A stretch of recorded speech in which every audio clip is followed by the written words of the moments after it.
Jing laughed. Maybe not in our favor, but hey, that'd be just as interesting, right? That's a weird way to think, Gon said, finally pulling his feet out of the ground and walking towards his father. Jing stiffened, but all Gon did was take a seat before him, cross-legged on the grass. Killua remained standing, watching them both. If not for everything he knew about both hunters, it would have looked like nothing more than a father educating his son. It was the first time in Killua's eyes that Gon looked like a child instead of a peer. It made him reconsider how his own father would look at him. But those were only background thoughts, flitting around behind his head as he watched the freaks speak. Hey, not that weird, Jing said. He leaned forward, bringing himself closer to his son. There's not a big difference between us and them. What's the difference if they win or we do, in the end? The dominant species would change, but I would bet not much else. How can you say that? Gon said. They're ants. They all obey the king. It doesn't matter if some are good or bad, or like us, when they'll all drop it at a word to follow him. You met him. He did that to your arm. He gestured, twisting his own arm in a puppeting gesture. He's ruthless and cruel and violent. He tortured Hinata so bad she wouldn't even talk to us, so bad she almost ran away. If they win, he wins. Jing cocked his head. Hey, you might be right about that. In the end, the ants might just be Myrmidon, and the king could be just as bad or worse as you said. He smiled. But I met one of the royal guard, before the king came. Menthuthweopi, the big one. I saw something in him. What do you mean, something in him? Gon asked, and Jing frowned. Killua was astonished at how quickly the father and son had begun bouncing off one another. There was a fundamental, unnerving similarity in them. You know what I mean, Jing said, sounding a little irritated at having to explain his vagueness. You look someone in the eyes, or you compete with them, or even sometimes just pass them on the street, and you feel something. Maybe it's a coincidence, maybe it's Nen, or a meeting of the souls, or some kind of karmic resonance, but it's something, and you know it every time, like déjà vu. Gon nodded enthusiastically, and Killua pursed his lips. He remembered that feeling, he'd felt it for the first time at his first hunter's exam. It was why he was here. I let Menthuthweopi stab me through the chest, and I felt something totally alien from the other ants and the king in him. And that's one of the royal guard. Jing leaned back, crossing his arms. A creature meant to just be an extension of the king, and it's giving me that feeling? It's talking to me instead of killing me. He shook his head. Even if the ants kill us, they'll tear themselves apart afterwards, just the same as we will. I'm 100% sure. Gon frowned, dropping into thought as Killua turned Jing's words over in his head.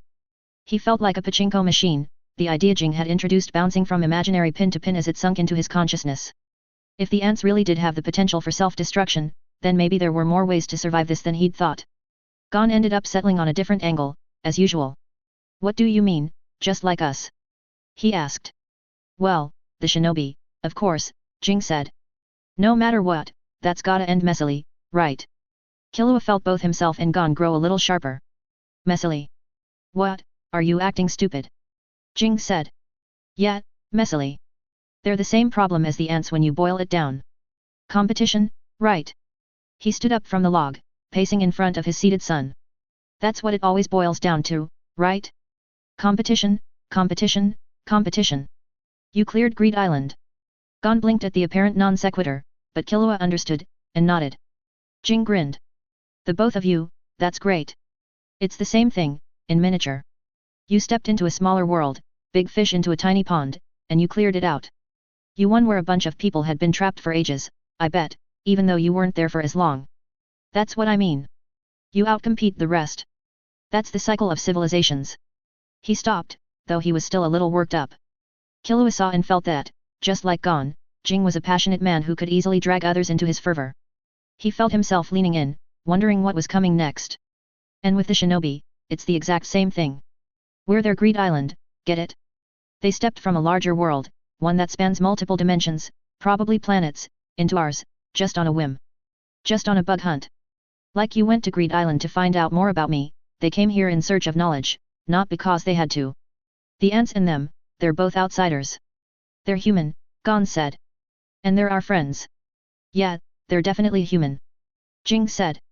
But humans love fighting humans. You've got a couple enemies beyond the ants by now, don't you, Gon? You have to. You became a hunter, just like me, and you can't be a hunter without making enemies, no matter what. That hit close to home. A couple, Gon said, his eyes narrowing. Hisoka, the Phantom Troop, but they're not good people. That's why I ended up fighting them. And the shinobi that are here, I bet they're great people, especially if you get along with them so well, Jing said with genuine joy. But you think that applies to all shinobi? There must be ones like the Phantom Troop, back where they come from. It's those guys that are going to cause problems. That's why they might be the same as the ants, in the end, cause just like the ants, as you just showed off a minute ago, people will lump them together because of their origin, regardless of their individuality. Gon frowned. I don't like that. Jing frowned back. Then change it. Don't whine about it. You're my son, right? He suddenly seemed self-conscious.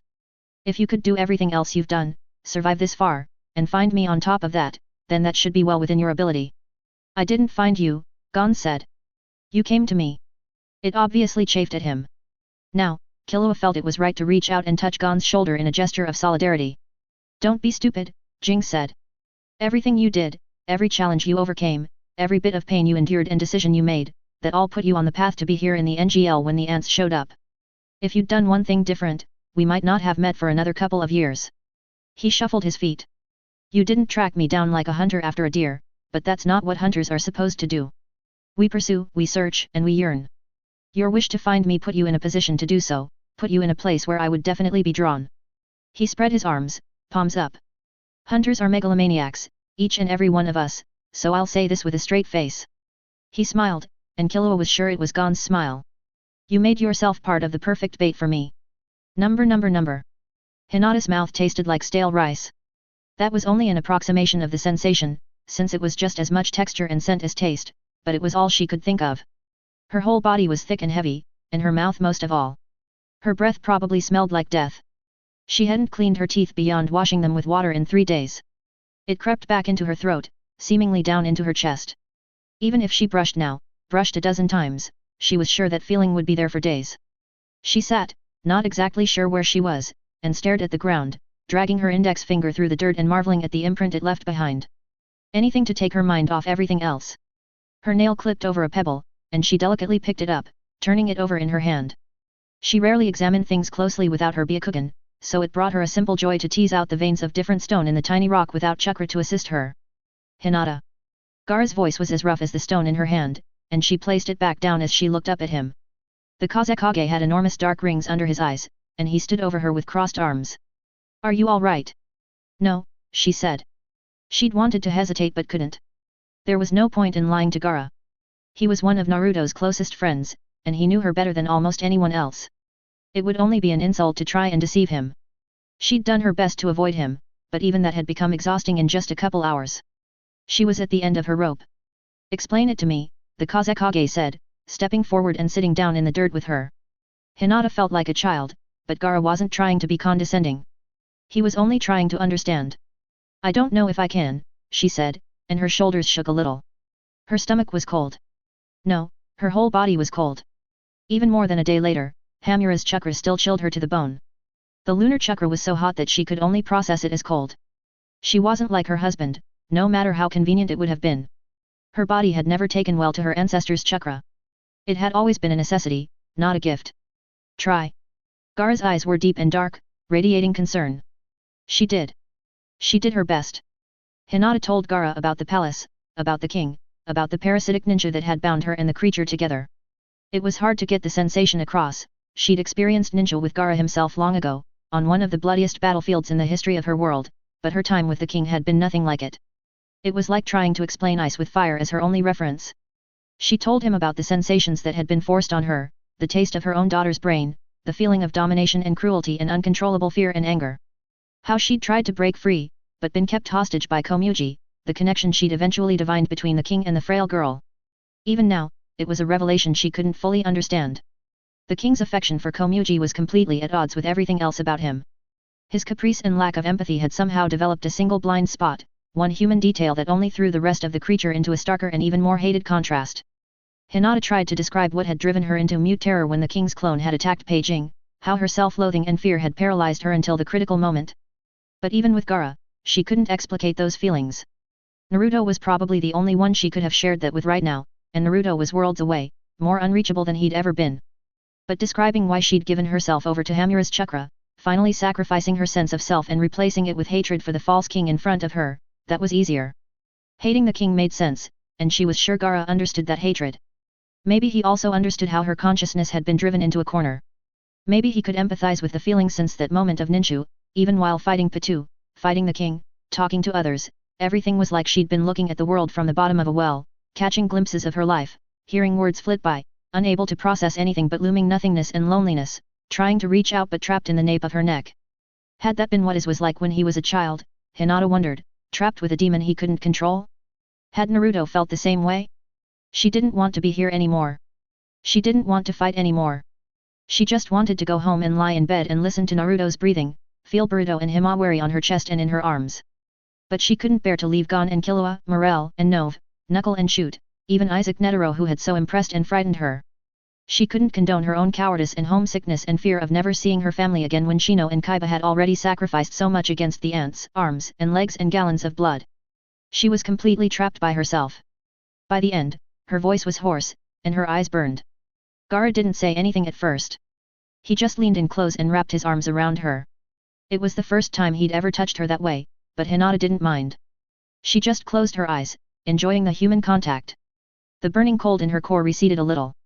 She drifted back down to earth, the physicality of her own body shocking. She felt her heartbeat, blood thrumming in her ears, the sensation of her clothes on her skin. Her lungs expanding and shrinking.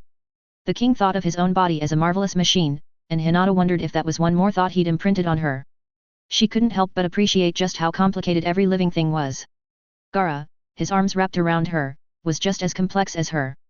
Maybe even more so, as a Jinchuriki twice over. Somehow, the thought centered her. She wasn't at peace, not nearly, but she no longer felt as though she was losing control. "I'm sorry," Gaara eventually said, and he rocked back. "This is a rotten situation." She nodded, afraid that if she spoke she might begin crying. She could choke it back for now, but if she acknowledged just how bad things were, how her weakness had lost Shino another limb and nearly killed Akamaru, she wouldn't be able to stop. "Listen," Gaara said. He was completely certain and solid. No matter what, the Kazekage kept his composure, he had always been that way, so long as Hinata could remember. "I'm still in one piece. Between myself and Netero, and maybe those Zaldiks, we can handle the king. Not without casualties," Hinata thought, and she knew Gaara knew it too. "You, and Shino and Kaiba and Akamaru and everyone else, all the other hunters, you've all done more than enough. More than anyone could have ever expected." He laid a hand on her shoulder. "You kept them alive when no one else could have. You don't have to do anything more. I can take it from here, I promise." "I can't accept that," she said, clenching her fear into an iron ball and swallowing it. "I'm a shinobi. We're all shinobi. If I can fight, I have to." Her face crumpled. "Gaara, I couldn't go back to Naruto, to my children, and tell them that I couldn't fight something like the king. I couldn't live with myself." That was what shinobi did. That had been drilled into Hinata since birth. They fought, and often, they died. But she didn't want to fight anymore. The contrast was tearing her apart, and to her humiliation she knew Gaara could see it. He frowned. "That was the old way," he said. "But all of us." He paused, and then softly smiled. "No, none of us. None of us are that kind of shinobi anymore. You don't need to sell your life. It's not necessary." "So you admit it," Hinata said. She tried to grow angry, anything was better than her amorphous self-disgust. "The only way to beat that monster is to sell your life. How could you give yours away, while I sat back and watched? How could you think that's right?" Gaara sighed. "Because that's always been my fate, Hinata. I've long been at peace with it." He stood up. "I was born to die." He clenched a fist. "But you, that's not what your path should be. You have greater things in your future. So please. For my sake, for Naruto's, for your children, let go of this. You don't have to die here. You shouldn't die here. No matter what, you have to make it back." She couldn't. She couldn't. She was a Hyuga, she was a shinobi. She was the Hokage's wife. How could she turn away when she had the power to help take down the king? It was impossible. How could she not take revenge on the king, on the ants who had perpetrated so many atrocities? There was a deep hatred boiling in her, something that was fueled by both a sense of justice and a very personal fury. She would be just as bad as them if she walked away now. And more than that, she knew that if she didn't use it, her hatred would burn her alive. Hinata punched the ground, trying to find something to focus her, even pain. "Gaara!" She tried to shout, but choked. Not because of her weakness, or the pain in her hand, but because of the sudden, enormous pressure. Both Hinata and Gaara turned at the same moment, falling into fight or flight by reflex. She was sure every conscious creature a mile around was doing the same thing. The overwhelming pressure could brook no other response. No one is going to die. Hinata stifled a sound between a sob and a growl. Why here, now, of all times, of all places and feelings? She wasn't ready for this. Why did it have to be him? There was too much at war within her for her to ever be prepared. Fear, hatred, disgust, duty, and now, relief. He'd arrived without a sound. Maybe he really had just stepped through a crack in the world and appeared right there, right then, or had arrived hours before and only made his presence known now. The method and timing didn't matter, Hinata knew. All that mattered was that he was there, and hadn't been before. Sasuke Uchiha looked down at her, his dull black eyes meeting hers without hesitation, and Hinata found nothing there except remorse. He reached down, offering out his hand. Hinata wondered if she was hallucinating. But when she reached out and took the offered hand, cold and calloused, Sasuke pulled her to her feet with real strength. As she rose, something flowed out of her, she felt her anxiety drain, like a plug had been pulled at the bottom of her soul. As she looked into Sasuke's eyes, she saw understanding flash across them, and felt it ring in her own mind as well. He'd looked into her, to see what had brought her so low. She hadn't given permission, but given everything, it was hard to care. Now there was a new determination in him beyond remorse. The Uchiha looked her up and down, and then over at Gaara. That's the least I can be sure of, he said with grim certainty, and somehow, it gave Hinata a measure of peace. The man with black eyes. No one quite knew what to think of Sasuke Uchiha. The hunters conscious enough to analyze their first meeting with him all came away with very different impressions. Sasuke was introduced to them all twice, first, by the enormous pressure of his arrival, and then a second time with an apologetic Gaara standing by the quiet, steadfast Uchiha. Netero was the first to arrive. He witnessed in Sasuke a god of war, the kind of creature that he normally would have been overjoyed to meet. But to his shame and frustration, East Gordo had transformed the tall, dark man into just another complication, another uncontrollable factor in a situation that had already spiraled out of control.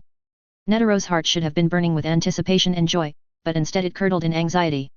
A true bodhisattva would have been able to permanently release their burdens, as Netero had been able to for a perfect moment against the king, but no matter how accomplished he was, the chairman was still an imperfect human. Killua, Gon, and Jing had arrived second and simultaneously, closely followed by Shoot. Knuckle had stayed by Morel's side, determined to protect his master at all costs. Killua had focused on Sasuke's confidence. There was a man who would never waver, he thought.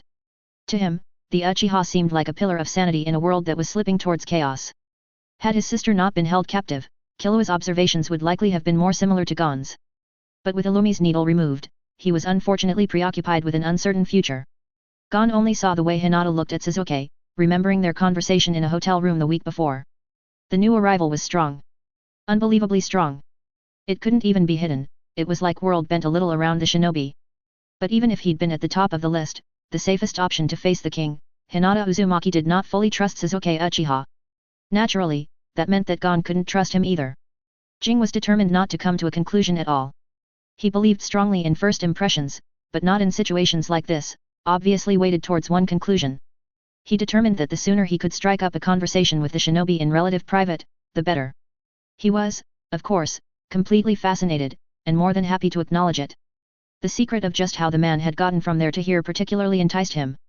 Shoot, who was exhausted and almost ready to give in to despair despite his newfound stoicism, simply saw the man as a sort of kin. Sasuke was a man who would never turn away from sacrifice, he thought. Just the same as he was now. The hunter was still struggling with the paradox of having 3 hands and no arms. The Zaldiks were the last to arrive, but they simply observed everything from a distance. Neither hunter nor shinobi, their only connection to the event was Killua, who had turned his back on them for the meantime. As such, both Silva and Zeno only saw a strong opponent, a potential contract, and one more piece of the puzzle in taking down the king. Neither of them bothered to look deeper in the moment. If Sasuke Uchiha would be important to them as individuals or a family in the future, they would spend the effort then. They never could have realized the far-reaching implications of this mistake. No one quite knew what to think of Sasuke Uchiha, but they were all completely sure that the equation had changed. Their retreat had been cut short. The opportunity had arisen for one final attack. Number. The journey back to Paing was much faster than the flight from it. They'd left their wounded behind, along with Knuckle and one of Gaara's sand clones. With all the ants concentrated around the palace, those 2 would be more than enough to slay any wanderers. That they could be approaching the capital with only 8 humans and be infinitely more confident than they had been with over a dozen should have been strange, but Hinata knew it was perfectly natural. Now that Sasuke was here, things were already decided. But why did it have to be Sasuke? Hinata had never trusted the man. Some of it was irrational. She had been taught from a young age to not fully trust the Uchiha as a clan. They had come to Konoha before the Hyuga, but their Primarch Madara had betrayed the society he'd held found, and that stain hadn't been washed out even several generations later. It didn't help that Sasuke had, to a degree, fulfilled that expectation. That was where the rational distrust came in. Sasuke had betrayed the village for the sake of power.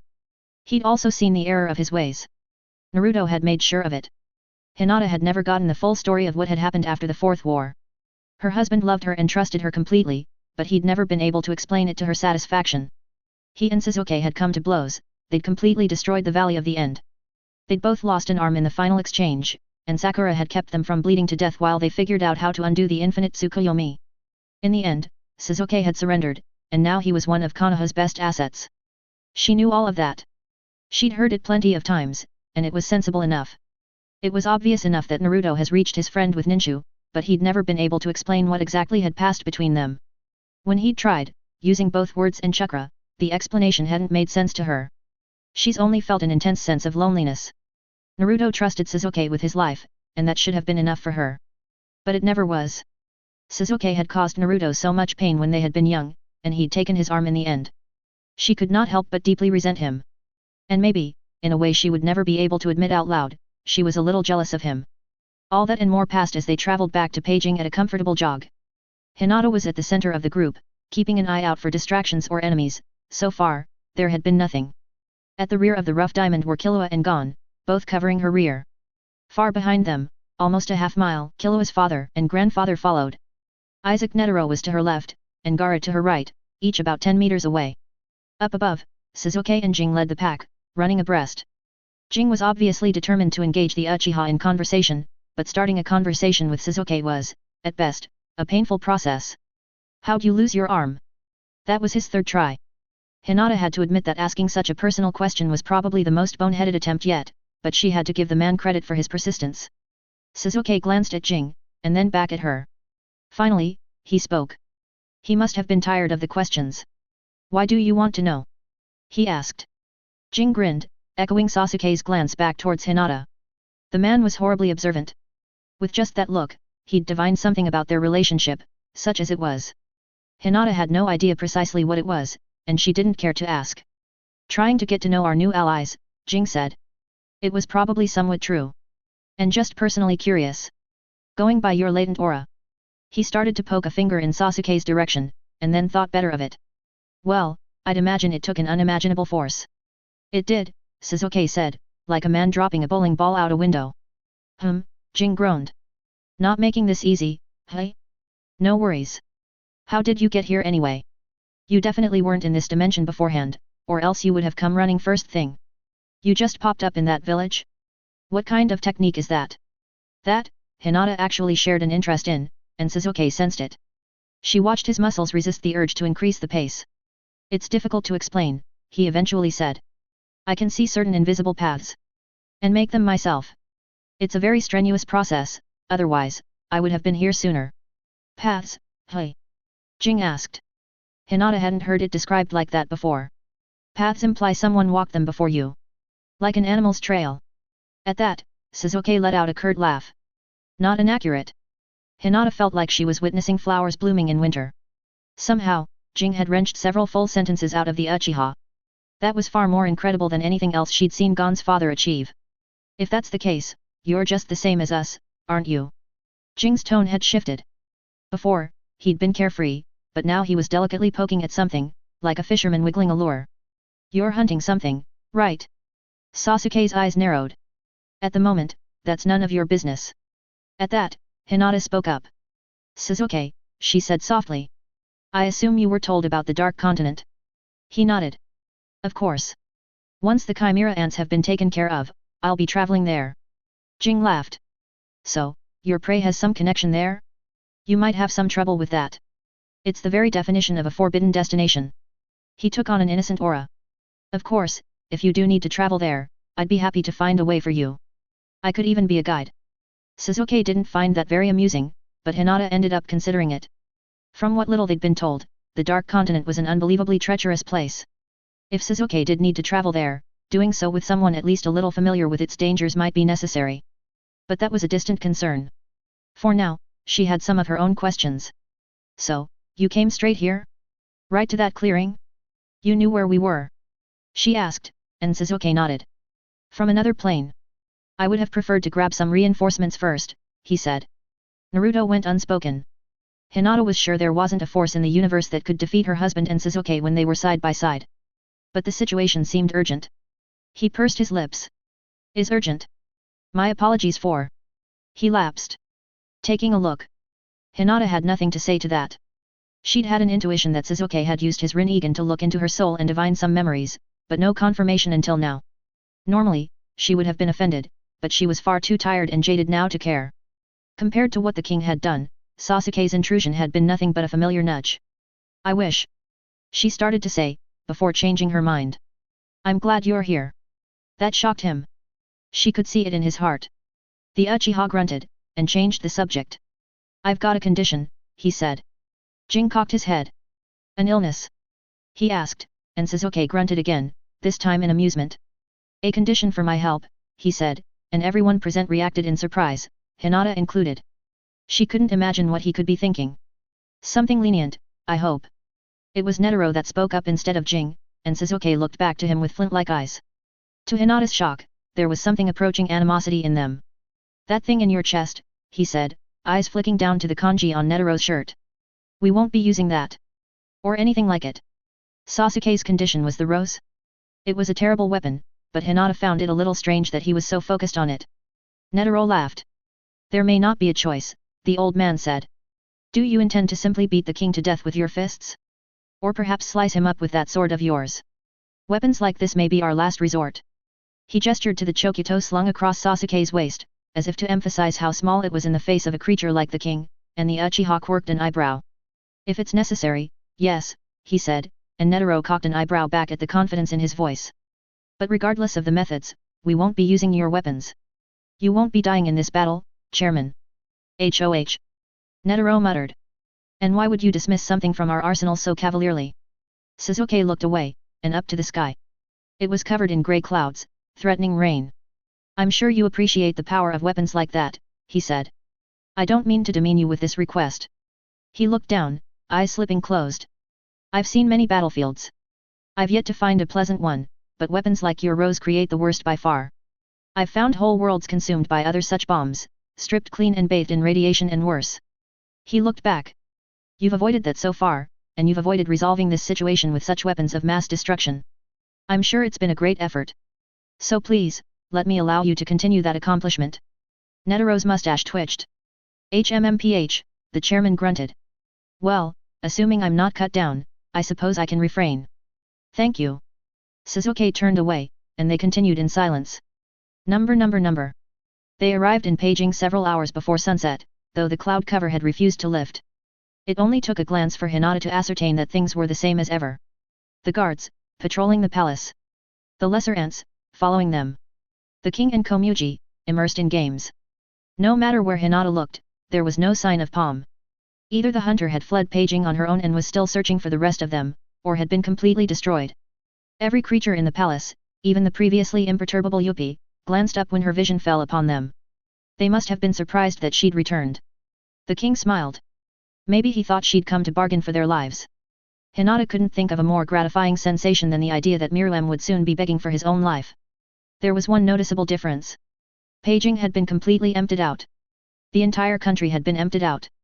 Every single human being in East Gorto was assembled in front of and around the palace, an endless sea of humanity nearly 5 million strong. They were all in a trance, held prisoner by Shipuif's aura. They had stopped atop a hill outside the hill about 2 miles from the palace, a bit outside of Patu's ever-obvious Nen, looking down on the spectacle. It was difficult to conceptualize of so many humans standing in silence in one place, even with the Byakugan. Gon and Killua looked disturbed, Jing and the Zaldiks didn't seem to care. Netero and Suzuki had a similar reaction, pure disgust. But it was Gaara who spoke. There's more, he said, crossing his arms and surveying the situation. We may have to lure him out. No, Suzuki said quietly. If the king. He paused. If Myrmidon understands the situation, he or his royal guard will involve some as hostages. There's no way we could engage them without causing casualties. especially since they seemed to be hypnotized. He went quiet, and scratched his chin. After a moment, he looked back to Gaara. I told you that no one was going to die. I don't intend that to be a lie. The king already had hostages, Hinata thought. No matter what, he had Komuji, who would never leave his side. No matter how careful Shizuke was, innocence would almost certainly be caught up in things. The memory of Komuji only brought Hinata frustration.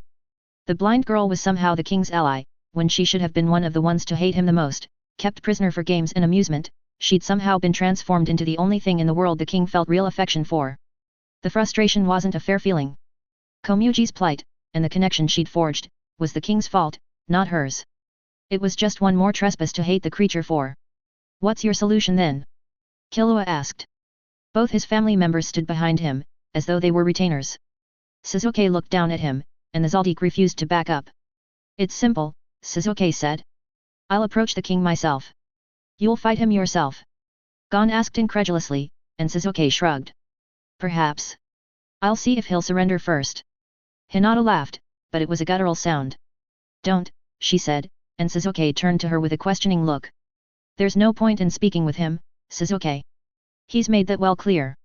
And besides. She resisted the urge to gag. Talking is what got us into this situation.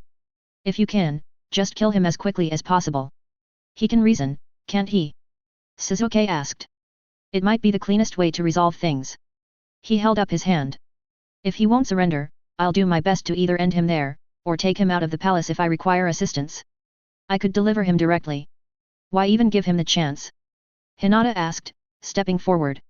She could feel her ancestors' chakra burning under her skin, scalding her in anticipation of violence.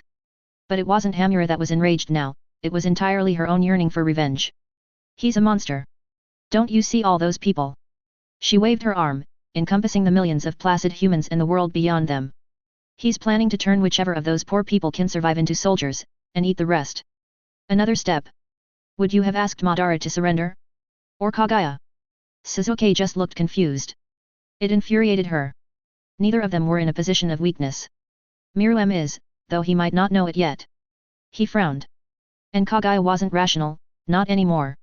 She was, empty. So is he. Hinata insisted, and Shizuke shook his head. Not from what you've said. What I've seen. Now, the confusion was gone, replaced by concern. Hinata, from what you showed me, a true fight could be cataclysmic. Trust me. I understand. He doesn't deserve a second chance, Hinata hissed. She took another step forward, almost in Sasuke's face now. Just because you got one. Okay. Gaara's sand snaked out and brushed her shoulder, and Hinata stopped, shuddering in frustration. The Kazekage came forward as well, voice low. Hinata. The king won't surrender. If Shizuke needs to see that, that's fine. He's here to help. He turned to the Uchiha. Go, and be careful. He's dangerous. Shizuke nodded. I know, he said, before hesitating. Hinata, he whispered, bending down to bring his face level with hers. She closed his eyes, but could still see him in perfect detail. There was nothing but remorse there. I didn't mean to upset you, he said, bleeding sincerity. I'm just. He huffed. I'm just trying to do what Naruto would do. Go then, she snarled back. Do what he'd do, and kill that thing. Shizuke backed up, hurt, and then bowed his head. It wasn't a mocking deference, it was a small and honest bow to the wife of the Hokage. When he raised his face, his right eye had changed, it had gone a vibrant red, pupil surrounded by 3 slowly rotating tomo. His left, concealed beneath his hair, had transformed into the Rinnegan. He didn't say anything more. Shizuke jumped away without a word. All he was doing was approaching the palace, but he moved so quickly that even with the Byakugan Hinata almost lost track of him. The speed of his departure blew her hair back. That guy's a creep, Gon said, stepping up beside her and Gaara. Gaara chuckled, and Gon looked to him with a quizzical look. Ancient history, Gaara explained. Hinata couldn't blame him, the less the hunters knew about Sasuke's past the better. The man's presence had obviously put them on edge already. Please forgive him, he's not exactly sociable. But he knows what he's doing, I promise. He definitely does, Jing said with a laugh. But I guess at heart, he's a merciful person. To consider talking to the king, after the last attempt. Hinata grit her teeth. She never would have thought someone being generous would make her so angry. Shizuke just couldn't understand. He hadn't been here. He hadn't seen what the king had done to them, he hadn't felt the thing's chakra. Once he did, he'd feel the same as her. He had to. Will he be alright? Was that the Sharingan? The red eye? Gon said, shuffling his feet. Sasuke was already almost to the palace. Even with that aura, he's just going off alone. It's how he prefers to operate, Gaara said, and Jing nodded as if he knew what Gaara was talking about. Hinata flinched. But he should be fine. The king we fought should be well within Sasuke's capabilities. If he wanted to, Sasuke really could kill them all here and now without much effort.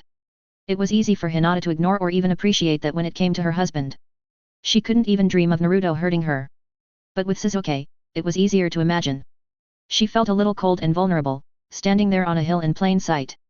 Even 2 miles away, they could become collateral if Sasuke was careless. But that wasn't going to happen. No matter how she felt about him, Sasuke was one of the ones Naruto trusted the most. Hinata watched as he approached the front gates of the palace, walking between 2 endless rows of humanity. As he went, he looked from side to side, taking in everything. The more he saw, the harder his face grew. Before long, an ant approached him. Hinata recognized it. It was one of the squadron leaders, a woman melded with a scorpion. It had killed one of her clones in the nest, months ago. Sasuke didn't change his pace as the squadron leader cautiously approached him, a clear and open challenge. The ant's tail flicked back and forth, but somehow it didn't waver as it approached Sasuke. It opened its mouth to say something, then boiling over into a ridiculously thick shield of aura. Where is the king? Sasuke asked, almost face to face with the ant. None of your business, the ant said. Didn't we already chase you idiots off? Why don't you? If Hinata hadn't narrowed her whole world down to just Sasuke and that single chimera ant, she likely would have missed it. The Uchiha sighed, chakra bursting in his legs. It was like a small purple explosion that only Hinata could see. Sasuke didn't disappear and reappear. Hinata couldn't describe it that way. He was just in one place at one moment, and then somewhere else the next. Behind the ant, closer to the palace. Like a puppet with its strings cut, the squadron leader fell over. It wasn't dead. Sasuke had only knocked it unconscious with a single, gentle blow to the back of its skull. Most likely, he didn't want to kill any of the king's creatures until he was sure it could only end in bloodshed. It was a pragmatic move. It would be impossible to bring someone to the table if you'd just killed their subordinates. The ant was barely even a threat to Sasuke, killing it would be like stepping on an insect, and he hadn't bothered. And yet, Hinata could only see it as naive. The guards are all there, Killua said, watching Sasuke enter the palace grounds with eagle eyes. He was right. The royal guards were assembling to meet the obvious threat. All 3 at once. If he's not careful, he'll definitely die. At that, Hinata laughed. Number. Neferpitou understood instantly that things had turned on their head. The human that had entered her and could barely be called such. His titanic presence had brought sweat to her brow from the moment of contact. Was this how the hunters had felt, when the royal guards had approached them? It didn't seem possible that so much aura could be compacted in a single being. And yet, just like the king, the new arrival seemed an impossibility come to life. Just like the king. Pitou couldn't believe the thought had been allowed to exist. She shouldn't have been allowed to have it. She'd sought out Yuppie immediately, Shiapoof had come to them within the minute. The prideful royal guard, who had grown more and more attached to solitude, had understood the situation instinctively. Now, for the first time in weeks, they were all together, standing atop the palace and watching as the man approached. He'd slowed down after he'd entered the palace square proper. Why, Pitou couldn't say. Perhaps he was just being cautious. Dozens of ants were fleeing the palace in a panic. None of the remaining chimera had virtuous loyalty in them. They hadn't been given any reason to cultivate it. The presence of the man was driving them into a frenzy of self-preservation. The ones that weren't leaving were doubtlessly only staying because they were sure that the king could punish them worse than this new human could. But even those more pragmatic ants didn't dare to attack the man. They'd seen what he'd done to Zazen. This was outside of their power. 100 meters away now. The man was a shinobi without a doubt. He had a similar aura to Hinata Hyuga. But larger. Unbelievably larger, and as cold as the grave. Perhaps Hinata had seen fit to call reinforcements after the king's victory. That was the most likely scenario. But why would she now only be watching, instead of joining this man herself? Could this new shinobi be just that powerful? As Pitou allowed her end to recede, readying herself for her most important duty, the shinobi's presence stuck to her like the shadow of a cloud passing before the sun. It was like Hernan had to drag itself away from the man. She was in the gravity of a titan. It's good that they're leaving, Yuppie said. He was standing tall beside her, arms crossed. They wouldn't survive this. Compared to Pitou, missing an arm and an eye, Yuppie was strong and whole. It made her feel more confident. This was just one man. No matter how titanic his nin, chakra, whatever energy he held was, no human being in existence could stand up to 3 royal guard at once. He's very arrogant, Poof noted. The other guard seemed twitchy. Perhaps he, like Patu, was suffering from the whiplash of the sudden incursion after their king's total victory. Approaching us without fear. Let's teach him his error. We'll have to attack as one, Patu said. 80 meters now. The man's left eye was concealed by his hair, but his right eye was a vibrant red. Patu had never seen eyes like that. No doubt he was like the Watcher, something about his chakra had changed his eyes. But it wasn't the same sort of change, he wasn't looking through her, only into her. The gaze was penetrating and violent. If we split up, he'll swat us away, she said. Yuppie stepped forward. You should lead, Yuppie. You're the only one who can attack and defend. I'll be your shield, Yuppie said. He sounded proud. Patu marveled at it. Yuppie should be proud. He had come back from paging in one piece. His body began twisting, arms expanding and rotating, torso slimming down as mass shifted from it to his limbs. And the king's sword. It made sense. A triangle formation was the strongest offense. Yuppie wouldn't buckle. He wasn't capable of it. She would stay on the left, ready for an opening. Poof would go right, blocking any escape. She could kill any human in a single blow, if she struck at the right time. This man was no different. No point in focusing on anything beyond that. When they moved as one. Each royal guard understood their role in their soul. This was why they'd been born. They leapt down and moved forward, gaining speed as they grew closer. Patu knew that this wasn't any enemy they could charge down and destroy with just their speed and strength, as all the other humans had been. This was prey they needed to hunt as a pack. To her side, Yuppie transformed into an enormous battering ram, covered in blades and eyes. Beyond him, Poof split apart, again and again, covering any possible escape. If the human stood his ground, Yuppie would turn him to paste. If he tried to flee below ground or into the sky, Poof would tear him apart. And if he simply dodged, Patu would remove his head before his feet could touch the ground again. The kind of hatsu the man could bring to bear was immaterial. No matter what, the encounter would be decided in a single stroke. Yuppie roared, loud enough to shake the entire palace, and his form entirely eclipsed the shinobi. The guard threw himself into a final brutal tackle, hundreds of tons of force shattering the sound barrier. The red-eyed man didn't back down. He didn't even flinch. There was no attempt to dodge. The lack of reaction was the only indication to Patu that something was horribly wrong. He wasn't an illusion. The aura was real. The weight was unmistakable. There was no faking it. The man was there, just accepting his death.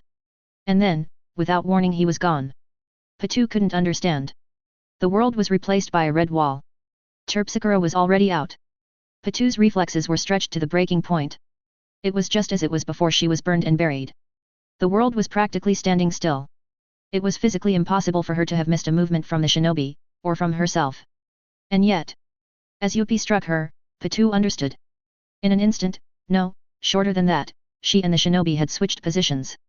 He was to their undefended left now, and she was in Yuppie's path. Even as she was run down, Patu did her best to minimize the damage. She threw herself back, avoiding complete obliteration. Instead, Yuppie only struck her like a jet engine, smashing into her so hard that the world turned black from the force of the impact and the acceleration.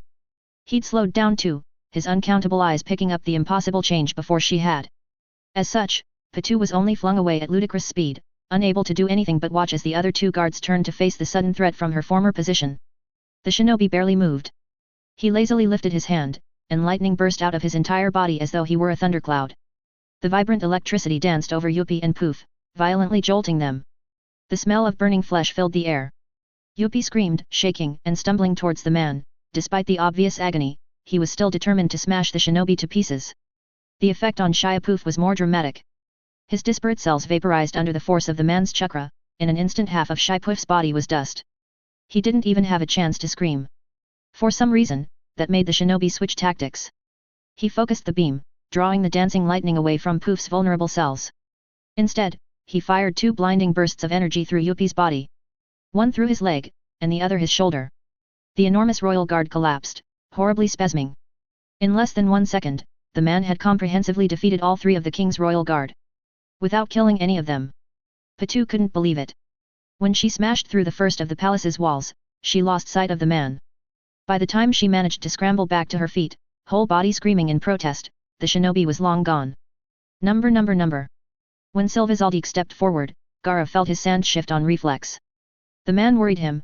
He had the dead eyes of a veteran shinobi, the kind of people who had tried to kill Gaara as a child without a hint of regret. The Zaldik was a well-bred and accomplished killer. Even presenting his back to Silva and his father Zeno for the last several minutes had made his skin crawl, and Gaara hadn't felt that feeling in years. "What are you doing?" he asked, not moving his body an inch. Silva stopped, sensing the invisible threat. Gaara trusted Gon and Killua because Hinata trusted them. He understood Netero as a man defending his world from a potential threat. He was intrigued by Jing, who was mysterious even to the other hunters. But despite their relation to Killua, the Zaldiks were simply extremely dangerous mercenaries. Gaara couldn't afford to give them anything. "The guards are disabled," Silva said. He was quiet and composed, but his voice held the same invisible threat as Gaara's sand. "We should kill them now. Between all of us, it will be easy." He was completely right. And yet, Gaara frowned. "Sasuke isn't done yet," he said, and the Zaldik grunted. "My father's right," Killua said, and Gon shot him a surprised look. "There's no way the king will surrender. We should kill the guards now, before they can recover. Sasuke will have to understand." "Gaara," Hinata started to say, but he spoke before she could continue. Hinata was beginning to worry him. Her focus on the king and her hatred of her own weakness had transformed into something ugly and frightening. "You're free to go, if you'd like," he said. "But I'll be staying here." His frown deepened. "I'd like to see if Sasuke can resolve this." Hinata looked frustrated, but she didn't move. Gaara knew that she was torn between her disdain for Sasuke and her respect for him. She wasn't that far gone. If he didn't violate Sasuke's wishes, she wouldn't either. "Very well." Silva strode forward. "Killua, let's go." The boy stood his ground. Silva looked back, and entered into an intense staring contest with his son. Apparently, Killua won. After a moment, the assassin huffed. "Jing, then." The hunter shrugged, and Zeno Zaldik laughed. Closing his eyes in exasperation, Silva spoke the last name available to him. "Netero." The association chairman was as inscrutable as ever. Gaara knew what it was like to have a weapon in your chest, but he found it hard to imagine having it shoved in there of your own will, let alone at Netero's age. He found himself believing that no matter what decision Netero made, he would still respect him. This was his world, not the shinobi's, and he'd proven himself possessed of an unshakable conviction. He'd taken the king head-on at point-blank range when the ant had nearly struck them down in Beijing. The man stroked his beard, leaning forward from his cross-legged position. "I would, but..." He cracked a clever smile. "I'll have a better view of the confrontation with the king from here." Silva didn't show any outward frustration. Instead, he turned away, then back towards the palace, pacing back and forth before deciding to sit down, assuming a similar position to Netero. "If you're not interested in fulfilling our contract," he ground out, but his ancient father shushed him. "Patience, Silva," the bent-backed man said. "Let's just see what this Uchiha does for now. I expect if a fight starts, we'll know in short order." "There's no doubt." He glanced at Hinata. "Like all these shinobi, he's certainly interesting." Gaara repressed a sigh of quiet relief, and returned to watching. In truth, he dreaded a fight. No matter what the king had done, he was too powerful even for Sasuke to trivially dispatch. There would be some effort involved, and as the king had shown in Beijing, he had the capacity to rapidly grow through conflict. Who could tell what would happen, if he were given the chance to further evolve? Hopefully, Sasuke would be able to defuse the king before he could develop any further. If anyone could, it would be him. And if that proved impossible, they would all just have to accept the consequences. One final fight for their life. Number. Second pillar to foresee. As ever, the game grew more and more complicated. Miriam leaned back, surveying the board, and Komuji beyond it. In the last day, Hernan had only grown more merciless. He'd stabilized his losses and was slowly clawing back the time it had taken from his games, but only in the last couple hours had he finally come off the back foot. It was without a doubt the most thrilling experience of his life, even more so than the fight in Beijing. The full scope of his Gunji game, the one composed of thousands of boards where each move was a single game, had only expanded with Komuji's newfound skill that surpassed mastery. That Hinata had returned to interrupt it irritated him beyond measure. It seemed that no matter what, the shinobi was determined to disrupt him. Now that he no longer had a need for her sight was only a distraction. He decided to send another clone.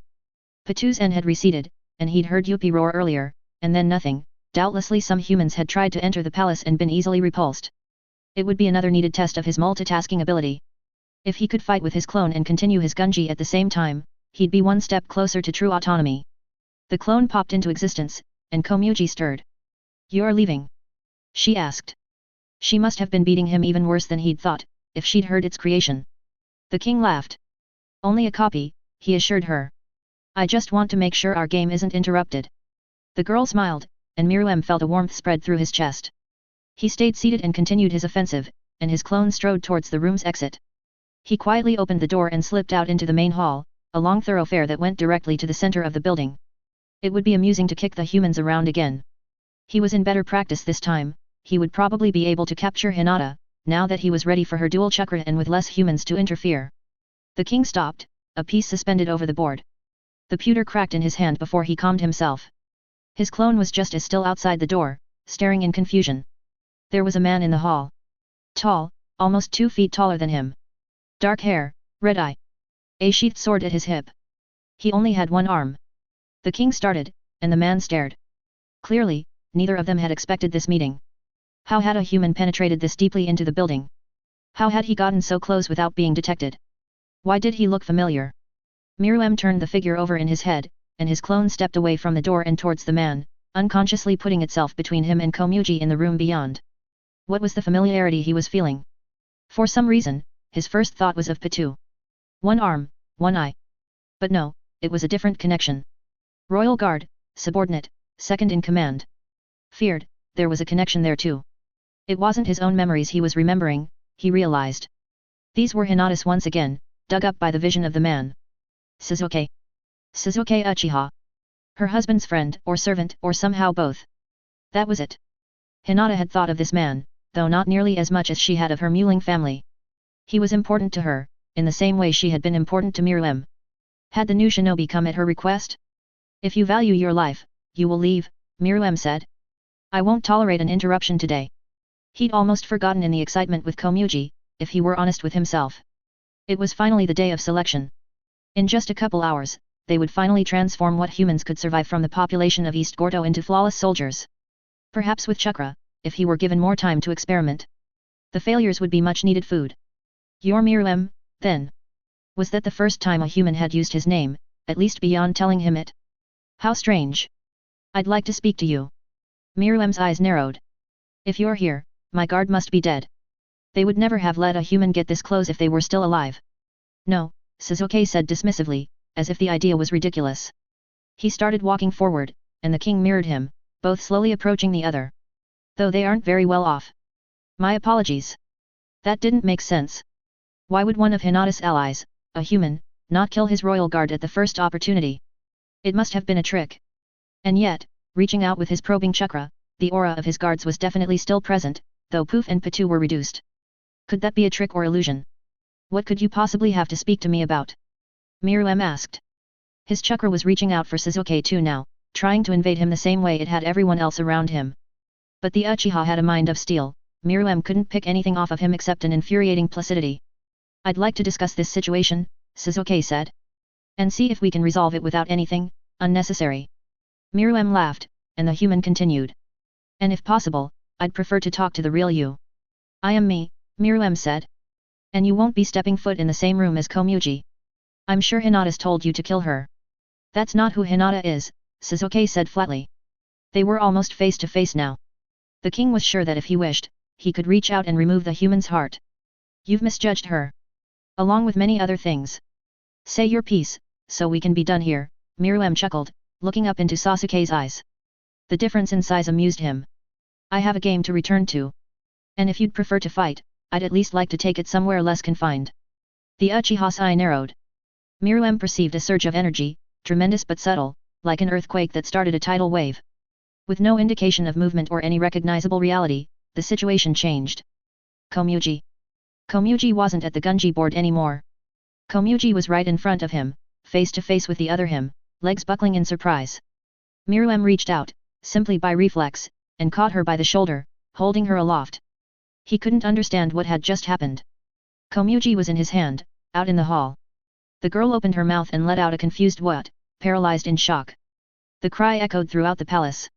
Suzuki was sitting before him, kneeling intently before the gunji board. He and Komuji had switched places without a sound or sensation. In any other situation, the king would have struck out instantly. But today, faced with this man who'd just accomplished something impossible without effort, he froze his own anger and shock before it could drive him to something rash. There was an unrecognizable feeling tingling across his entire body, from the tip of his tail to the top of his head. That feeling, Myrmidon thought as he gently set down his gunji piece, might be the sensation of danger. He'd never felt that before. Not towards himself. Only towards Komuji, when Hinata had threatened her life for a brief and terrifying moment. But now, he was in unmistakable danger. His stomach dropped, and the king enjoyed the novelty of the feeling. This human in front of him was happy to talk, but if that changed, then everything would be at risk. I'm sorry for cutting your game short, Shizuke said. Now, Myrmidon could see that his left eye wasn't the same as his right. It was purple, instead of red. The same color as Hinata's chakra. The man's entire body was practically vibrating with chakra now. More than Myrmidon had ever seen, compressed into a single inhuman frame. But I do need to speak to you. The man raised his lone hand, palm up. A gesture of peace. And if it's necessary, I won't step foot in the same room as Komuji. In the shadow of fire. Myrmidon wasn't sure how to approach the situation. I'll make this simple. Shizuke Uchiha leaned back, his posture rigid and his hand settling on his right knee. He looked as though he were having a drink with a new acquaintance instead of face to face with the king of the Chimera Ants. The human frowned. At this point, there's not much room for terms. You can either surrender, or die. The king laughed. He wasn't sure there could be another response. I'm not sure you understand what's happening here. Shizuke smiled. The king felt a flash of anger at the benign look. It's you who don't understand, he thought. Is that what he's thinking? The human's movement of Komuji had put him instantly on edge. Myrmidon couldn't take his mind off his companion. What if the man had swapped himself with him instead of her, and taken her head off with his sword before Myrmidon had understood what had happened? He was utterly certain the shinobi was capable of it, not just physically, but at heart. Hinata Uzumaki had, after a deadly moment, relented. Shizuke Uchiha would not. How could he keep her safe from someone like this? It seems somewhat familiar, Shizuke said. From what I've been told, you're building an army. He looked Myrmidon in the eye, refusing to break contact. It was unnerving. Not unusual for kings. Oh. Myrmidon said. He was searching for a way out. No, that wasn't it. He was the king. It wasn't his path to wriggle out of situations like a worm. He was the culmination of his species. He surmounted and demolished obstacles. He did not avoid them, he met them. That was why he was still playing Komuji, until he could win. What kind of monarch would simply concede defeat and seek victory from another direction? Only a coward would bother. The king smiled, feeling a deep determination permeate his whole body, and the man watched him with a stone face. He'd grown from Komuji. He'd grown from Hinata. He'd grown from his proxy's battle in Pang. His clone had been destroyed in the end, but it was only during true adversity that it had developed and become more powerful. Struggle was a source of strength, and was a rare resource for someone like him. This would be just the same. This was one more challenge for him to overcome and use as fuel for growth. When everything was done, he'd probably wish to thank Shizuke the same way he had Komuji and Hinata. Yes, Shizuke said, apparently happy to make small talk for the moment. Without the power to project their will, a king is just a useless title. With the state of your ants, it's no wonder you'd seek an army. One of Myrmidon's hands curled into a fist. Perhaps you think you can buy a surrender with a lecture. Shizuke looked unimpressed, but didn't speak. Myrmidon considered. He couldn't just deny the surrender outright immediately, not until Komuji had gained some distance. His clone was escorting her away already, it would only be another couple minutes. Then, he could figure out how to kill this human. That's not the right way, Shizuke said, and Myrmidon twitched. What? Their chakra had begun to mingle, he realized. That was only natural. But where he and Hinata had forged a lightning connection that had almost drowned them both, Sasuke's soul stayed at a distance. If Myrmidon had to make an analogy, it was like the Uchiha's chakra simply brushed his, just enough to maintain the link. It was a cynical and paranoid extension of the man's aura, perfect for a situation where neither trusted the other. It was like the human had experience with unwelcome ninshu. He'd used it to silently read the king's intent and give nothing of his own. You could try to kill me, Shizuke said in the tone of a patient parent. Myrmidon began reaching out more aggressively, trying to invade the shinobi with his chakra. The man didn't openly resist, but what Myrmidon found wasn't of much help. Determination. Certainty. Dull anger. But it would be difficult. Myrmidon felt a flash of sensation. Flight, overwhelming heat and pressure. He reached out, a phantom sensation, and before him a flying mountain exploded in a wash of thunderous energy. A memory, or a metaphor. He couldn't be sure either way.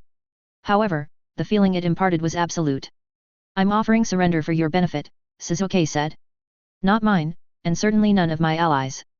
They all insisted I kill you immediately, which I'm sure isn't a surprise to you.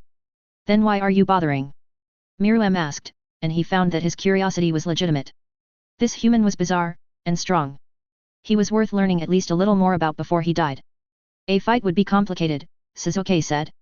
If you would surrender, that would be the simplest resolution. Just like that, Myrmidon was sure that no matter how intimidating his aura was, this man was weaker than him.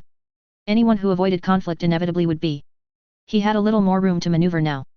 When it came to a fight, he could certainly protect Komuji. It's useless to ask for my surrender like that, Myrmidon said, leaning back and crossing his arms. Why would I bother, when our positions are not equal? I would have to be a fool to concede without even being in check. You won't reconsider? Sasuke asked, and Myrmidon laughed. Consider it as this, then, he said, leaning forward. Reality isn't like a game, where any piece can put another in check. In the real world, only another king can dictate terms to a weaker one. And sneered. And you are no king. I learned that much from Hinata.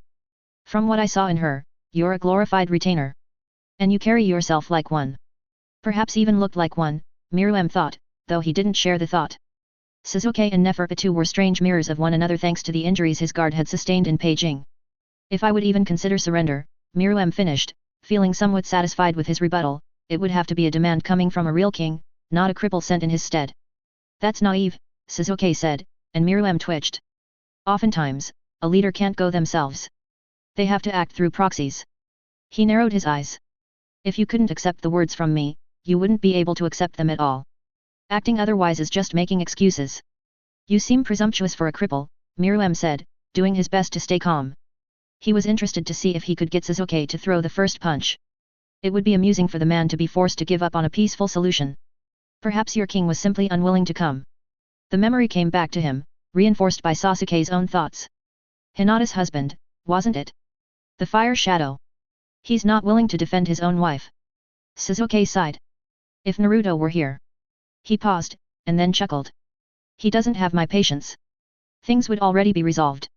Myrmidon felt the fulcrum start to tip towards violence, and tensed his whole body, chakra coursing through him. His first strike would be with his tail, it was his most flexible limb.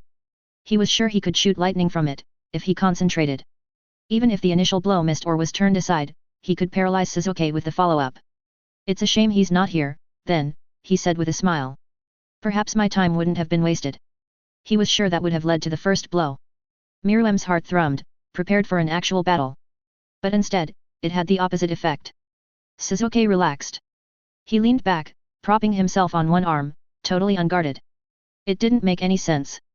Myrmidon was forced to search his opponent's aura instead of his own assumptions, but even that didn't satisfy his curiosity. He couldn't be, Sasuke said. I came in too much of a hurry. Desperate to rescue your allies? Myrmidon laughed, and Sasuke chuckled. Yes, of course, he said. Why wouldn't I be? Myrmidon didn't have an answer for that. The man's sincerity infuriated him. Perhaps he should just attack now? No, that would be conceding. He was set on Sasuke throwing the first punch. It was the least amusement he could get from this irritating situation. Still, if he's too frightened to come here himself. The Uchiha grunted. He couldn't come here without me, no matter how much he wanted to. He lowered his head. And he very much did. Myrmidon looked at him askew, taking an active interest. And why would that be? Chained to a desk. He spat. Or too fat to move, like so many human leaders. There's no point in being rude, Sasuke said with a small, infuriating smile. If you want me to attack first, that won't be enough. He was still too open. Myrmidon tried to shut the gate on his soul, but found to his consternation that, like a muscle he'd never exercised, he couldn't quite figure out how. He could control what was pouring into the chakra link between them if he focused, but he couldn't dam it up entirely. What was wrong with him? Was he that desperate for an equal? Naruto and my home are in another world, Sasuke said, and Myrmidon perked up at the concept. There's a machine for moving from one to the other, but it's not working at the moment. I'm the only one who can travel from plane to plane without it, and I didn't have time to pick him up before I arrived here. A fascinating excuse, Myrmidon admitted. So your tardiness kept him away from me? Yes, Sasuke said, but then his face fell. The shinobi's aura spike, pushing out a little more into the king's. Invading him, almost. How bizarre. Myrmidon felt it swirl through his chakra with a detached fascination. You don't understand. She won't be able to go far enough. Myrmidon's jaw tightened. Kill him, he thought. This is going nowhere. Give up on the first blow. Just kill him. Myrmidon didn't want to admit it, even to himself, but he was frightened. Last chance, Sasuke said. I mean this sincerely. You don't seem to appreciate the problem. He tapped one finger on his knee, the extra pupils in his right eye slowly rotated. If you and I came to blows, it doesn't matter how far Komuji is. She'll be in danger. Everyone in this country would be. Is that a threat? The king wanted to ask, but he already knew it wasn't. There was too much honesty in the man's chakra. He really was just giving him fair warning. He could see it in his mind's eye, maybe it was Sasuke's own vision. The old hunter had split Peijing in half with his Nen projection's final blow. Sasuke had more than enough aura to replicate that feat. What would Myrmidon be forced to do, in the face of that power? He'd have to meet it in kind. Nothing around them would survive, even when Myrmidon won. Komuji, his royal guard, the rest of the Chimera and the humans they'd gathered, they'd all be swept away like dust in a storm. And then, beyond that, things would already be resolved. Sasuke's vision came from experience, Myrmidon realized. The story his chakra was telling was an old one. At the forefront of the shinobi's mind was the same man who'd constantly been present in Hinata's. The king watched Sasuke's chakra, and pulled himself inward, as the Uchiha had. The world grew a little duller, a little quieter. Maybe this was the equivalent of Ninsetsu. It was peaceful, even relaxing. For the first time in his life, Myrmidon wasn't connected with anything, not even Komuji. He felt like an electrical circuit that had been deactivated after months of activity. Still running hot, but finally still. Now, without the Uchiha's chakra poking at him, he could think straight. Fate was like a string you could not see or feel, Myrmidon thought, but it had an unmistakable presence nonetheless. Hinata Uzumaki had been a part of the king's life for as long as he'd had a consciousness, her eyes had been on him even in the womb, and he'd innately responded to that observation even before he had chakra of his own. They were linked by something more than opposition. But now, Myrmidon could see it went farther than Hinata. The connection they'd established went beyond, to Hinata's family, her children, and her husband. She couldn't be separated from them, even by the gulf between worlds. And now, here was Naruto again, through this mysterious man. The connection grew stronger. Another king, Myrmidon realized. That was what this was. That was why fate, or destiny, or cosmic chance had pushed them into a collision course, like gravity drawing two titans towards one another. Naruto was a king who had inspired his wife to risk her life for people she barely knew, who'd helped her become someone brave enough to come before him alone and resist him in the heart of his power, could command someone like Sasuke who had ripped through his royal guard without care or difficulty. Naruto was a king who, maybe, in some small way, might have met more success than him, at least in the quality of his subordinates. It couldn't be a coincidence that two of the most powerful humans in existence were related to the fire shadow.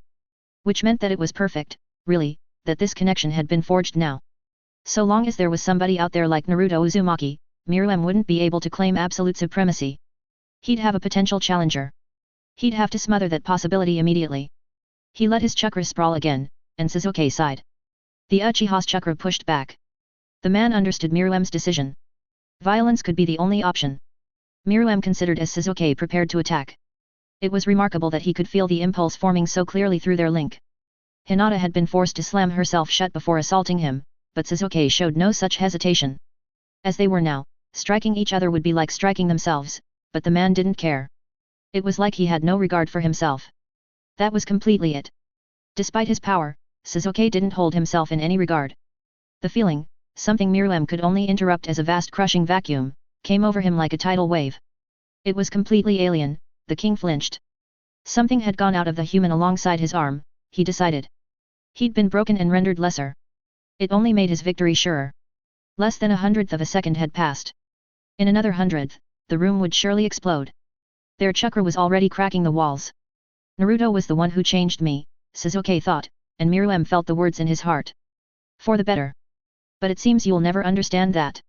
You'll never understand that feeling of fear, disdain, hatred, resentment, greed, guilt, resignation. Wrong. All wrong. Gratitude. Myrmidon froze, or rather, the impulse that was about to send his tail rocketing forward as a deadly spear fizzled and died halfway down his spine. The feeling trapped Sasuke in limbo as well, both of them paralyzed by the king's chakra. Gratitude? Gratitude, gratitude for being ground down into a servant? Being grateful for being made so weak, so pathetic that he'd jump like a dog for a single man? Gratitude for being given a chance to learn from his mistakes. Myrmidon was twitching. He had never dreamed of anger on behalf of anyone other than Komuji or himself, but now, Sasuke's chakra had driven him into a frenzy. Now, just killing Sasuke and Hinata wouldn't be enough for him. How could it be? This man had been transformed into a slave. Who was to say that the same couldn't happen to him? You really don't get it. Maybe you can't. They were finally fully connected. For some reason, Sasuke had embraced his chakra. Their souls were twined together now, a cord with two strings. It was his last chance at resolving the situation. This is Naruto's world, I'm just lucky enough to live in it. Myrmidon stared into the shinobi's mismatched eyes, a cold determination in his chest. The only way he could grow was by overcoming. Like a fire, consuming anything that wasn't itself. But Myrmidon wasn't a fire. He was the king. He had to be more than that, a son. If he didn't kill Naruto now, consume him, metaphorically and literally, he'd die. Myrmidon, watching his own situation with shock and awe, found himself looking upon a fundamental physical law of the universe. The strong and stable system survived and propagated, the uncertain and unstable system fell to pieces and ceased to be. A fire could flicker and die, a sun had consumed enough to become stable and immortal. He needed Naruto here, now. He had to seize this feeling and turn it into a weapon, let it sharpen his chakra into something keen enough to destroy another king. Myrmidon was utterly certain that if he let this feeling fade, he'd lose the edge he needed. He needed to kill the man right away, to slay every one of his fears in a single stroke, and settle the matter of his superiority permanently. His chakra receded, transforming into a small vibrant bubble around him and Sasuke. The Uchiha watched him, eyes narrow. He hadn't attacked. He'd been processing Myrmidon's feelings, absorbing them just as Myrmidon had his. Slowly. Very, very slowly, Myrmidon reached out with his right hand. Sasuke watched it come with apparent caution, but didn't move away. Their souls were still overlapping. The king's hand settled on the shinobi's shoulder, squeezing firmly, but not enough to hurt. It was the first time he'd touched anyone other than Komuji without malice. I'd ask something of you, Myrmidon said, and Sasuke cocked his head. Chakra crackled down the king's arm, bright and loud as lightning. It surged through the shinobi's body, and the man took it without resistance. They were practically a single person now, and nothing was a secret from the other. Sasuke was laughing. The king could hear it in his head, a quiet, amused chuckle. Maybe this was exactly what he had been desiring since he'd replaced Komuji. Myrmidon knew the man had been pulling him towards a particular conclusion with his words and with his chakra. But that had been Sasuke's mistake. The king's certainty was absolute now, and Sasuke's silent laughter dried up in the face of it. Take my chakra. The Uchiha was filling up now, like a reservoir in the rain. It was only a small fraction of the king's energy. It would be restored within 5 minutes, maybe more with exertion. And go. Fetch Naruto Uzumaki. Myrmidon smiled, tombstone teeth bright in his mind through the connection with Sasuke. Please. There wasn't an acknowledgement. The connection broke like a bone snapping, and Sasuke rose to his feet. Myrmidon's hand dropped to his side, and he regarded to Shinobi from his seated position. Sasuke looked down at him, expression unreadable, and then stepped backwards into nothing. The man evaporated, and for the first time in weeks Myrmidon was completely alone. He sat back, and savored the silence before the storm. Number. Hinata couldn't believe what she'd seen. It's over. Netero stirred, looking back at her over his shoulder. The man had taken a seat, cross-legged and staring intently at the palace. The king's dead. He sounded almost disappointed. Already? Not yet, Hinata said softly. There was a warmth spreading in her chest. She felt like she couldn't breathe, but it wasn't a harsh feeling. Sasuke. I don't know how he did it, but somehow he tricked the king. Tricked? Gaara asked. Hinata couldn't wrap her head around it. She had only seen the interplay of chakra between the Uchiha and the ant, not what it carried. That had been beyond her eyes. The king gave Sasuke his chakra. He sent him to bring Naruto. Gaara laughed. Impossible, he said. Why would he? I don't know. They weren't talking. It was all their chakra. Had there been a genjutsu? If so, it had been too subtle for even Hinata to detect. Maybe that wasn't beyond Sasuke. But Sasuke's gone now. And the king is waiting. HMMPH. Netero stroked his chin. Interesting. Hinata could barely pay him any mind. Her heart was speeding up, her chest trembling. Naruto was coming. Naruto was coming. Her husband was coming. He could fix this. Maybe he was the only one who could. Sasuke could have just killed the king, but would that have been enough for her? She didn't know. But if Naruto came here, that would be enough for her. That would be enough to make her right. She needed her husband. It had been 70 days without him. She needed him in her arms, his warmth, his smile, his certainty, his laugh, and even his strength. Naruto could kill the king, and then he could make everything right. He always had before. It's over, Hinata repeated, and there was nothing truer in the world. Number. It took all the courage Patu had to present herself to the king. She was sure the other guards felt the same, even Yuppie. They had been unable to even slow down the intruder, they hadn't even been able to enter the game room thanks to the force of his and the king's chakra. It had pushed them away like an impenetrable wall until it had vanished without warning. When they had entered, they'd expected to find the shinobi's body, or at least the king finishing an impromptu meal. But instead, they'd just found the king of the Chimera Ants pondering a half-finished game of gunji with a distant expression. Your Majesty, Poof said, dropping to one knee. Congratulations on your victory. The king's eyes flicked towards Shia Poof, and the ant flinched back at their chill. I didn't defeat him, he said, and the phantom pain in Patu's missing arm flared. I sent him to collect his master. What? Yuppie asked, stepping forward. What do you? The king's chakra struck him square across the face, a solid and coruscating energy, and Yuppie stopped in his tracks. The guard didn't make a show of obedience or even react to the blow, he just froze, his head tilted slightly from the blow. The king grunted. I came to a realization, the king said, and Patu felt a chill run from the top of her head to the tip of her tail. Actually, 2 realizations, I suppose. He stood up, entire body coiled into limitless potential violence. The guards stayed silent, recognizing the threat washing over them. The first was that there are people out there that could challenge me. Naturally, they need to be taken care of immediately. Your Majesty. Poof began to say, and then gagged on his own words as the king's malice smashed him flat. Tiny copies of himself began to squirm out of his skin as his whole body distended, desperate to escape the pressure.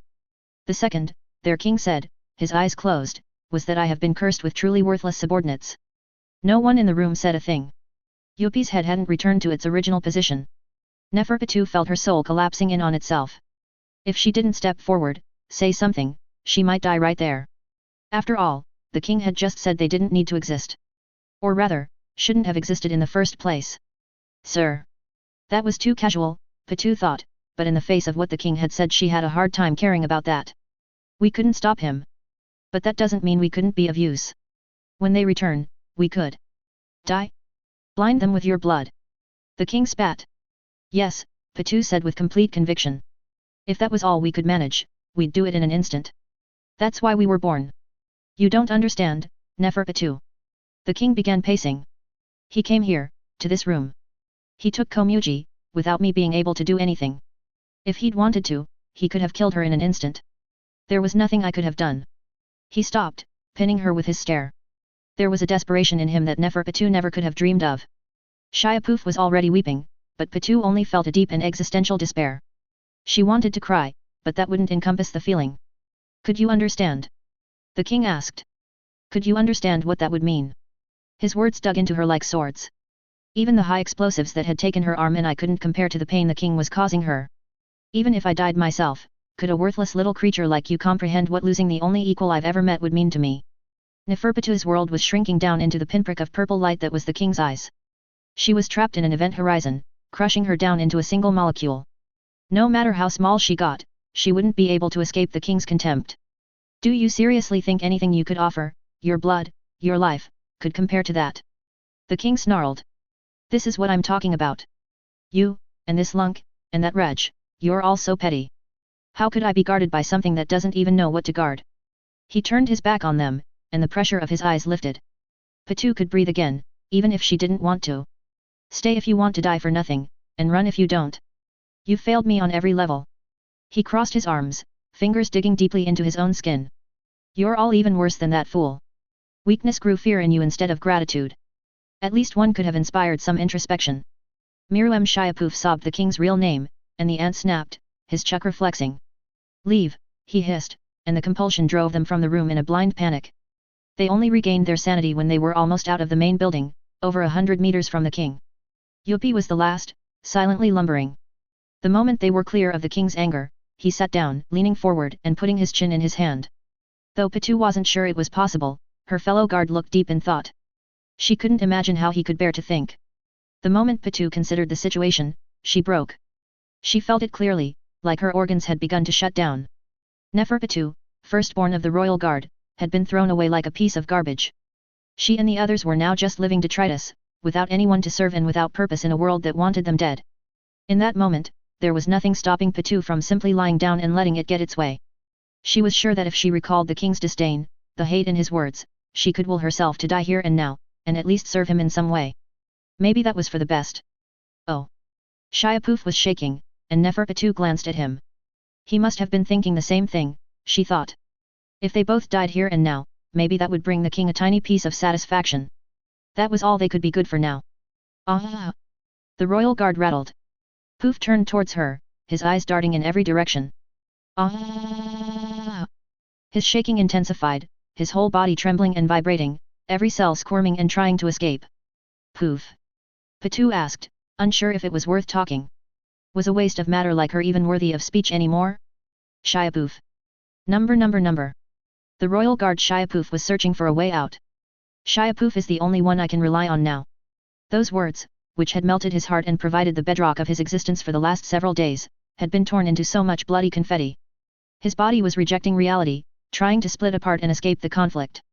But there was nowhere he could go now, surely. Now that the king had rejected him, Shiapuf had no place, no master, no purpose, and no excuse for existing. Maybe his cells weren't trying to escape, he thought.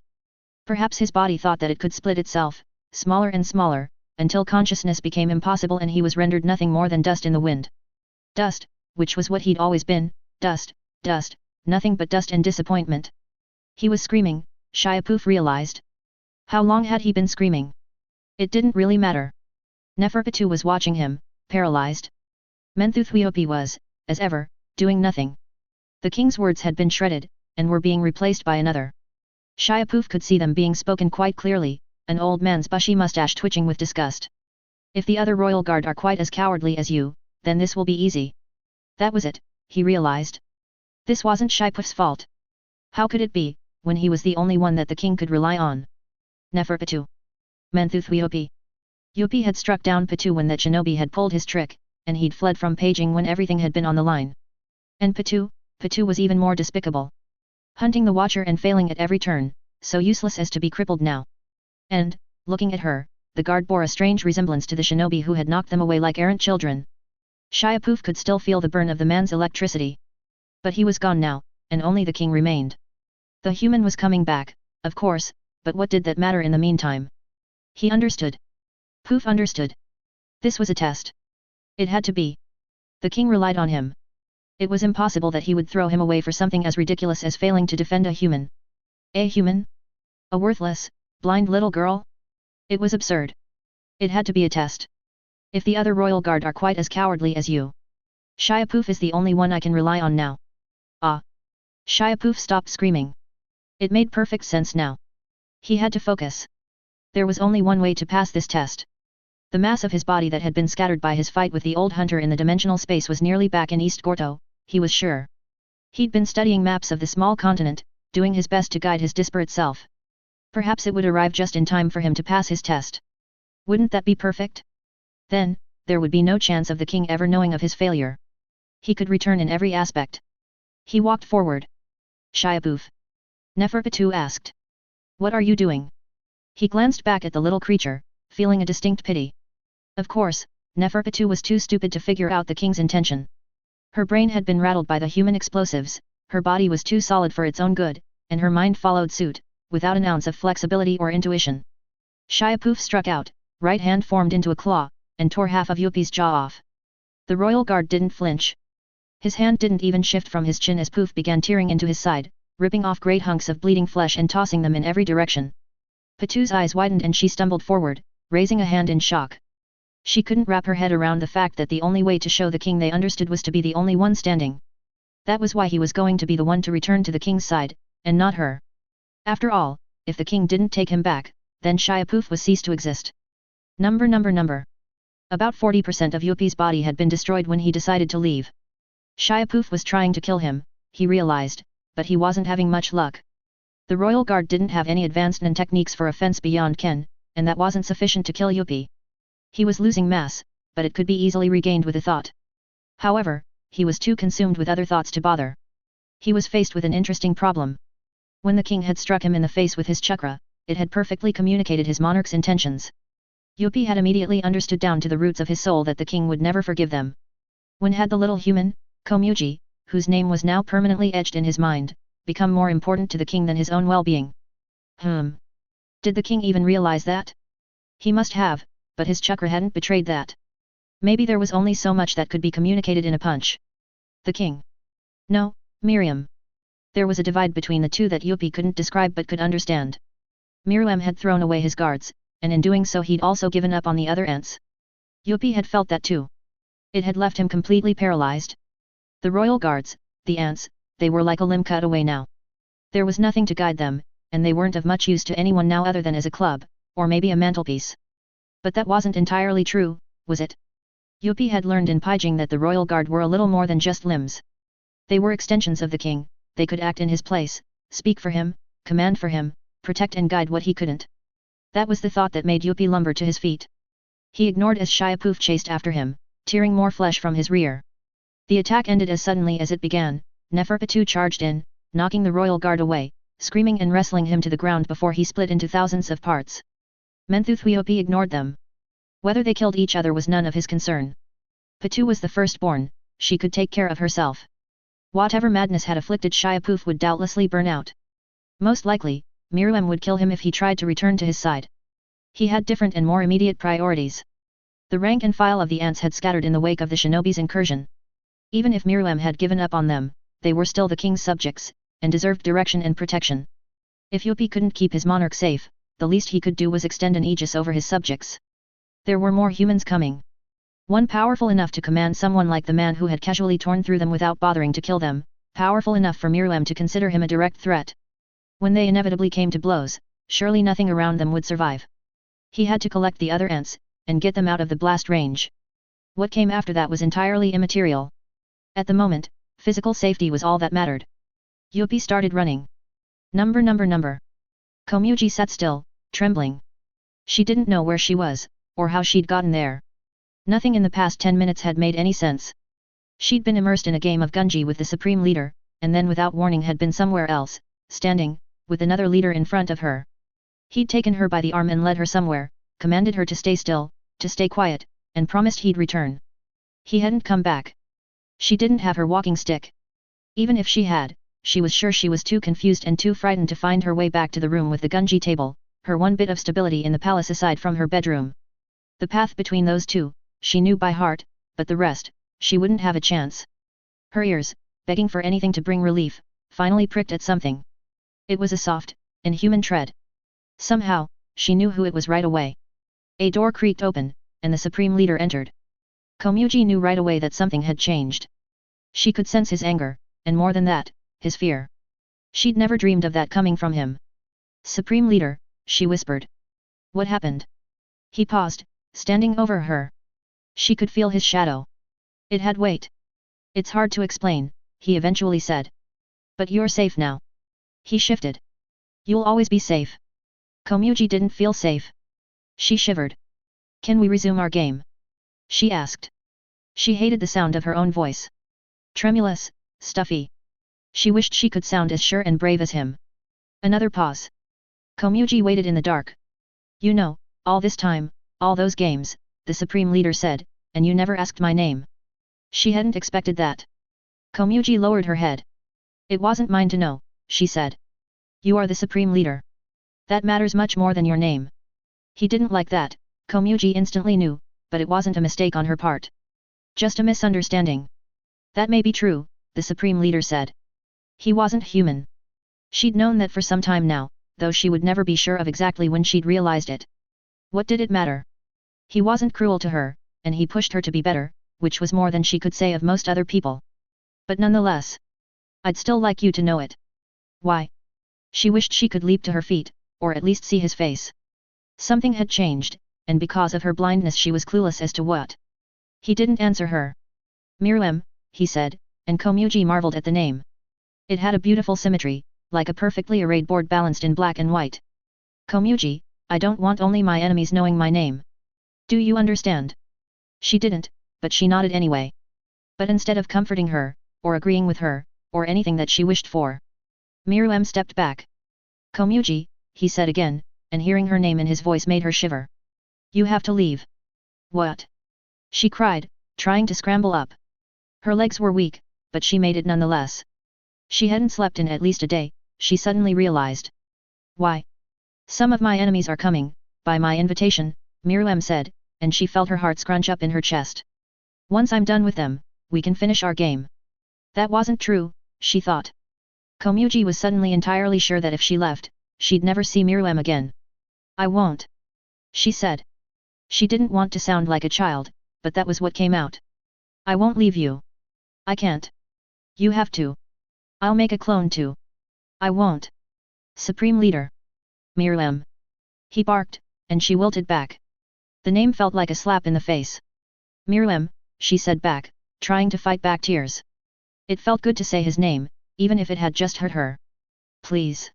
If I leave, I won't. You'll see me again. His voice was absolute. You're the only one who's allowed to defeat me. That's not how things work. She said. If I can beat you, that means someone else can. She was crying now, her throat clogged with phlegm. Please. Quiet. Myrmidon roared, and his aura seized her like a straitjacket. You have to leave. Now. It's the only way you'll be safe. Don't you understand? His voice was almost as thick as hers. If you stay, I can't protect you. Komuji tried to move, to face him, maybe even to slap him, but she was completely rooted in place. As though she was being tugged by invisible strings, her legs began moving on their own, marching her out of the room, following a path she hadn't picked. She realized what was happening. No. She screamed back. She couldn't control anything below her neck, but her mouth was still hers. Myrmidon had refused to take that. She was truly weeping now, so hard her whole body was shaking. You promised. You promised. Her hand opened the door without her consent, and Komuji kept screaming. You promised. Miriam. She was screaming for a long time as her body moved without her control along a track she couldn't perceive. Corridors, stairs, tile, stone, and eventually grass all passed under her without distinction. Even after she'd left the palace, she kept shouting in denial. Miriam's chakra carried her, screaming and weeping the whole way, to safety. Number. Afterwards, with Komuji's scream still ringing in his ears, the king returned to the abandoned gunji board. He sat down by it, and regarded the half-finished game with empty eyes. He would have lost this one too. It only took him a minute or so to see that. Komuji still held an absolute advantage over him. One that Miriam had to admit extended beyond gunji as he shifted one piece between possible moves with a shaking hand. His chest hurt. He waited like that for some time. 5, perhaps 6 minutes. He wasn't counting the seconds religiously. Instead, he was trying to calm and center himself. He had to call up the passion of a son, the thing he'd felt before, and shape it into a peerless sword. That was his only path to victory. So Miriam did just that, sitting as still as a statue and watching the board with eyes that were somewhere else entirely. He would consume. He had to consume. That was his nature. You promised. He struggled to overcome those words. And then, when he failed, he struggled to avoid them. How could he reconcile his fate as king, and his fate in meeting Komuji? There was a paradox there that he could not fully understand, and it gnawed at him and his sword. If he let it chew too much, he was sure he would die. But if he threw it away, a part of him would die instead. Even though the whole was obviously more important than the part, leader against subjects, soul against body, the king against Miriam. He couldn't discard it. He couldn't bring himself to do it. That was fine. Let the sword be a little jagged, a little worn then. Wouldn't that only make its bite more bitter? He could use that. He could use fighting for Komuji and his supremacy. He could make them one and the same, if he tried. He was sure of it. Far too soon, the moment came. A hole in the world opened up, like a great eye, and 2 men stepped out of it, precisely from where Suzuki had departed. The first one was Suzuki, who led with a confident step out of the unknown void. The second, Miriam had never met. Nonetheless, he recognized him instantly from what he'd gleaned from others' hearts. Naruto Uzumaki was even brighter in life than he was in memory, and it seemed that he took in the entirety of Miriam in a single glance. The blonde man, more than a foot taller than him, cocked an eyebrow. So, he asked, his voice rough and curious. You're Miriam. There was no more time for a thought. With consideration for nothing but the present, Miriam attacked. The sun and the rope. Despite the many humans and ants surrounding East Gorto's central palace, there were 3 who were a cut above the rest. Those 3's instincts were quick enough to alert them in time. As one, they watched the king of the Chimera ants launch from the palace, straight up with such speed and import that he more resembled a missile launched from a secret silo than a living being. All three were enraptured by the living shooting star. The first was Hinata Uzumaki. She'd watched her husband's fist connect with the king's chin with the force of a small earthquake as the ant had charged forward, and couldn't feel anything but vicious joy. As had so often been her role since stepping through the portal all those weeks ago, she had nothing to do but watch. The second was the royal guard who no longer had a purpose in life, Neferpitu. She looked up at her sailing king, and was overwhelmed by a sense of inevitable doom. But just as quickly as the premonition overcame her, it was banished by the reality of her situation. Shiapoof dislocated her remaining hand, and Pitu fell back into an impossible fight for her life. The third was Isaac Netero. Netero's feelings could not be rendered down into one word, or several flowery ones. Unlike the months-old royal guard who was fighting for their life or the young woman at his side, he was an old man who'd lived a deceptively complicated life and seen things even more unbelievable than this. More than that, he had responsibilities beyond his own life to consider as he watched Myrmidon soar 2 kilometers into the sky, nearly touching the low and thick clouds. There was a feeling, inconsequential to the proceedings but amusing to note, that could be put simply as he watched the follow-up to Naruto's attack. Sasuke Uchiha came up after the king, one arrow fired after another, and struck the ant down and away from the palace with a thunderous kick. Literally. The shinobi's foot shone with electricity, and when the blow landed it let out the crack of a lightning bolt. That feeling was jealousy. Netero knew in a moment of wonderful clarity that he would like nothing more than to be in the king's place at that moment. To be weighing his life against not one but two impossibly powerful opponents, who were working together with obvious experience and who without a doubt would not extend a grateful hand if he lost. But that was a childish emotion. As childish as the king itself. Right now, it wasn't Netero's place to fight for his life. That duty had been relegated to others. His duty was to consider the politics, irksome as ever. If Netero faced the king, he would almost certainly die, and if that were to happen the rose would wipe away the ant, East Gordo's capital, 10 million people, and the Hunter Association's credibility. As the board had been set, it was impossible to bait the king into a situation that would leave him the only casualty. Nonetheless, he couldn't banish the itch that had long ago transformed him into the strongest man in the known world. Right from the start of the engagement, the king was being manhandled, just as Netero had feared. Things were going to become infinitely more complicated. As Netero watched, a storm began to descend around the palace. It wasn't the low clouds finally coming due. It was a storm of chakra, violent and vibrant, and it only grew more vicious as the battle continued. Number. It took Myrmidon longer than he would have liked to understand that he'd been punched. The transition from his charge to his launch was perfectly perceivable by him. Naruto Uzumaki had stepped forward, into him instead of away like any self-aware creature in existence should have, and launched a picture-perfect uppercut directly into his chin. Myrmidon's only experience with martial arts was the gentle fist, which didn't really feature blunt instruments like uppercuts, but even he had to admit that it was an impressive punch. The impact hadn't hurt. All it had inspired was a dull ache. Then he'd been going up, very, very fast. So, in terms of actually seeing it, Myrmidon hadn't had an issue with the attack. It was the fact that he'd been punched in such a mundane and predictable manner that he was having trouble with. He should have been able to dodge that. Surely. He'd anticipated more than 20 possible counterattacks before he'd gone more than an inch. Something as dumb as an uppercut had been low on that list, but it had been there. It had already been anticipated. Which meant, Myrmidon realized as he neared the apex of his launch, that Hinata's husband was a little faster than he'd assumed. Stronger too, but that was a given. Humans fought by trained instinct. Or at least, Hinata did, and Hinata was an accomplished fighter, so it was safe to assume for now that reliance on instincts held true for her husband. They were the opposite of Myrmidon, who didn't have the same experience to build those instincts and used his peerless mind to walk through every possible option. That meant that Naruto had probably never even decided on that specific punch to counter his charge. The fire shadow had just reacted to incoming danger and his body had done the rest. That was fantastic to know. Just from that bit of information, the blow had been more than a fair trade. Myrmidon smiled as he looked down. Sasuke Uchiha was coming after him. The Hokage didn't flinch from danger. It was his instinct to step right into it. Myrmidon could take advantage of that. Sasuke ended up above him, a perfectly calculated jump more than 2 kilometers straight up, and threw a kick sheathed in lightning at him. Myrmidon wasn't concerned. What could a cripple's imitation be when he'd been struck by the real thing? He let it hit him, curious where Sasuke would send him. Just as he'd thought, it couldn't compare to the bolt that had struck him Peijing. His entire torso tingled, and his shoulder sung with something in between a bruise and a burn, but it wasn't real damage. Had his body already adapted to high voltages? He wasn't sure, but it seemed possible if that was the only effect of the kick. He descended as quickly as he'd risen. As he'd suspected, Sasuke had sent him north, towards the back of the palace and away from the millions of humans arrayed in front of it. He was trying to isolate the fight. That was fine by Myrmidon's reckoning. The people of East Gordo were both resources and hostages, they couldn't be carelessly spent. He slammed into the earth behind the palace and caught himself with his chakra, not even raising a puff of dirt from the once carefully maintained lawn. Sasuke landed before him, but Miriam didn't attack. He was still analyzing, and a head-on charge clearly was a suboptimal option when his opponent was ready for it. These opponents weren't like any others he'd faced, he wouldn't be able to blitz them into submission. Naruto appeared a moment later at Sasuke's side, and the world was silent as the humans considered him. You didn't tell me he was so short, Naruto said. Sasuke glanced at him. From the way you talked, I figured he'd be taller. Does it matter? The man asked, and Naruto laughed.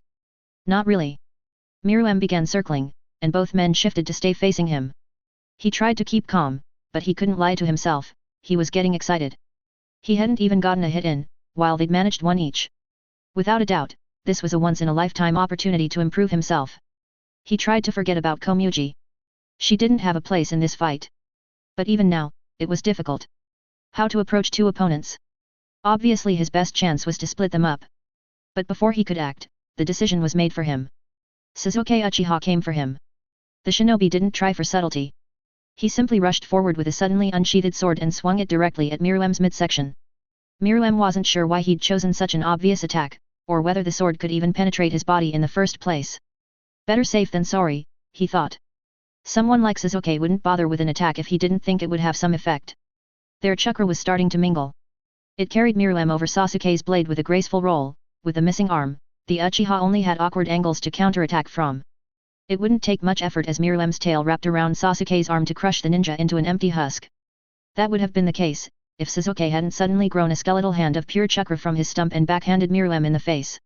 He stumbled back, and the Uchiha swiped at his feet with his sword. Miriam hopped over the blow, puzzling at the sudden arm. Sasuke had enough chakra control to form a coherent limb? He hadn't considered that possibility, but surely it was the same principle as the raised Nan. Only a more complicated shape.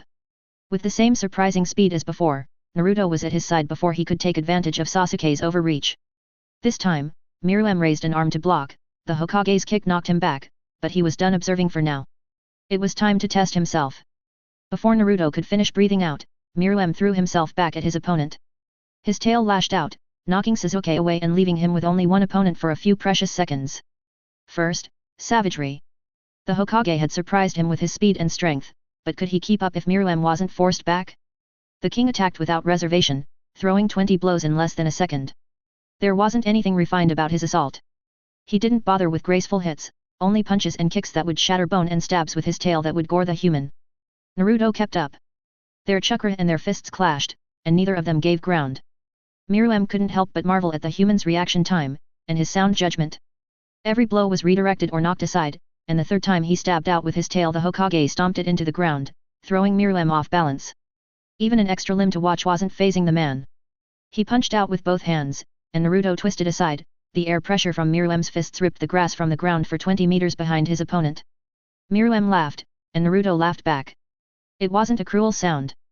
That disrupted his rhythm more than his tail being stepped on had. Miriam puzzled over it until the man's golden chakra made it clear. The Hokage was having fun. Well, that was fine, for now. Let him have his fun before he died.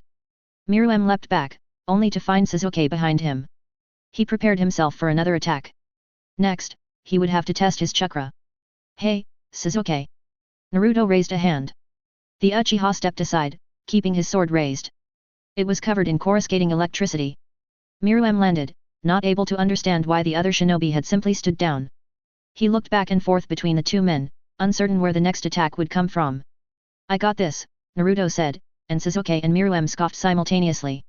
Go check on the others, all right? Make sure they stay out of the way. Naruto Sasuke was obviously exasperated. Miriam didn't let him finish.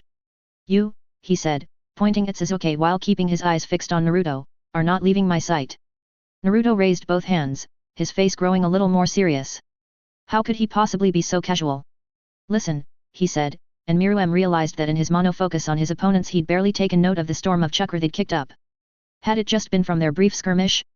It filled the air, purple and gold and other colors that didn't exist, ruffling the human's hair and faintly howling like a distant storm. Their chakra mingled, and unlike Sasuke, Naruto welcomed it in. It was like it had been with his wife.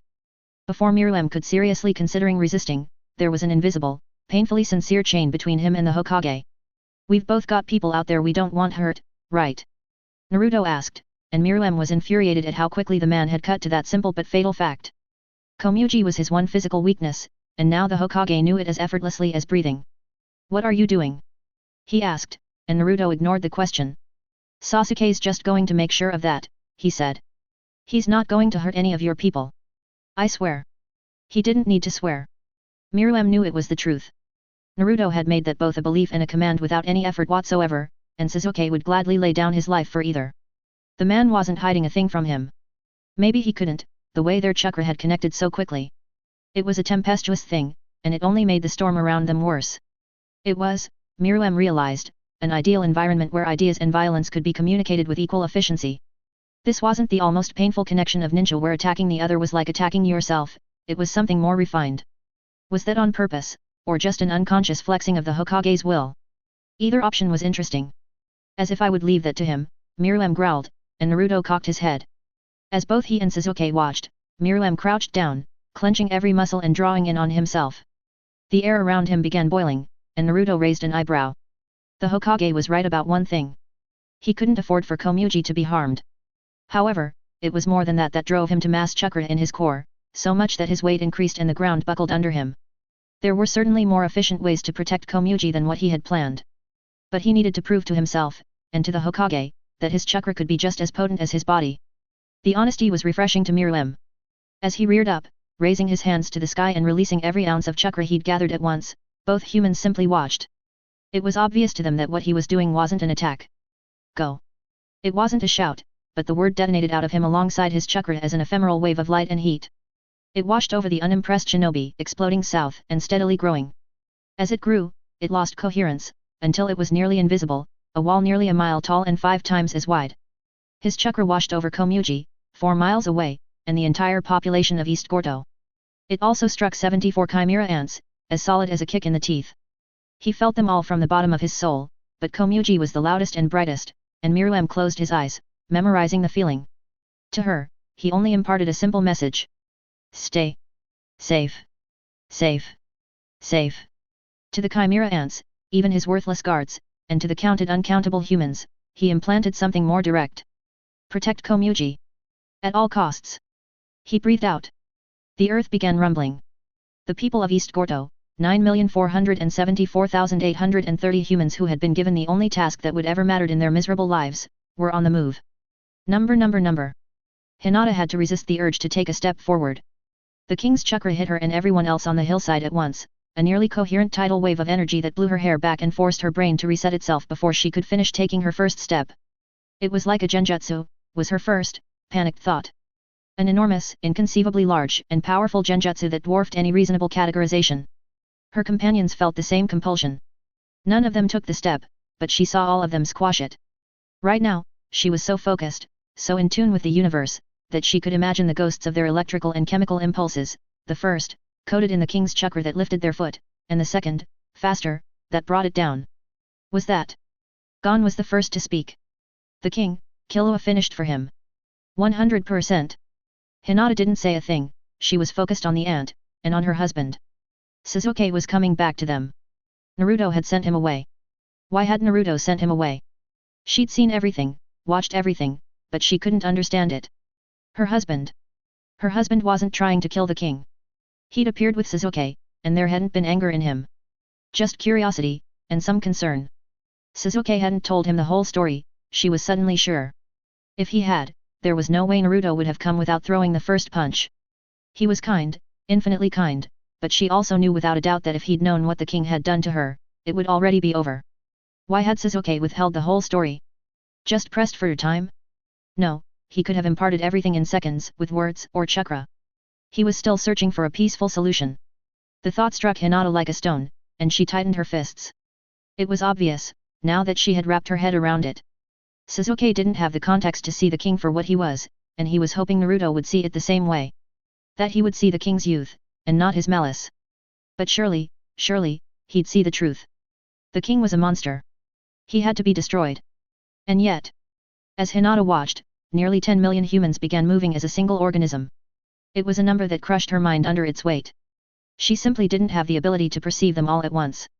To look at them 1, 10, or even 100 at a time, that was easy, but the population of East Gordo simply couldn't be taken in all at once, no matter how powerful her vision was.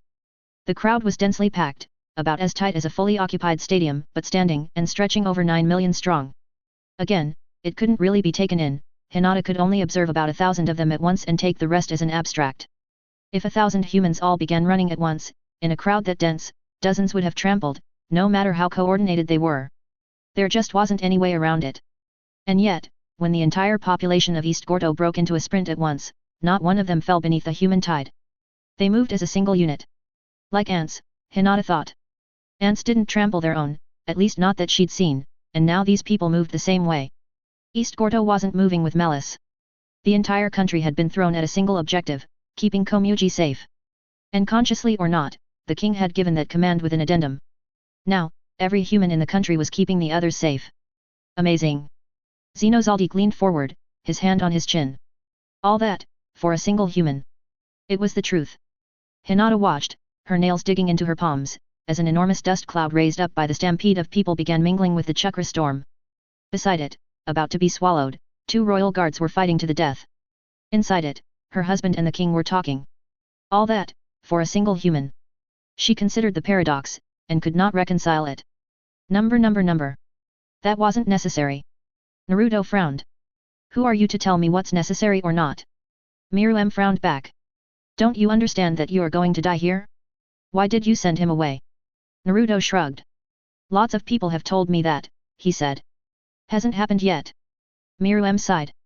I was hoping you'd improve me, he said. But so far, you've only amused me. If you seriously think you can take me on alone. No thinking about it, Naruto grinned. You're definitely strong. I wouldn't be surprised if you've never met anyone even close to as strong as you. His smile faded. Even Hinata. But... He stretched out one of his calves, rotating the ankle. Myrmidon watched the ball joint circle around, marveling at the man's cockiness and the inherent fragility of the human body. That's 'cause you hadn't met me. Naruto settled into a martial stance, his whole body at the ready and practically vibrating in anticipation. Sasuke told me you were dangerous, and you seem to think so too. He gestured. So show me. This man didn't crave fights, Myrmidon understood. Not like some others did. But fighting was something Naruto Uzumaki had always been good at, and it was natural to enjoy what you were accomplished at. And it had been a long time, dozens of times Myrmidon's lifespan, since the Hokage had had a real fight. That would be a good final gift then. Naruto smirked at the thought, and Myrmidon took that as the signal to attack. Strength alone wouldn't accomplish anything. He'd realized that after their last engagement, and Naruto knew that too. Still, his next move managed to surprise the Hokage. He came at the man with delicate, flowing motions, hands and feet formed into spears. Jukin. The man had time to ask in a confused tone, and then there was no more time for talking. Using the gentle fist, Myrmidon immediately decided, was very satisfying. He'd only had several seconds of practice with it before, during his brawl with Hinata in Beijing, and that had been a short, furious fight with both of them foregoing form for violence. But now, Myrmidon did his best to perfectly imitate the style he'd stolen from Hinata's memories. This was the appeal of a martial art then. His whole body flowed like water, effortlessly shifting from attack to attack. It was, as the name implied, gentle. Myrmidon didn't strike to crush or pierce, but to cut and burst.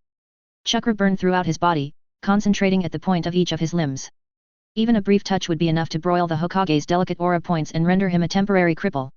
It was an unending series of chained attacks where even a mistake of inches would spell death for his opponent. The chain went on for 3 seconds. It was like a dance, Naruto graciously giving ground, refusing to strike back. He was a practiced partner in this dance, Myrmidon realized, where one pursued and the other conceded. 5 seconds. 10. 15. He couldn't land a hit. His chakra burned nothing but air. That wasn't possible. Hey, Naruto said, and he seized Myrmidon's outstretched hand. To the king's astonishment, shimmering golden chakra covered the Hokage's hand, keeping the baneful chakra of the gentle fist at bay. The Hokage's leg went up. Where'd you learn that? Before Myrmidon could answer, Naruto's axe kick came down directly on his back. The pressure was sudden and enormous. In an instant, he was buried more than 20 feet below the earth. Myrmidon turned, grinding away hard soil without effort, just in time to catch Naruto's next kick directly in the chest. His hands wrapped around the Hokage's foot and stopped the attack short, but the force of it still drove them another 10 feet into the earth. The shinobi's whole body was wreathed in golden chakra now. Before Myrmidon could twist the man's foot off, Naruto threw yet another kick. That one slipped past his guard and slammed directly into his face. Still no pain, but the ache in his chin throbbed at that one. He hit concrete instead of earth, and broke through it. He was in an underground tunnel now, one of the dozens that sprawled out from the palace heading every which way. The concrete tunnel stretched in both directions, apparently endless. The lights lining the ceiling were flickering. Naruto dropped down through the hole his body had made, and Myrmidon leapt back before he landed, considering the man's new aura. He was still confident, he hadn't taken any damage. Eventually, the man would run out of tricks, and Myrmidon would shatter his rhythm. You picked that up from Hinata, the Hokage said. His chakra was like nothing Myrmidon had ever seen before, and it lit up the tunnel brighter than the overhead lights ever could have. It was similar to the aura Hinata had gained in Beijing, but where that had been a barely controlled inferno that had surrounded her whole body, Naruto's cloak of chakra was totally uniform and stable, like a layer of still golden water. It should have made him look inhuman. The Hokage's eyes had crossed pupils now, and the scars on his cheeks were huge and black. But somehow, it only amplified his human features. Picked it up? Myrmidon asked. Could he create a cloak like that? What was the effect? The man was physically stronger now, he was sure of that, but did it have other implications? Did it help him control his chakra externally? That was his best guess. Subtly, Myrmidon began poking at his own chakra, trying to have it dance on his skin. No, it wasn't just above the surface. The chakra had even been coating the inside of Naruto's mouth. Did it suffuse every cell? Deeper than that? How much was conscious control versus unconscious protection, like someone flinching away from a high-speed object? The question was thrilling. Your Juken form is just about perfect, the Hokage said, stroking his chin. So you couldn't have just learned it from fighting Hinata, even if you could learn something like that on sight. She always improvises in a fight, you didn't. You're correct, Myrmidon said. She showed me it. Or I pulled it from her. The difference is academic. The Hokage shifted, and Myrmidon did as well, but the man just relaxed again without attacking. That ninja of yours, hey. He frowned. It's pretty parasitic, so I guess that's not the right word for it, but it's the closest thing. Hinata came to the same conclusion. You spent some time with her. The past came to them both, bitten by the man's words, and suffused the space. It wasn't a visual memory, but the sensation. The words, the violence of their meetings, Myrmidon's admiration and gratitude. I'm a little jealous, Naruto admitted. She's an impressive woman, Myrmidon said. And she led me to you. You're gonna have to explain that to me, Naruto said, rubbing the back of his head. Sasuke didn't tell me the whole story, and you. He laughed. You just jumped right in. I'm pretty lost right now. Myrmidon laughed back. You're polite. I'm trying to kill you, and you just want to know why. If someone tried to kill you, wouldn't you want to know? No. It's always been self-evident. Naruto smiled. Indulge me, then. He gestured around at the coherent chakra filling up the tunnel. We've got something going on here. Can you use that? This was part of it, Myrmidon thought. Part of the meal, as it were. Would it be as meaningful if he overcame this man without his opponent even knowing why he was being eaten? That would diminish his victory, if only by a fraction. Not to mention, there was something exciting about speaking so casually to someone who had kicked him in the face. I'll try to help you understand, Myrmidon said, crouching down, why you have to die. Now, image came sensation. It wasn't the most efficient transfer, but it came by instinct.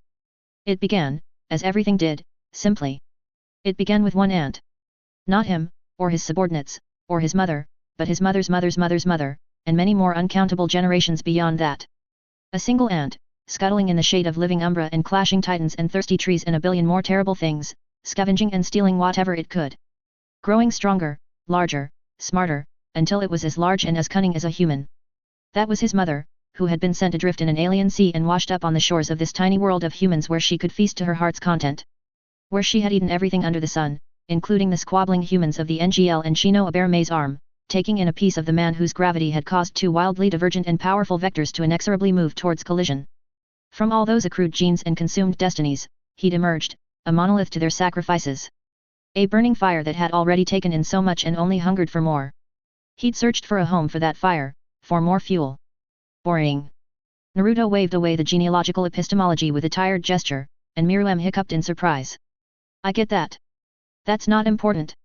Why did you call me, instead of just fighting Sasuke? His eyes narrowed. You wanted me, not just a strong opponent. What made Sasuke not good enough? He was a servant, not a king, Myrmidon bit out, chafing at the interruption. He experienced an epiphany as Naruto's chakra spiked at the word. But he was, once, or wanted to be. He wasn't what I needed. You needed a king? Naruto asked, and Miriam nodded. The man pondered his admission, and then snapped his fingers. I gotcha, he said, and to Miriam's pleasant surprise his witnessed a familiar metaphor, two suns crashing into the other, flares of plasma and radiation twisting space and time. That's how you see things, one thing eating another. He grinned. So what, you think you need to eat me? That's a little insecure. It was an irritating thing to say, but Miriam couldn't deny it. Especially since the words made him want to attack again, that would just be proving the man's point. It's not a matter of insecurity, Miriam said. I thought I was alone, at my peak. When I learned that there was someone out there like you, someone who could command servants like Sasuke Uchiha or Hinata. They're not my servants. Miriam paused. They're subordinate to you. Wrong again. Naruto crossed his arms. Hinata is my wife, and Sasuke is my friend. It's a partnership. I'm not familiar. Sure you are. Naruto held his hand out, the golden chakra around his hand floating up and out and forming a gunji piece. Miriam felt a chill run down his spine. That's not the same. Maybe. I've only known you for about 10 minutes. But in the first 2 you spent more chakra than most people will ever see in their lives to send a couple million people off to protect that girl. Komuji. Naruto cocked his head. You definitely wouldn't do that for a servant, but for a partner. Miriam took a mental step back, reassessing the situation. How much had the Hokage already pulled from his head without Miriam knowing, if he already understood Gunji? For the first time, he felt at a distinct disadvantage. Not physically, which almost made it worse. He was taking the man too lightly. You misunderstand. Komuji is only... Only what? Miriam tripped, and Naruto took a step forward. There was violence in him now, Miriam realized. The Hokage was ready to go on the offensive for the first time. But all he could focus on was that consuming question. Only what? His only equal? His equivalent, in one aspect at least. His partner in Gunji? No, it was more than that. No one sane would have done what he had, dismissed his guard, sent out that chakra pulse, confided in her, taken her advice. No one would have done for a mere partner in a board game. Komuji was more than that. She was his. Yet, you don't get it either. Naruto shrugged. Maybe this will help you figure it out. He made the same kind of step Hinata had in Beijing. The step that took him too far. Then, he threw his second punch. Miriam deflected it, knocking it aside with his arm, but the fraction of force that made it through still knocked him backwards, his heels digging divots in the concrete. He barely had time to go a foot or so before Naruto was after him, throwing a precise series of punches at his head and torso. Miriam did his best to forget Komuji and focus on the fight. He ducked and dodged what he could and deflected what he couldn't, but one punch still managed to slip through.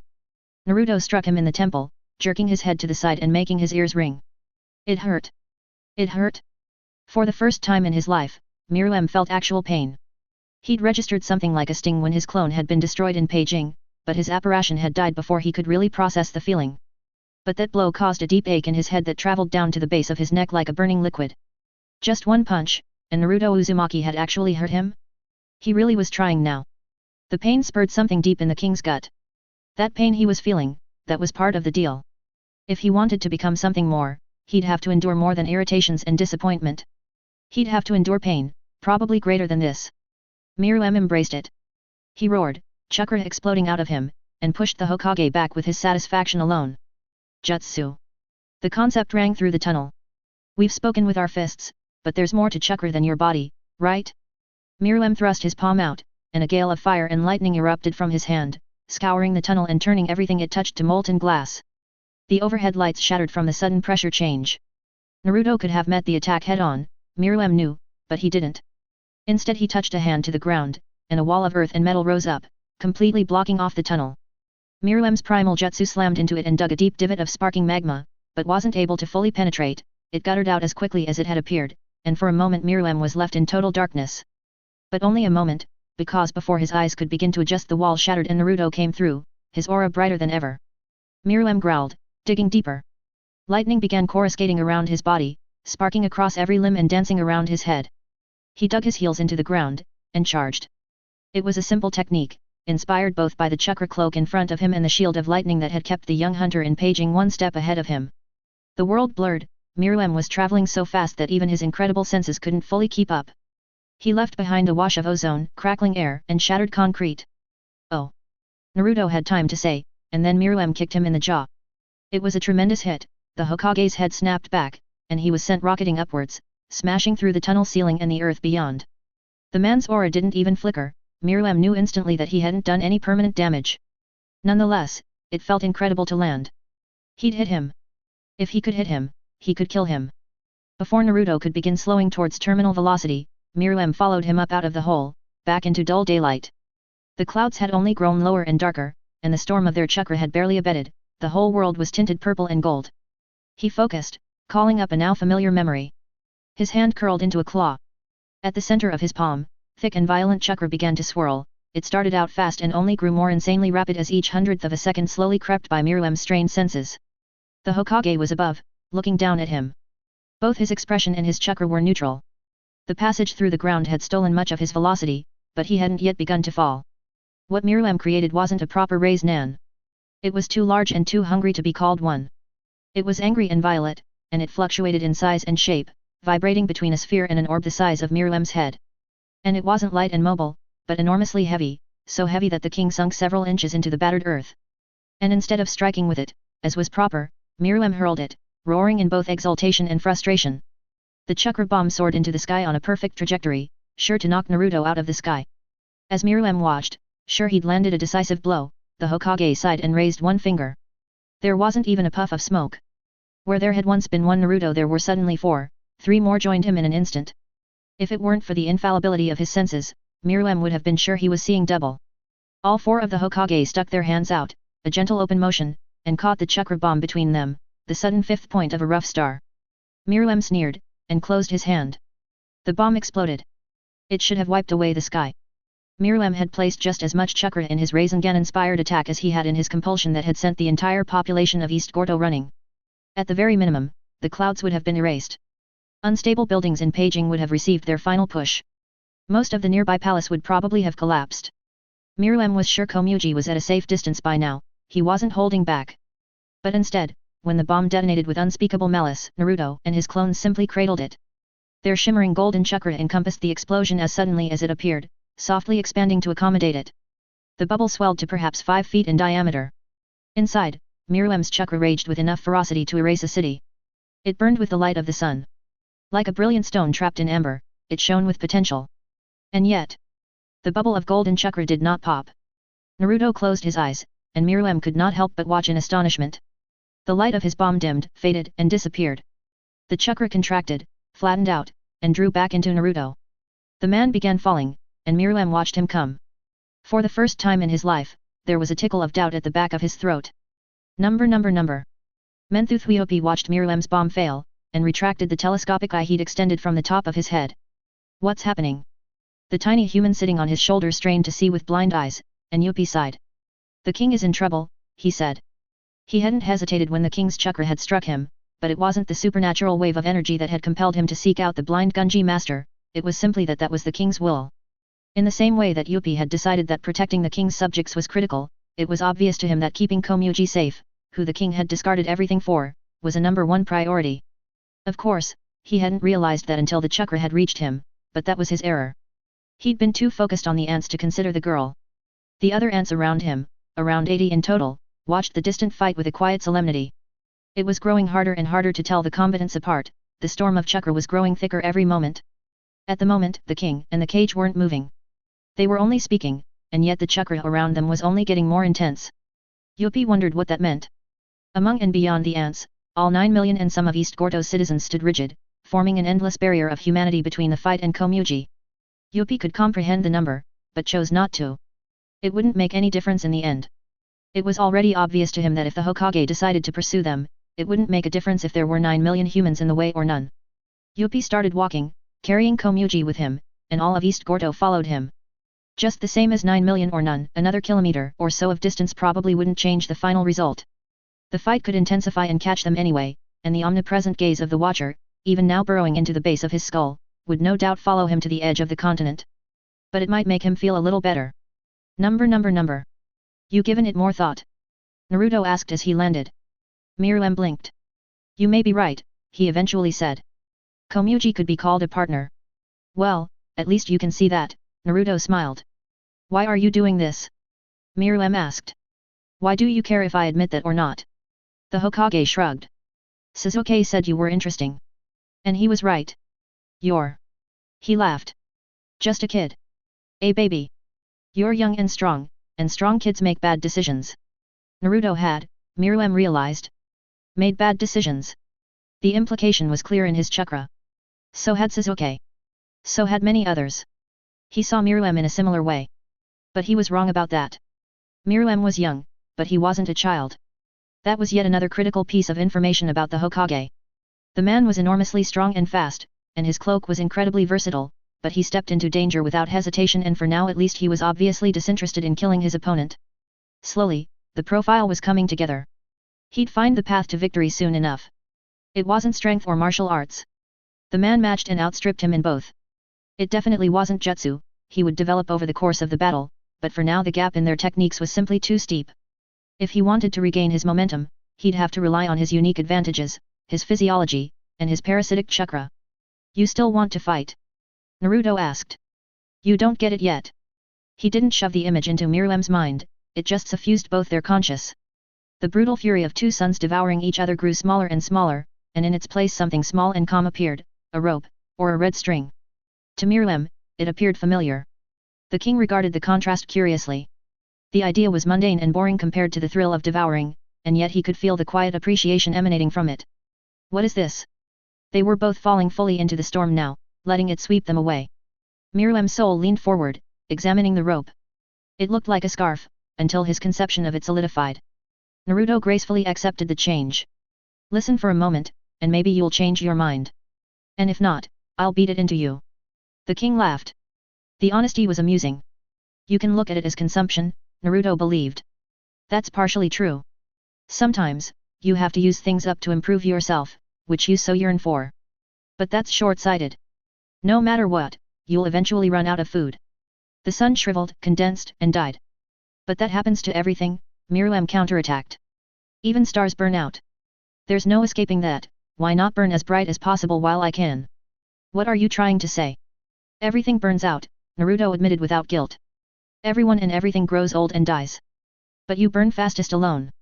Just listen for a second, and consider. A rope isn't just a rope. Why? I'm trying to show you real strength. If you get that, you won't have to waste time killing me. Or anyone else. You're already really close. A rope isn't just a rope. A rope is 2, 3, or 1,000 little ropes wound around one another. Bodies, intertwined. Twine, right? Of course, that's simple. On its own, each strand is easy to break. But when you tie them together, they each strengthen one another. Exponentially. 2 strands can hold the weight of 8. Do you get it? You're saying that I'm the twine. Of course. You're saying that Komuji is twine too. And that the two of us could make a rope. But that wouldn't make me stronger. Don't be dumb. You've already realized that there's more to strength than the ability to kill. It would make you more whole. You can feel that emptiness now, and you thought you could fill it with me, but you still wasted all that chakra on keeping her safe, even though I had no intention of hurting her. I could accept that. He could accept that. It was a kind of truth, and following that truth had obviously given the Hokage power. But there's an obvious problem with the rope. Oh? If it's made up of many pieces, it can be broken apart. Of course. Everything can. We already got that bit. You don't understand. You've just proven my point to me. You can't strip off a piece of the sun without burning. No, that's too literal. A rope is made up of many pieces, and every one of those pieces becomes a strength and a weakness. Hinata understood that right away, when she looked into my heart and saw Komuji. She thought the exact same way as you. She thought Komuji was my strength. But she also recognized that Komuji was the only way she could hurt me. And it's the same for you, Hokage. Myrmidon drew himself back from the link, but only enough to make his individuality firm. I can strip away your strengths, I'm sure of it. You could try. I already have. Hinata? She's alive, but I reduced her. You couldn't have. She's too strong for you. If that's the case, she suffered the same weakness as you. Apart, separated by worlds and circumstances and distances that couldn't have been crossed. Maybe with your strength, she could have kept herself whole, but alone, she was just twine. Myrmidon attacked, but not with his body. His chakra surged and whirled, the link vibrating with its violence. I killed her 31 times, he said, but only for play. Every punch he'd thrown, every jab of his tail, all held back at the last moment before they'd ended the woman's life, struck Naruto at once, digging deep into his soul. She was completely at my mercy, and by her own design. I forced her to use that lunar chakra that she so despises, to the point she became an avatar for it. I nibbled and lashed at your twine until it nearly snapped, and then I let her leave because I'd learned all I could. It wasn't even worth the effort to kill her at that point. Wouldn't you do the exact same to Komuji? You are too strong to be stupid. Knowing and believing as deeply as you do that she is my strength, wouldn't you tear her apart in an instant if you believed it would win you the battle? What would your beliefs be in the face of that reality, my bottomless improvement? How could I even begin to trust your strength, knowing that? The Hokage was shaking. Myrmidon launched a killing blow, a phantom memory grown anew. They both tasted Hinata. Their son, Boruto. Sasuke Uchiha, Shino Aberame, Kaiba Inyazuka, and every name that Myrmidon had been able to pluck from Hinata's mind, a limitless field of palates. Every name was distinct and delicious. The final blow was one of Hinata's own memories, ruthlessly stolen and cured like a muddy ball rolled over and over again until it was a perfect sphere. They feasted on Himawari together. But I won't need to play on that weakness, Hokage. I'm already enough to burn you. The link shattered. Myrmidon broke it with a single flex of his will, one last horrifically violent chakra shock striking Naruto dead center. The Hokage staggered back a step. Sparking with lightning, Myrmidon didn't charge directly in. He wasn't confident the same trick would work twice, even with his opponent so off balance. So instead, the king mimicked his royal guard, Neferpitu.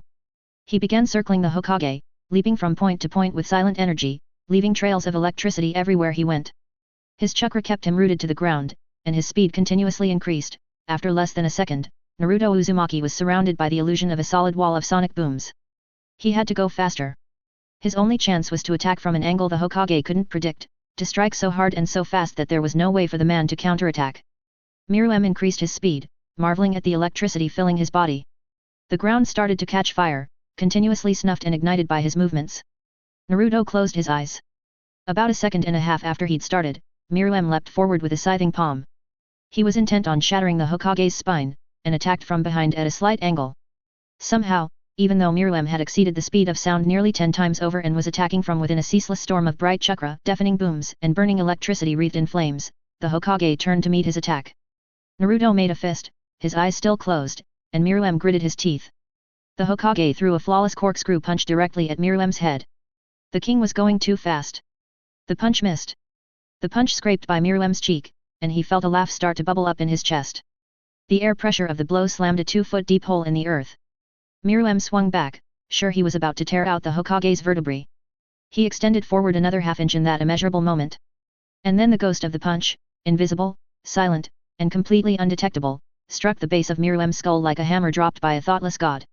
Myrmidon went down so fast that his momentum was instantly cancelled, and so confused that his concentration broke instantly. His lightning went out like a shattered light bulb, and before he could comprehend what had hit him his mouth was full of grass. He sprawled in the dirt, unable to take a breath. His brain was frozen, stuck in a loop. What was that punch? What was that punch? Where had it come from? Was he on the ground, like he thought, or had Naruto sent him flying? His thoughts were completely scrambled. Which was extremely unfortunate, because the next thing Naruto did was kick him directly in the face. Myrmidon had regained enough composure to ride the blow. The kick, which he could only perceive as a flash of white and pain, flipped him to his feet and sent him flying backwards head over heels, but it didn't knock him out. Something in his mouth broke. He landed on both feet and stabilized himself with his tail, sucking in air. His whole body felt empty. He spat something out, and looked down at it in astonishment. It lay in the grass gleaming and white, shining with the gold and purple chakra surrounding them. It was a piece of one of his teeth. Myrmidon looked up, his tongue unconsciously probing the jagged new gap in his mouth. Naruto had barely moved. The man took a deep breath, and then another. He opened his eyes. They were like Hinata's eyes had been in Beijing. Sharp, and focused. The cross looked like blades. His cloak exploded, shining chakra flooding out in every direction. Myrmidon leapt back, watching the onrushing tide with dull astonishment. Ah, he said out loud, before he was buried under a burning mountain of golden energy. I might have made a mistake. The death of the king. The king had made a mistake. Neferpitu couldn't see the fight unfolding between her master and the Hokage, but she could feel it in her bones. Every hit they exchanged shook the entire palace, jostling its ruins and bring down more walls. The shockwaves made her missing eye ache. The tempo of the fight was changing. The bright golden glow of Naruto Uzumaki's chakra was strangling the king's purple energy. The battle was rapidly coming to a head. Much like hers. Patu's left leg was broken, along with several of her ribs. She sat in a crater of her own making, breathing heavily. Shiapoof had completely surrounded her. Thousands of small copies of the guard floated in every direction she could look, chattering and laughing. Shiapoof, she begged. He needs our help. We need to go to him. You're a fool, Neferpitu. All of the Shiapoofs spoke as one. This is why the king won't accept you back. Do you really think he wants us to help him in this battle? The fluttering horde began advancing. There is a second test here, to control ourselves and test our faith. Do you really think the king could lose? The royal guard was weeping, gold dust drifting off his tears. He is playing, waiting for you to make a move. That is why you are a failure, Patu. You can't even understand the most basic things about the king. Shiapoof, Neferpitu had realized some time ago, had gone completely insane. Fret not. The wave came faster now. Once you're dead, you'll stop making such stupid mistakes. Neferpitu leapt up and away, and the wave followed her, nipping at her ankles. All she could do now was run. She didn't have any techniques that could hurt Shiapoof, the other guard simply kept splitting into more and more parts, no matter how she shredded him. All she could manage was an inconvenience. Truly, Patu wasn't sure if it was worth running. She had no desire to live anymore. But her body disagreed with her. It could not understand that the king had thrown her away, and so it compelled her to fight or to run. With nothing else in existence to obey, Neferpitu had let it command her. She wasn't a royal guard anymore. What could she kill for, even if she could slay Shiapoof? Herself? Could she even kill a guard who was still devoted to the king, even in a manner that was obviously mad? No, Shiapoof wasn't devoted to the king. The thought tripped Neferpitu, and she fell, sprawling down a destroyed staircase. Shiapoof was devoted to a fiction, the king he'd created in his mind, the king who'd implicitly commanded him to kill Neferpitu and never, ever aid the real king. That was the thought that made Neferpitu turn around once more, spinning as she reached the bottom of the stairs and leaping into the offensive. The king might have thrown her away, but she could still protect him by destroying a servant that had abandoned him. Shiapoof laughed. He was right too.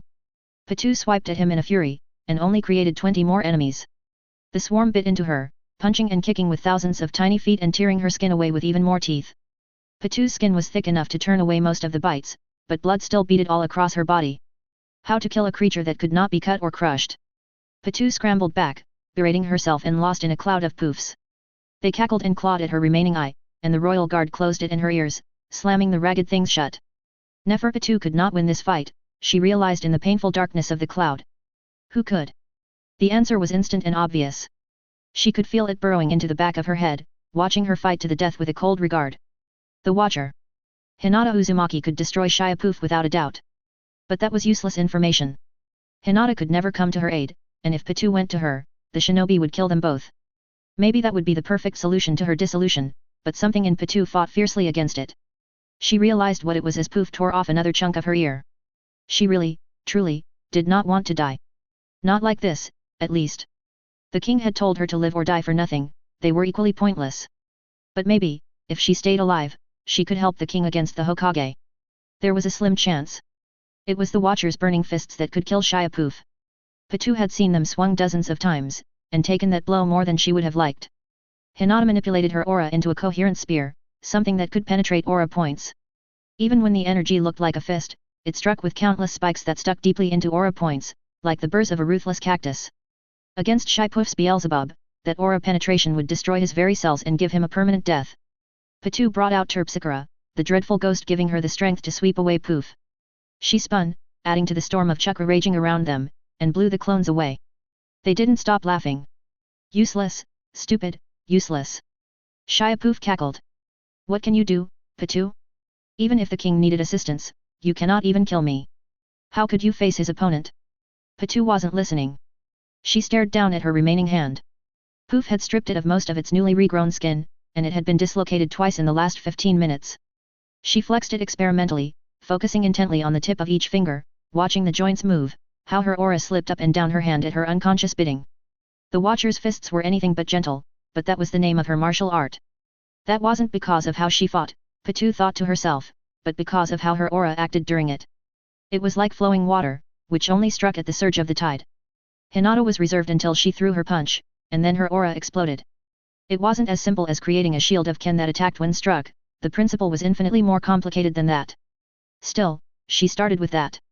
The poof she struck with her blunted aura made an incredibly satisfying splat, but reformed into a dozen smaller ones mere moments later.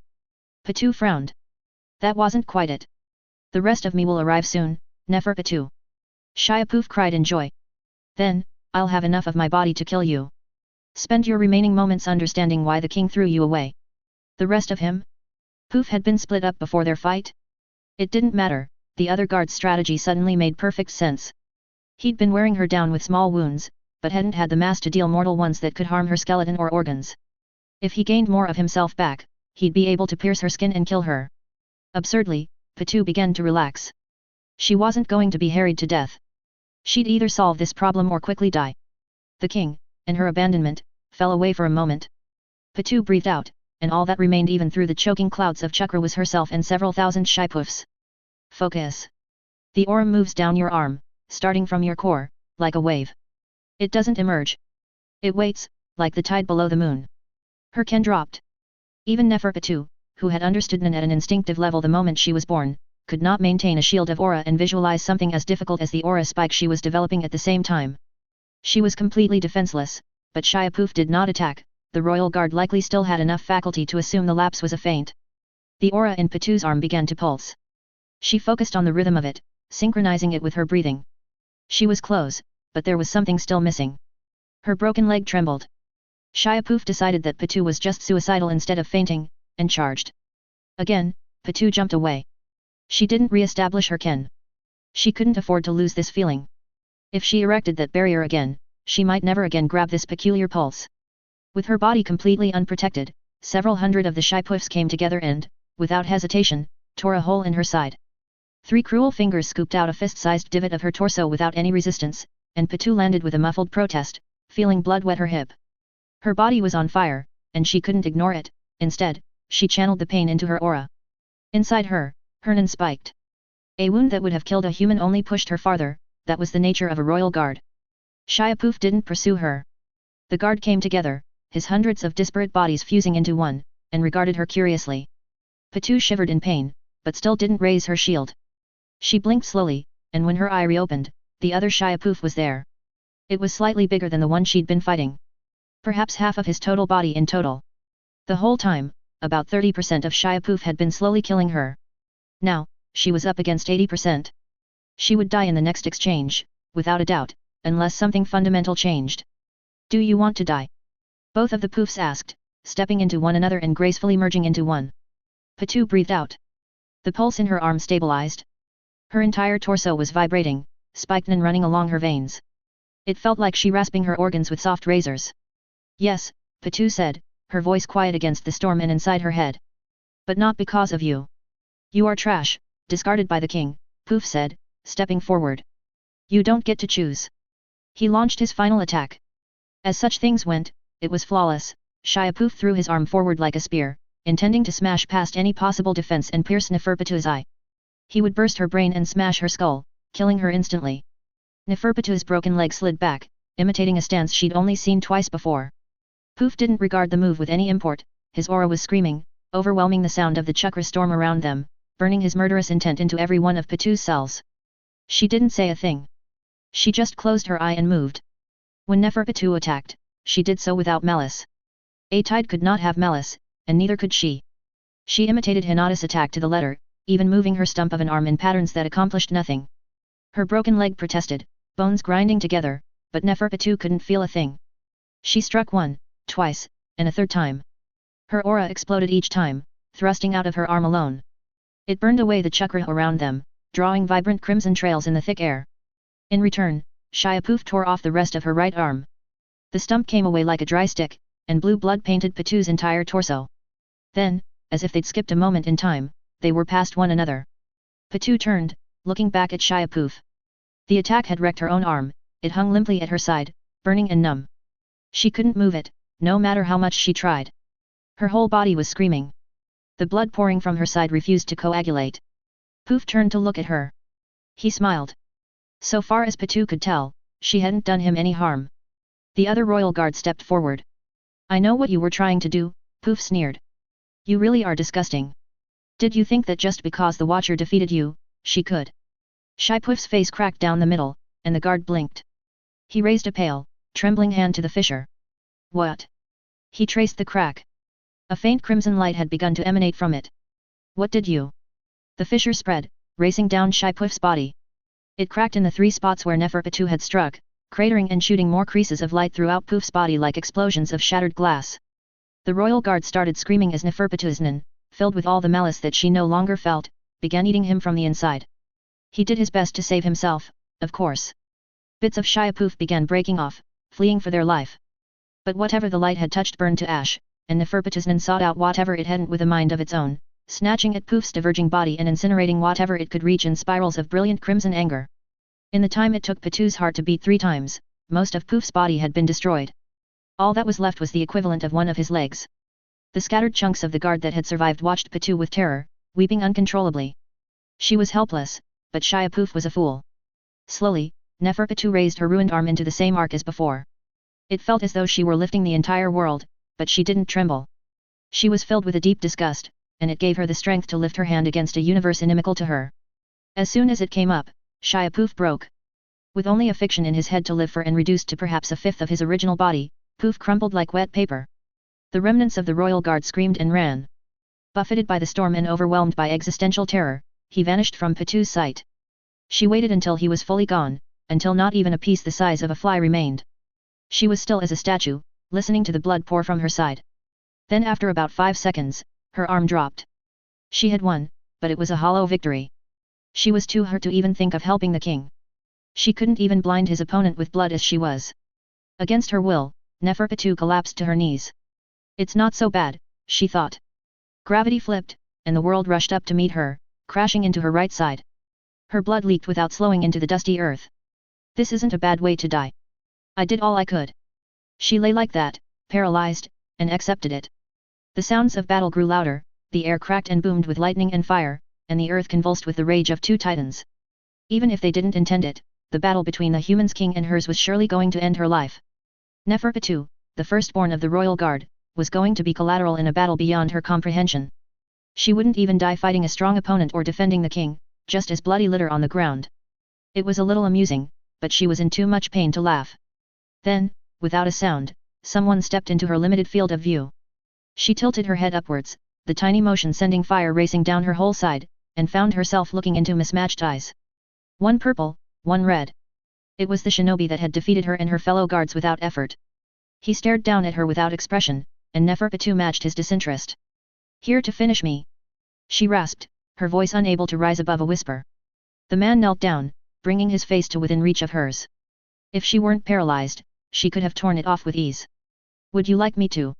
He asked, and Neferpitou blinked. Or tried to. Once her eye closed, she found she didn't have the strength to open it again. She tried to answer, but her mouth was just as sealed as her eye. She felt herself drifting within her own body, hollow and exhausted. Too spent to speak or move, she felt trapped inside her skull. Perhaps she had finally realized the reality of her situation, and was shutting down. Patou waited for the man to kill her, or leave her. He did neither. An arm wrapped around her tiny body, shockingly warm, and suddenly they were flying, cutting through the soupy air without effort. Stop, she wanted to say. This isn't what I wanted. Leave me. Let me die quietly. I don't care anymore. The man couldn't hear her thoughts. Patou wondered if he would have cared if he could. Unable to speak, barely able to think, and covered in a cloak of silence and despair, Neferpitou slipped into the dark. Number. At first, Myrmidon thought he could turn things around. The Hokage went after him with reckless aggression, and for a time Myrmidon was sure that was going to be the missing factor he'd been looking for, the change that would put him on top. The man stepped into danger. He fought on instinct. Myrmidon could process so many possible attacks at once, could move with such speed and surety, and could take more blows without suffering damage. It was inevitable that he would eventually find a mistake in the Hokage's unconscious decisions. Even if it was a weakness no one else in the universe could exploit, an inclination towards a pattern of attack too small to even be called a habit, it would be large enough to leverage into something deadly. Something he could use to end the man, no matter the gaps between them. That inclination existed. It wasn't physically possible that it didn't. But Naruto Uzumaki gave Myrmidon no chance of finding it. Every time Myrmidon stood up, he was knocked down. Whenever he blocked an attack, an invisible copy struck him. When he began blocking some of those as well, adapting to the Hokage's undetectable blows, the Hokage began using jutsu once more. Some were primitive, like the bomb he'd thrown at the man earlier, they exploded and sent out waves of razor wind, or collapsed in on themselves with enormous magnetic implosions. Others were more cunning. Myrmidon had been swallowed up by the earth twice now, and the first time he'd been so surprised that he'd only barely blocked a kick to the face. One of his fingers had been dislocated by that. He'd put it back in place, but the shock and pain of it still lingered in him. He'd been doused in water and covered in fire and tar. He'd taken every kind of punch under the sun and tried to return each and every one of them. Myrmidon wasn't having fun anymore. About 2 minutes into the fight, which only resembled what had come before in that the actors were the same, he was starting to get a little concerned. He still didn't believe he would die. That wasn't part of his mental vocabulary. But his victory was no longer a foregone conclusion. There was going to be suffering involved. Once this fight was over, he'd have to rest. Maybe even heal. He was pretty sure he could grow back his broken tooth, though he wasn't quite sure how yet. Their chakra was still linked, but there wasn't much being transmitted between them now besides violence. That was fine. Violence was in his blood. Myrmidon could understand that. He decided to try a new tactic, and created a clone. This one was an improvement on his previous efforts, it was fully autonomous, and he didn't share its senses. It took half his chakra, but there was still a link between them. Whatever it didn't use would return to him. Myrmidon was sure that would be another turning point. It had to be somewhere. His clone attacked Naruto from one side, and he came in from above. They smashed away at the man's chakra cloak, ripping into the golden shield and tearing through like an impatient child desperate to reach the yolk behind an egg's hard shell. The Hokage growled, and crossed his fingers. Myrmidon knew that Naruto could create clones with speed and precision. Seeing that had inspired him to create his new, improved one. He hadn't known that the Hokage could create 20 at once. He couldn't follow all of the attacks. Myrmidon and his clone were struck from seemingly every direction simultaneously. Most of the blows, he could ignore. The raised nan that slipped past his defenses and buried itself in his gut, he couldn't. The attack sent him flying backwards, spinning through the sky like a pinwheel. The king coughed, and tasted something warm and acrid in his mouth. What was that? Vile? When he landed, he rubbed his hand across his mouth to check. It came away with a small blue smudge. Myrmidon stared at his hand, wasting a critical moment as he processed what he was seeing. He was bleeding internally. It didn't hurt, so the damage was mild. It had probably already healed. But that raised nan had penetrated his defenses. Even with chakra increasing his durability, the Hokage had harmed his organs with that attack. Ah! Myrmidon straightened up. He was still fine. He could move without issue. But that was another piece. Maybe the final piece he needed. That hurt could go both ways. The Hokage's chakra was more advanced than his, but the man's body was still human. A raised nan that had drawn blood from the king could very well be fatal to a human, even a human like Naruto. He hardly had time to understand his new strategy before the Hokage was on top of him again. The man attacked with hands tipped with claws of chakra, and Myrmidon gave ground, a raised nan rapidly taking shape in his palm. Where had the clones gone? Already evaporated? Even now, the man wasn't fully intent on killing him. Either that, or he was doing his best to preserve his chakra, even at the cost of a firm advantage. Myrmidon didn't attack with his jutsu, he knew by now that the man punished obvious attacks with brutal efficiency. Even though his body was still enhanced with lightning, a technique that had only grown more powerful and efficient as the fight went on, the Hokage just kept getting faster. Instead, he tried subterfuge. A spike of coherent lightning erupted from the tip of his tail, firing underground like an errant thunderbolt. As the king retreated from Naruto, he drew the lightning beneath him like a net, spreading it farther with every step. They tore the earth to shreds with their passage, leaving behind a million small grass fires. Smoke filled the air, mingling with their chakra. Then, Myrmidon triggered the lightning field. Still attached to the base of his tail, it lunged upwards, constricting around him and the Hokage and drawing dozens of lines of solid electricity in the air. Myrmidon's tail flexed, and all of the fields converged from every direction at once in an inescapable pattern. Naruto didn't give ground. Instead, he grew 100 small arms of glimmering chakra and caught each and every strand of the lightning net. Myrmidon had expected that, he charged in with unstoppable speed, waiting to be met with another arm. But one didn't emerge. Naruto just watched him come, holding back the net and grimacing. Was this his chance? Had his opponent hit his limit? Overcome with the taste of victory, Myrmidon hurled his raised nan directly into the Hokage's chest. Or at least, that was his intention. Instead of politely taking the blow head-on and dying of a shredded heart, Naruto's chakra flexed with the crack of a sonic boom. His artificial arms squeezed, and the lightning field shattered. The man's real arms came down, wrapping around Myrmidon's outstretched limb with perfect confidence, and pulled. His legs came up in the same moment, and despite Myrmidon resisting with all his titanic strength, the human dragged him down into a picture-perfect armbar. The transition from his charge to the grapple was so seamless it seemed choreographed, and they struck the ground with enough force to crater the earth. The raised Nan guttered out. Naruto's legs wrapped around Myrmidon's torso as he pulled the ant's arm farther back, and the king felt the stirring of something like panic.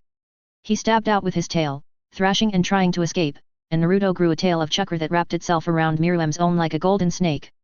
Then, they were frozen, straining against one another with all their might. Naruto had a distinct reach advantage, his arms and legs were longer, and they and his chakra pinned Myrmidon in a seemingly inescapable grapple. The king rolled and roared, his chakra burning and exploding as he tried to buck the Hokage off. The man didn't care. His chakra cloak absorbed everything without protest, even as the land around the palace began to convulse and break with Myrmidon's anger. Myrmidon couldn't believe it. He could cause an earthquake with his rage, but he couldn't shake this single human off his arm. The palace began to collapse under the tectonic assault. The pressure on his arm intensified, his elbow joint screaming. Myrmidon's body had been engineered to be impossible to disassemble, but it only took a couple moments in the armbar to convince him that the Hokage was more than capable of yanking his forearm clean off. He started screaming. It was pain and frustration and disbelief and rage in equal measure. Trapped, with no way to escape Naruto's hold, Myrmidon's scream grew beyond deafening and beyond what was physically possible. It flattened what grass remained and put out the countless fires their movement had created. It reduced what was left of the palace to powder. It even pushed back the choking clouds of chakra. For the first time in what felt like an endless fight, Myrmidon could see the sky again. His scream shook Naruto's chakra. The snake around Myrmidon's tail flickered, and he broke free from it with a final roar of effort. At any other point in his entire existence, Myrmidon would have attacked again, trying to spear Naruto's spine with his newly freed tail, but at that moment his only concern was gaining distance. He used his tail like an extra arm, desperately digging at the ground and trying to drag himself away from the Hokage while he wailed and struck at the man with his free hand. Another raised Nan formed, a small and deadly sphere, and he struck at Naruto's face. The human released Myrmidon's arm, bringing both up in a prayer motion. To Myrmidon's complete astonishment, he clapped the keening raised Nan out of existence, squishing it like a party balloon. With his arm free, Myrmidon leapt away. He didn't have the faculty to choose a perfect trajectory, and his shoulder carved a 200-meter divot in the earth before he stopped himself and scrambled back to his feet to face his opponent. He'd expected Naruto to be chasing him. Instead, he found himself looking at a wall of earth. He flipped it. Myrmidon had time to realize before several hundred tons of soil and stone came down on top of his head.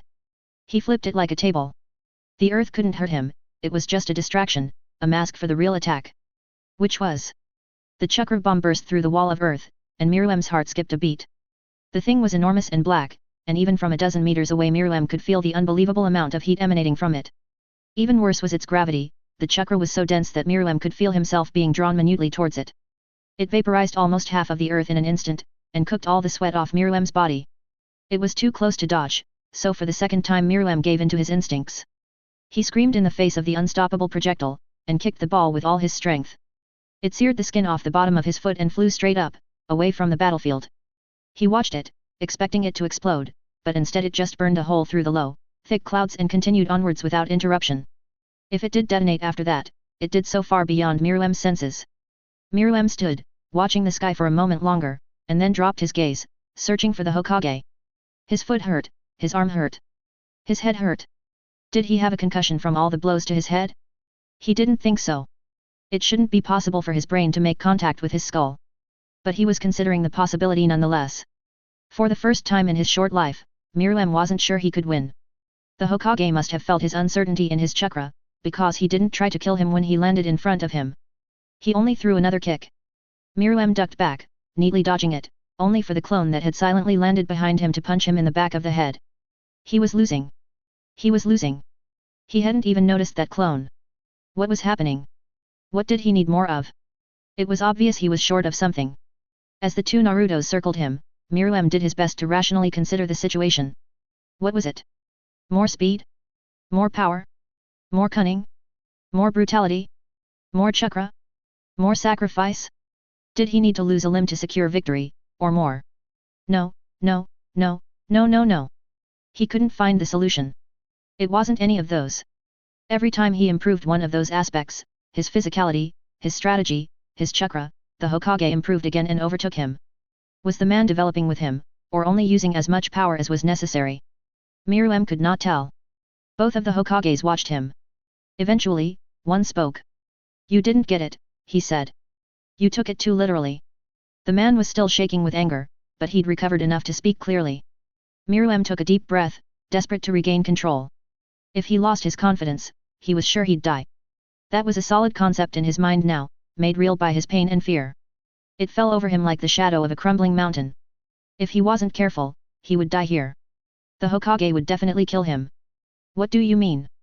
That the man wanted to talk again instead of trying to beat him to death was a distinct relief. But the relief brought shame, just as deep. It's not a real rope, just like you're not fire. Naruto sighed. And hurting someone, or killing them, doesn't make them not a part of it anymore. You can't get that because you've only ever had one person. The link was there again. Maybe it could give him the inspiration he needed to win.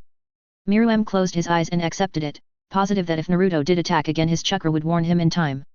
Someone who was gone could still be a strength. That didn't make sense to him, until it did. Oh. He felt stupid for not realizing it before. It wasn't like Hinata's existence gave Naruto strength, she wasn't transmitting chakra to him or anything like that. He was thinking too literally. But then, what was it? Someone who was gone could still exist in your heart. Myrmidon didn't get it. The heart couldn't carry anything but blood. This isn't working. Another angle, then. Naruto attacked, both of him, and Myrmidon fell into the familiar pattern of combat. But there was something different about it now. Connected this close, both of them knew their blows before the other did, the transfer of intent was perfect. Even now, the Hokage was trying to tell him something. Was he that weak? If I were weak, I would have killed you without a question. The man threw 3 jabs, and Myrmidon dodged the first 2 and grabbed the last one out of the air, wrapping his hand around the Hokage's fist. You're obviously too dangerous to keep alive. That's what you're thinking, right? But if I can afford to spare you, you're the one who is weak. Myrmidon tried to squeeze, to shatter the man's knuckles, but his fingers wouldn't budge. You are the weak one here, Myrmidon. The king stomped the ground, and the earth erupted. He'd finally begun to understand how to manipulate earth with his chakra. It had taken him an embarrassingly long time by his reckoning. I took this county in a day. I nearly broke your wife. I've killed every challenger, I've thrown away my guard, I moved this whole rotten country for a single person. I've challenged you. You cannot call me weak. Sure I can, Naruto said out loud. He hurled Myrmidon aside, his clone catching the king and slamming him into the ground like a ragdoll. What can you do about it? His clone kicked Myrmidon in the spine, sending him tumbling away, and received a nick from the king's tail in return. The clone glanced at the small gash in his chakra cloak, shrugged and disappeared in a puff of smoke, leaving only the original as Myrmidon bounced to his feet. I can kill you, the king declared, and was horrified to realize he didn't really believe it. I see what you're doing. You won't turn me into a slave. Naruto cocked his head. His chakra betrayed genuine surprise. What do you mean? Myrmidon didn't speak. He didn't even know the words to express the creeping dread in his gut. He remembered Sasuke Uchiha, and he felt the dreadful void of the man's gratitude. Naruto attacked again, and Myrmidon refused to give ground. He grew a cloak of lightning and fire, an imitation of Naruto's, and as the two of them traded blows the chakra of their cloaks mingled and became a typhoon of purple and gold, flattening everything around them. Then, Myrmidon's world flipped upside down. It wasn't because of anything Naruto had done. For the first time in a long time, Myrmidon felt that he was at least holding his own thanks to their chakra link. It was simply because of what was coming through that link. Deep in his heart, at the fundamental foundation of his soul, Naruto held the same gratitude towards Sasuke that Sasuke held towards him. Myrmidon tripped at that revelation and ate a haymaker to the jaw for his lapse. It didn't make any sense. How could Naruto feel the same gratitude towards his servant that Sasuke felt towards him? It didn't make any sense. It didn't make any sense. Man, Naruto thought. He elbowed Myrmidon in the gut, and the king's breath left him as a heavy gag. You really are an idiot, hey? Myrmidon stumbled back, choking on both his incomprehension and lack of air. From the beginning of the fight, he'd been looking for the path to victory, the glimmer of distant light that he could reach by constructing the right set of tools, by making the correct observations and creating the perfect strategy to overwhelm his opponent. But now, he saw another light at the end of the tunnel.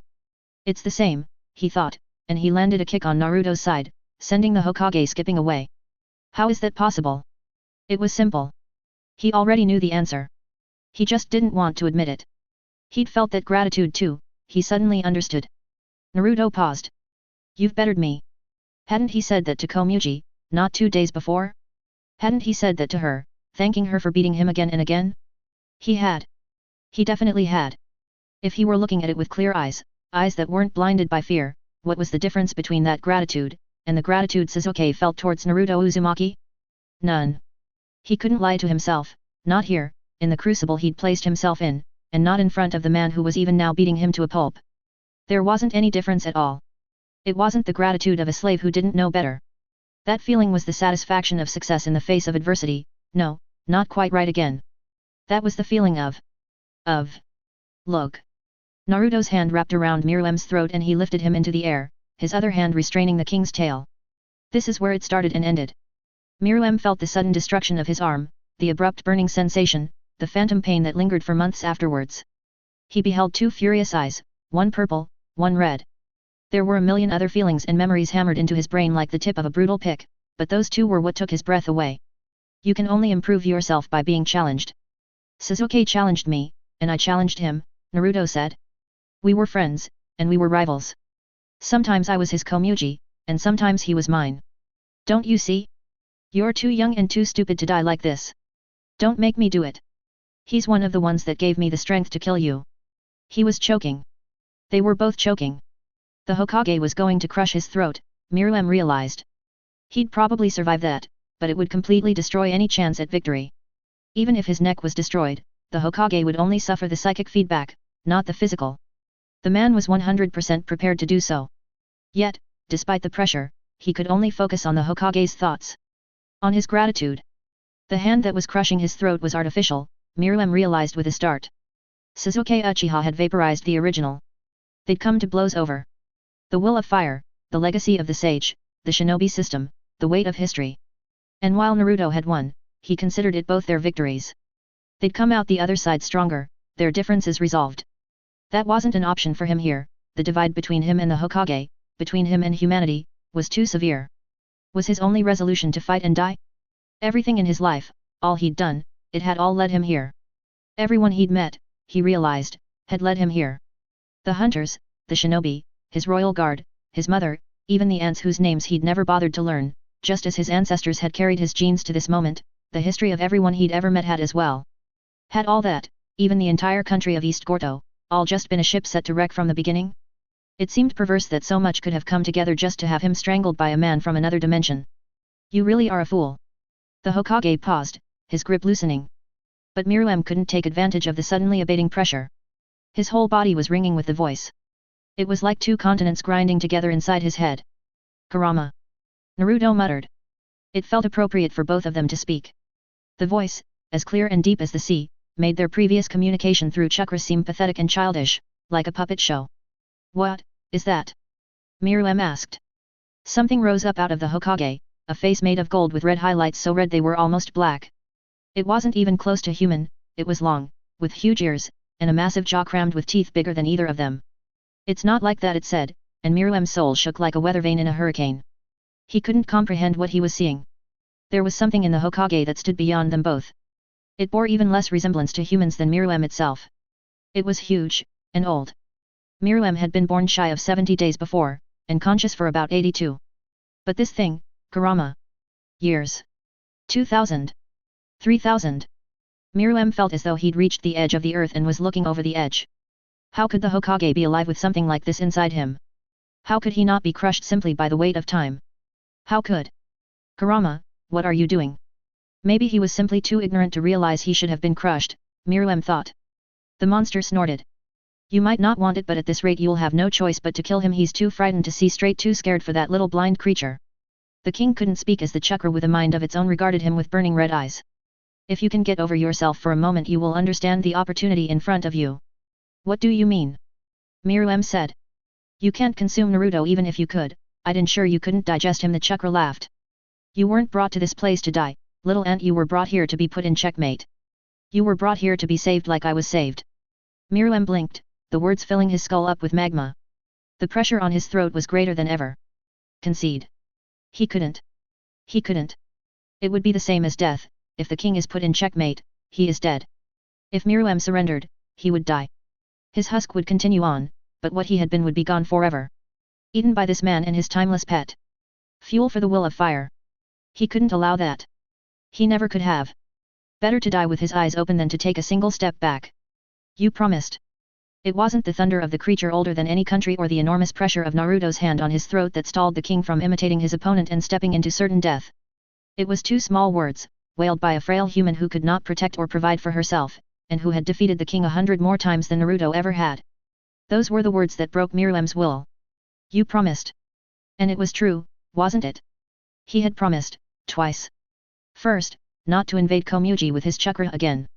He'd broken that one. He'd rendered his word worthless. The second. Once I'm done with them, we can finish our game. Myrlem found clarity in his own words. As Naruto prepared to tighten his grip and destroy his neck, the king stepped back and considered his own situation without fear or regret. If a king ended up in checkmate, whether by mistake or misfortune, that was the end. The game was over, no matter what. The loser only had two choices: they could concede, or force the opponent to take their piece. Their life. The only material difference in the outcome was whether the loser retained their dignity. What kind of pathetic creature would I be, Myrlem thought, if I could concede to Komugi without shame, but not to this man? How stupid would that be? And how could I break two promises in a row, when they're the only ones I've made? The Gunji board was surely long destroyed, he realized. His anger and panic had certainly disintegrated it.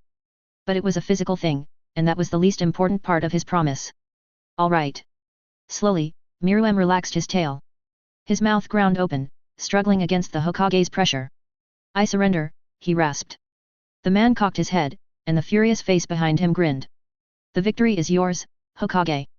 The duty of the strong. Hinata suspected she was having a nightmare. At some point, she might have fallen unconscious, perhaps during the fight, finally overcome by her exhaustion or the unspeakable pressure of the dueling chakra of the king and her husband. Maybe she was seeing her fears, and not reality. The fantasy vanished as quickly as it arrived. Hinata watched with cold shock as the storm of chakra blew away, dispelled in an instant. The devastation it left behind was clear for the first time: the palace has been completely destroyed. Not even its foundations remained. The land around it was completely sundered, ripped open by the king's anger and blasted to glass by Naruto's. It was as though one of East Gorto's weapons of mass destruction had been set off and confined to a blessedly small area. The king had surrendered, and Naruto had accepted it. Hinata's mind skipped over that like a smooth stone across still water, trying to come to terms with it. What was more difficult to consider, that the king had conceded at all, or that Naruto had taken it with a smile? That he'd smiled at it. That thing? It's over. That was Killua. He was leaning forward like the eager child he was. That was insane. Gone, finished for him. What happened to the king? The ant and Naruto were about 8 miles away now, and even the enhanced eyes of the hunters could only pick out two distant figures without detail or comprehension. The king. Hinata murmured, her hands clenching. Gaara glanced at her, taking a cautious step closer. She couldn't finish the thought. What could she say? What could she possibly say to encompass what she was feeling? The world was burning down around her. If she said that out loud, she'd sound insane. Without warning or sound, Sasuke arrived on the hilltop, coming to a stop at her side. Everyone jerked away from him on instinct, except Hinata, who'd seen him coming, and Netero, who observed him with cool detachment. The chairman shifted back towards the distant king with a small grin, and brought 2 fingers up around his eye. He'd saved Neferpitou. Hinata had seen it, but she hadn't really cared. The royal guard was all but dead, along with Shiapoof. The latter had fled into the miasma of chakra, and certainly been destroyed in the crossfire. Hinata had lost track of what was left of him in the chaos of the fight. Now, Pitou was with the rest of the ants and Komugi, slowly bleeding to death while ensconced by the population of East Gorto. Sasuke, Gaara asked. What happened down there? Isn't it obvious? It wasn't Sasuke who spoke, though he turned to regard the man who had. Netero didn't look at any of them. He just kept peering through the hole created by his fingers, the lens of Nen there shimmering with invisible light. The chairman was grinning. He surrendered. The king surrendered. Gon and Jing asked the same question in the same tone and then shot an accusatory look at the other, both clearly thinking they'd come up with it first. Impossible, Killua laughed. The arm the king had broken was held stiff and limp by his side. There's no way that thing. Hinata felt herself start to shake. She felt as though she were watching the world from 5 feet behind herself, her body reduced to an empty, mute doll. Do you think Sasuke here is a fool? Netero asked, his tone mild, and Killua's words died in his throat. He thought the king would surrender. He dropped his hand, and looked at Hinata, making eye contact through the side of her head. Her expression was frozen, severe, but the chairman was still grinning. He thought Naruto would ask the king to surrender. Did you think he was simply deluded? Sasuke inclined his head. I'm just trying to do what Naruto would do. He'd been right. He'd been right. Suzuki had known her husband's intent better than her. Had this place really made her that foolish? Had it severed her from her family that quickly? Hinata remembered the king, remembered Himawari, and her trembling grew more violent. The king I met wouldn't have surrendered, Suzuki said. He was almost suicidal in his need to overcome me. It's why he gave me the strength to bring Naruto here at all. He frowned. I have no idea what Naruto did to make him back down. There's no way I could have managed it. Did you really think it would end differently? Hinata took another step back, trying to purge herself of emotion and watch everything with the all-seeing eyes her family was famous for, but her desperation and fear and doubt followed her and only made everything muddier. Naruto had talked down pain, even after he'd stabbed her in the lung. She'd seen it in his memories. But that had been a personal connection, Pain had been a fellow student, someone trying to change the world. There wasn't a connection between him and Myrmidon. The king was hunger and rage, and his chakra pushed away everything. Hinata's heart froze. Like the storm of chakra, her anger and pain dissipated, and the situation was finally clear to her. The king was lonely. What did her husband understand better than loneliness? Nothing. There wasn't a thing in the world. Even with a family, even as the Hokage, even able as he was to give and receive limitless love, Naruto Uzumaki had spent the first decade of his life crushed by an unbearable loneliness. That was what had driven him to take the king's surrender, Miriam's unwitting lifeline of empathy. Hinata understood now. And yet, she was 100% sure it was a mistake. The king wasn't a lonely child. He was a biological weapon that existed to consume and dominate. She'd spent enough time in his mind to know that. Fuck. To know that Komugi was the most important thing in the world to him. Something he'd move every living being in the country on behalf of without a second thought. Hinata took one more step back. She was barely herself now, just a distant consciousness watching her body and the others on the hill. Did you really think it would end differently? She thought. She really had. This could be a problem. The reality of the situation snapped her back into place. She was herself again, and the hurricane in her soul began tearing her in every direction once more. It didn't matter if the king was lonely, she thought. He couldn't be allowed to live. He couldn't be forgiven. If Naruto couldn't see that, she'd have to take care of it herself. And unlike the king, she could be forgiven. As she watched with a new conviction burning in her chest, Naruto created a clone. Neither he nor the king were speaking, but their chakra rolled and sparked, they were communicating without words. Stay, Hinata could read in its intent. Like a command to a willful pet. Then, Naruto moved. The clone stayed. The king stayed. He was in front of her. In the time it took for her eyes to register that her husband had moved at all, he went from facing the king to facing her. Would people stop doing that? Killua muttered. Hinata barely heard him. He was here. After more than 2 months her husband was here. Hey. He smiled. Hinata didn't think. She just rushed forward, and Naruto caught her, wrapping her in his arms and squeezing her to his chest. Faint golden chakra played along him, the leftovers of his cloak, spreading across her body with a ticklish warmth. Hinata breathed him in, smelled him, felt his arms around her and the comforting solidity of his broad back, and felt something relax. Like a vice around her brain had been released, the migraine that she hadn't even been aware of vanished. It was more than just his presence, his golden chakra danced across her body, closing every lingering cut and scrape. For the first time in over a month, her right leg stopped aching, the damage done by Patu finally and fully healed. They stayed like that for what seemed like forever, but the moment ended far too soon. Are you okay? He whispered, pulling back just an inch. Hinata looked up at him, her eyes deactivating. She considered, and then shook her head, trying not to bite her lip. Saying it out loud would make it real. Naruto's face fell, and he nodded. Yet. He muttered. Yet. What about Shino and Kaiba? He looked to the side, Tagara. Where are they? I can't feel them. We left them and some others at a settlement, Gaara said. Everything and everyone was quiet now, the hunters, Hinata thought, because of the paradox of the man who'd defeated the king sweeping her into his arms, and the shinobi thanks to their respect. Make a clone. I'll guide you to them. Naruto did, refusing to release Hinata. She was relieved. If he let go, she thought, she had no idea what she'd do. Safe, fully and completely safe in her husband's arms for the first time in far too long, Hinata forgot about the chimera ants, at least for the moment, and surrendered to her relief and joy. Number. It is difficult, Xenozaldik thinks, to have an objective opinion of a man after you just watched him reduce several square miles to glass and come away without a scratch. He stands alongside his son and watches Naruto Uzumaki hug his wife, and the contrast between the man's tenderness now and the unbelievable power and ferocity that must have been necessary to subdue the king of the chimera ants makes him smile. Xeno has never regretted his life or his actions. He thinks of his job as something in between a public service and an expression of a deeply personal philosophy. Human life is common, but not cheap. Human life can be ended in an instant by anyone and anything, but that only makes its perseverance more marvelous, like the beauty of a spider's web. But he has regretted what his profession has done to his family. Like it does everything else, time slowly broke down his original intent. He'd taught his son how to kill because he had nothing else to give him. And then, Silva passed that along to his grandchildren. Of all of them, Zeno is sure that Killua is the only one who is close to understanding what made him a killer in the first place, and that was from willful teenage rebellion more than any concrete philosophy, at least at first. The Zaldik family he has unwittingly produced doesn't have balance. They are assassins first and humans second. Illumi, Kalito, and Miluki could never embrace someone with the guileless passion of the Hokage, even their own family.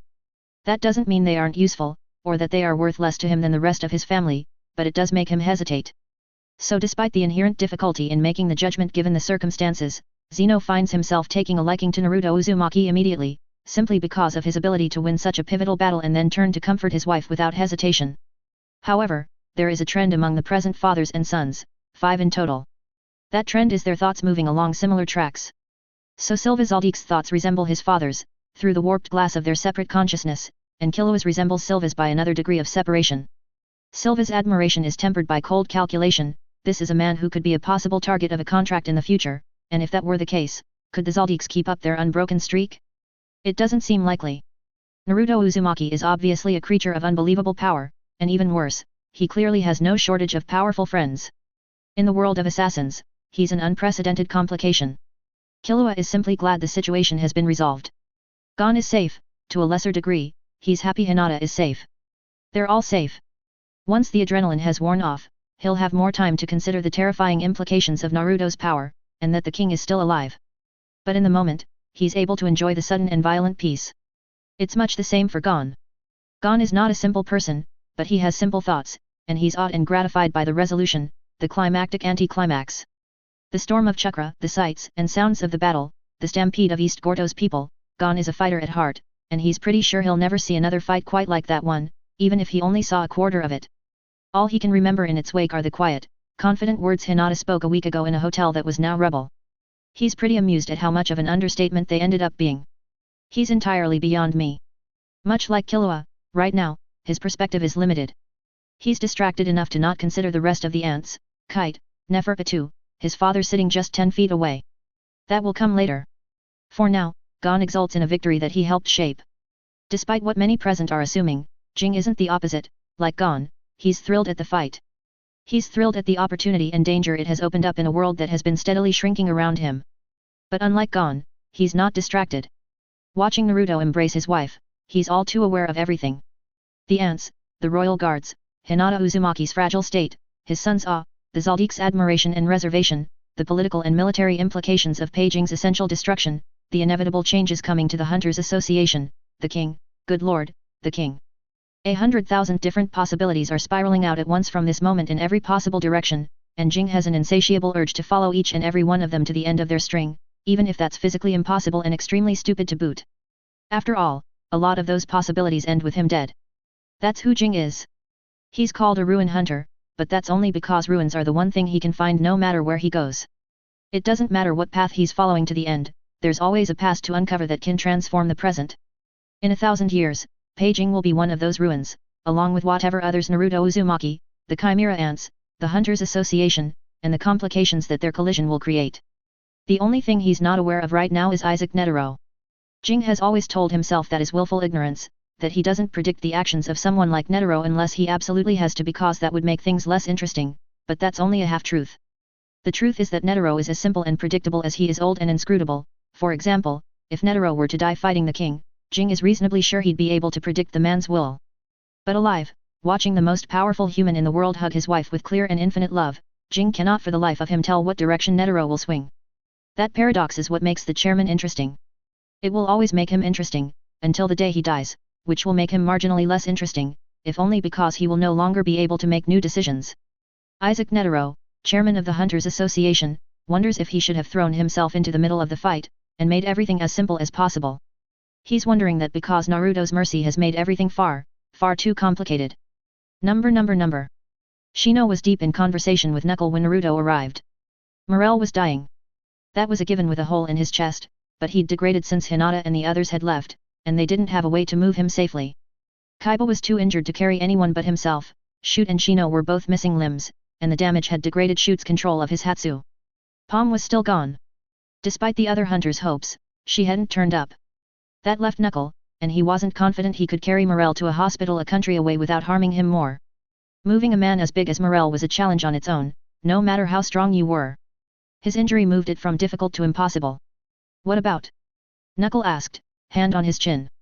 They were both sitting, propped against the building Morel had fallen into a coma in. Could you paralyze him? Or turn him into something easy to carry? Shino cocked an eyebrow, which was far more effort than it should have been.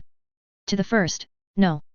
I could have bred some insects for that purpose, but I lost too many specialists for that, the hive won't listen to me anymore. And to the second, no. Why? Knuckle was growing frustrated, and rightfully so. His master was dying, and they had no way to save him.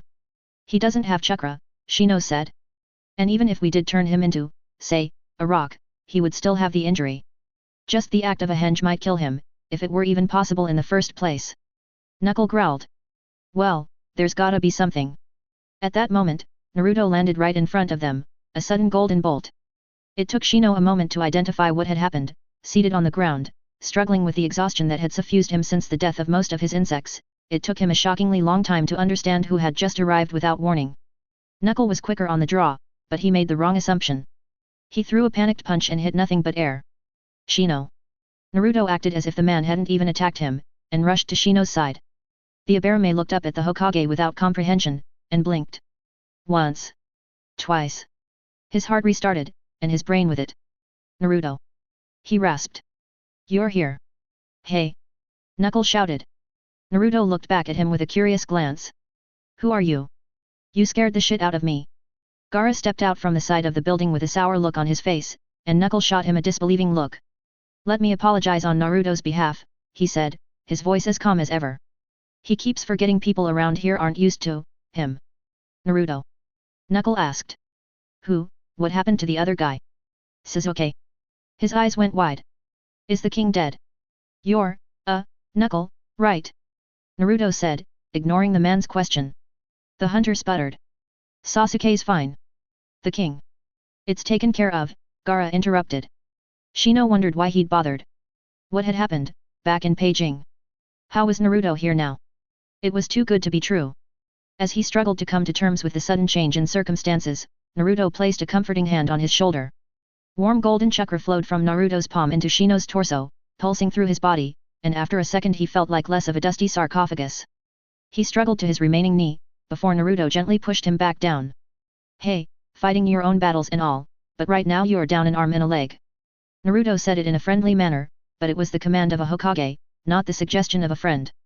Chill for a second, all right? Let it sink in. He couldn't. Naruto, he said again, his voice a little stronger. Morel. Gaara told me. Kaiba and Shoot too, right? The Hokage was 100% confident and in command of the situation. That's what they'd been missing during this whole mess, Shino suddenly realized. A leader. Sometimes, it was a great comfort to have someone else to shoulder the burden. I'll get them. Naruto stood up. Knuckle, can you help Gaara? He's gonna wrap Morel up for the trip, I can carry him, but I'll need help keeping him still. Knuckle, standing shocked and wordless, closed his mouth with a snap, and nodded his head. He hurried into the building ahead of Gaara, new urgency in his action. Shino's head was still spinning, but slower now. He was finally feeling like himself. What did that to you? Naruto asked in the temporary quiet. Shino could hear Gaara's sand shifting. If he had to guess, the Kazekage was probably wrapping Morel in something like a cocoon, an over-the-top medical restraint. The Hokage was subdued, he was staring at Shino's missing limbs. A royal guard. The king, he said. One each. Naruto's eyes narrowed. Probably should be glad I didn't know that earlier. I might have done something I'd regret. Shino cocked his head, analyzing the words. He's alive, isn't he? He said after a moment. You left the king alive. He surrendered. I took it. Naruto pursed his lips. Why? You think it was the wrong idea? No. Maybe. Shino couldn't decide. It depends. I guess we'll see. Things are going to get complicated. Naruto chuckled. Yeah, I figured. I think I'm going to need some catching up. Sasuke told me things were time sensitive, I didn't ask enough questions. He hesitated. Hinata, what happened to her? I couldn't. Sudden clarity surged through Shino, and he locked eyes with the Hokage. She spent time with the king, alone. He considered it. His voice dropped. Naruto, listen. Of all of us, any human alive, she's been exposed to the chimera ants on a completely different level. He frowned, a sharp pain forming in his chest as he realized his next words were true. If the king is still alive, if any of the ants are still alive, you have to watch her. Hinata. Naruto sounded incredulous, and Shino thought he was right too. He never could have pictured himself saying anything like that about the Hinata of 2 months ago, the one Naruto had kissed goodbye as she stepped through the portal to West Gorto. But now, he couldn't afford not to. Yes, Hinata. Shino felt his face twisting, unable to hide some measure of his grief and guilt. She really, truly hates them, Naruto. If the king is still alive, she'll try to kill him. I don't have a single doubt. The Hokage rocked back. She wouldn't do that. Not after he'd. Naruto, listen to me. Did she seem okay? Did she seem like herself? Shino asked, and slowly, Naruto shook his head. We failed. Shino shook with his conviction. His missing limbs ached. We failed you, and we failed her. We relied on her too much, and she saw for all of us every terrible thing the ants did. She went to try and talk the king down, he was obsessed with her. We never should have let her go. Shino dropped his head, ashamed to look the Hokage in the eye. It will take her time to get back to herself. They stayed like that, in dreadful silence, for a good 10 seconds. Okay, Naruto said. Shino looked up, and the Hokage extended his hand. He didn't look anything but determined. He took the Hokage's hand. Okay, Naruto repeated as he dragged Shino to his remaining foot. One thing at a time. First, we gotta get you all to a hospital. He frowned.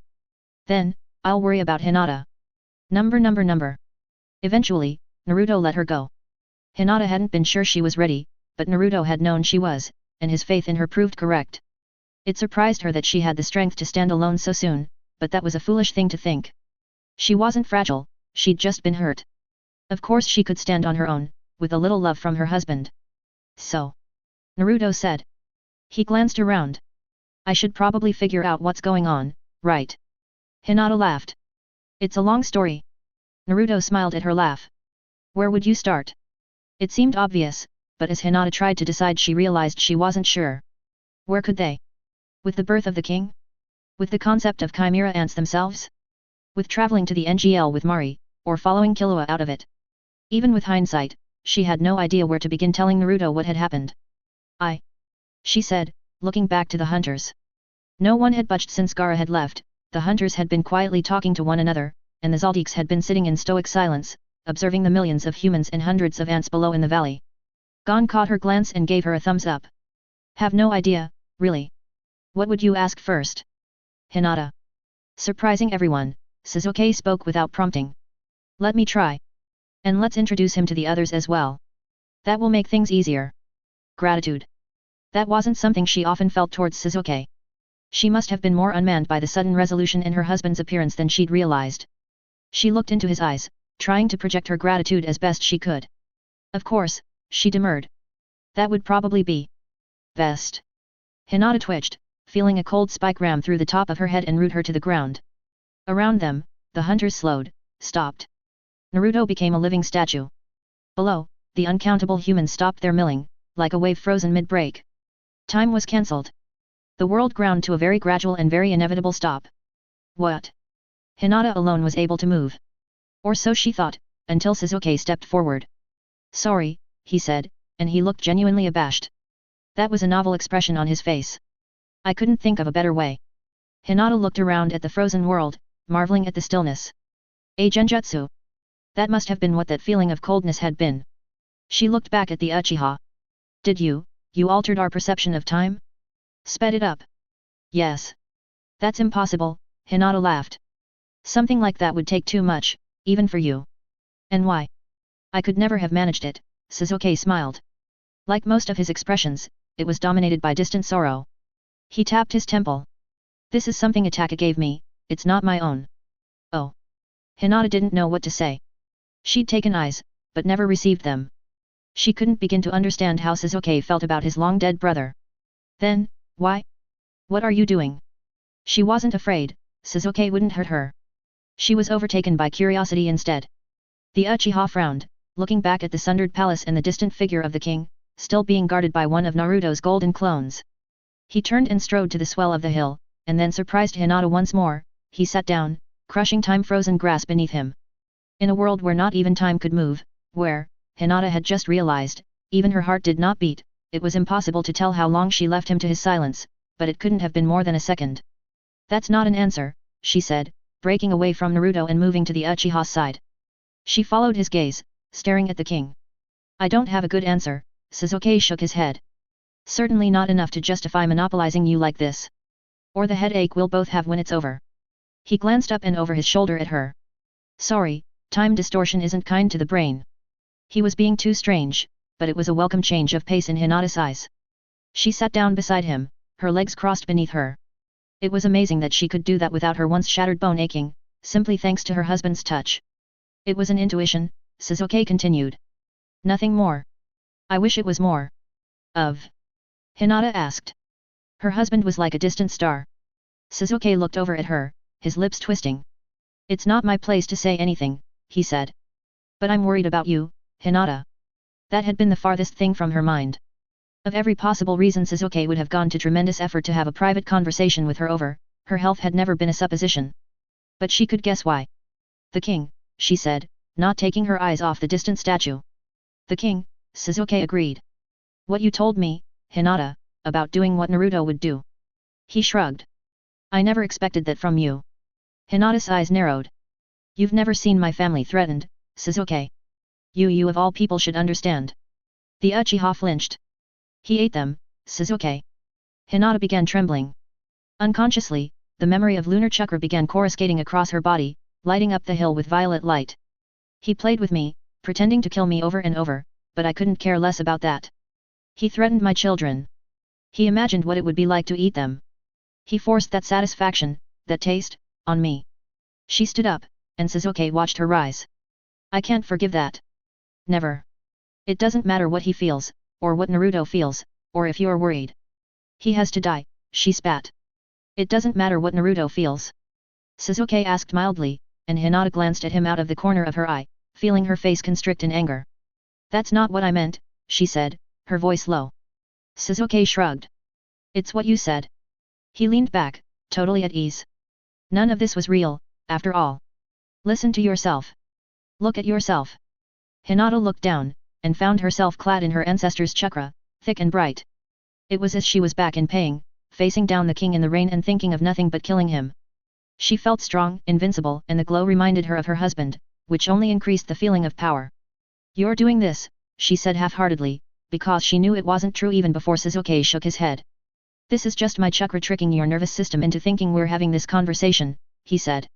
Like some half-rate ninja. You have that armor because that's what you want right now. Even after the king surrendered, all you can consider is killing him. You already said that was none of your business, Hinata said, trying to calm down. She unclenched her fists, and the chakra around her faded, leaving her human. It's not, Suzuki said with conviction. To tell you whether you are right or wrong, or to stand in your way no matter your decision, none of that is up to me. He stood up as well, facing her directly. But you said so yourself. I, of anyone else, should understand, right? His remaining arm came up, hesitant, and then dropped.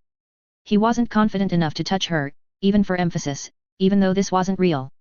That feeling of wanting to hurt him so he won't be able to hurt anyone else, that's the same thing that drove me away from the village in the first place.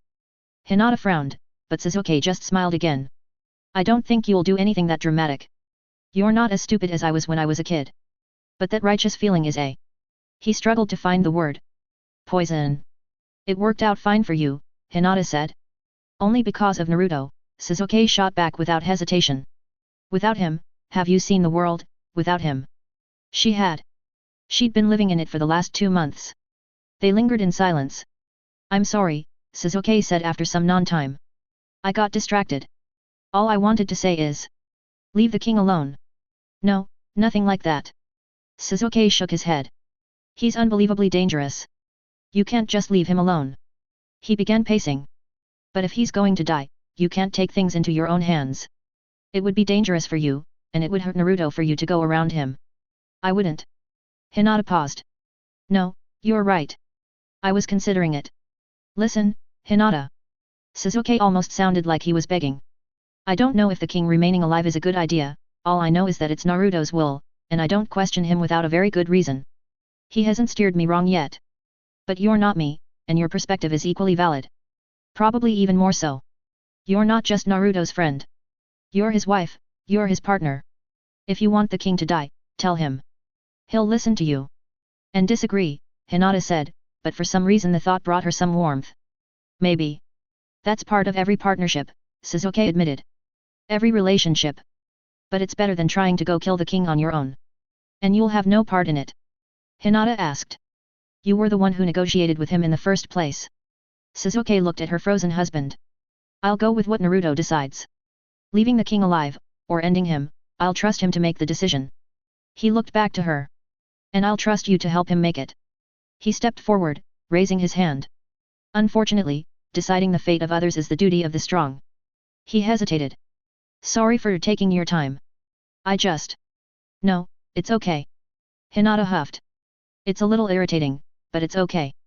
Thank you for the thought, Sasuke. The Uchiha gave her an uncertain smile, and touched a finger to her forehead.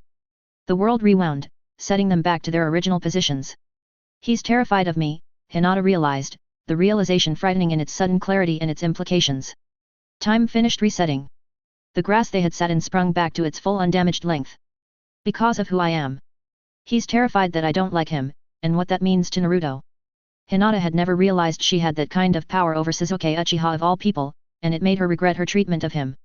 The genjutsu shattered, and time resumed. Best. She finished a distant sentence. Sasuke, no longer an illusion, strode forward, and Naruto followed him. Like most things Sasuke did, the introduction was efficient. Number. It passed in a blur. Sasuke spoke, Naruto charmed. Netero could tell the man was in his element, meeting important strangers and presenting a humble and unflappable image, but he was the one at a disadvantage in this meeting. Even though he had already defeated the king, he was still approaching from a position of ignorance. That gave Netero a measure of peace. Throughout everything, Hinata watched, as she did.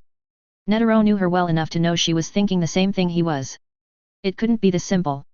Sasuke explained to Naruto the nature of the ants, the Hunter Association and its role in fighting them, what had transpired in the NGL and how East Gordo had been taken over.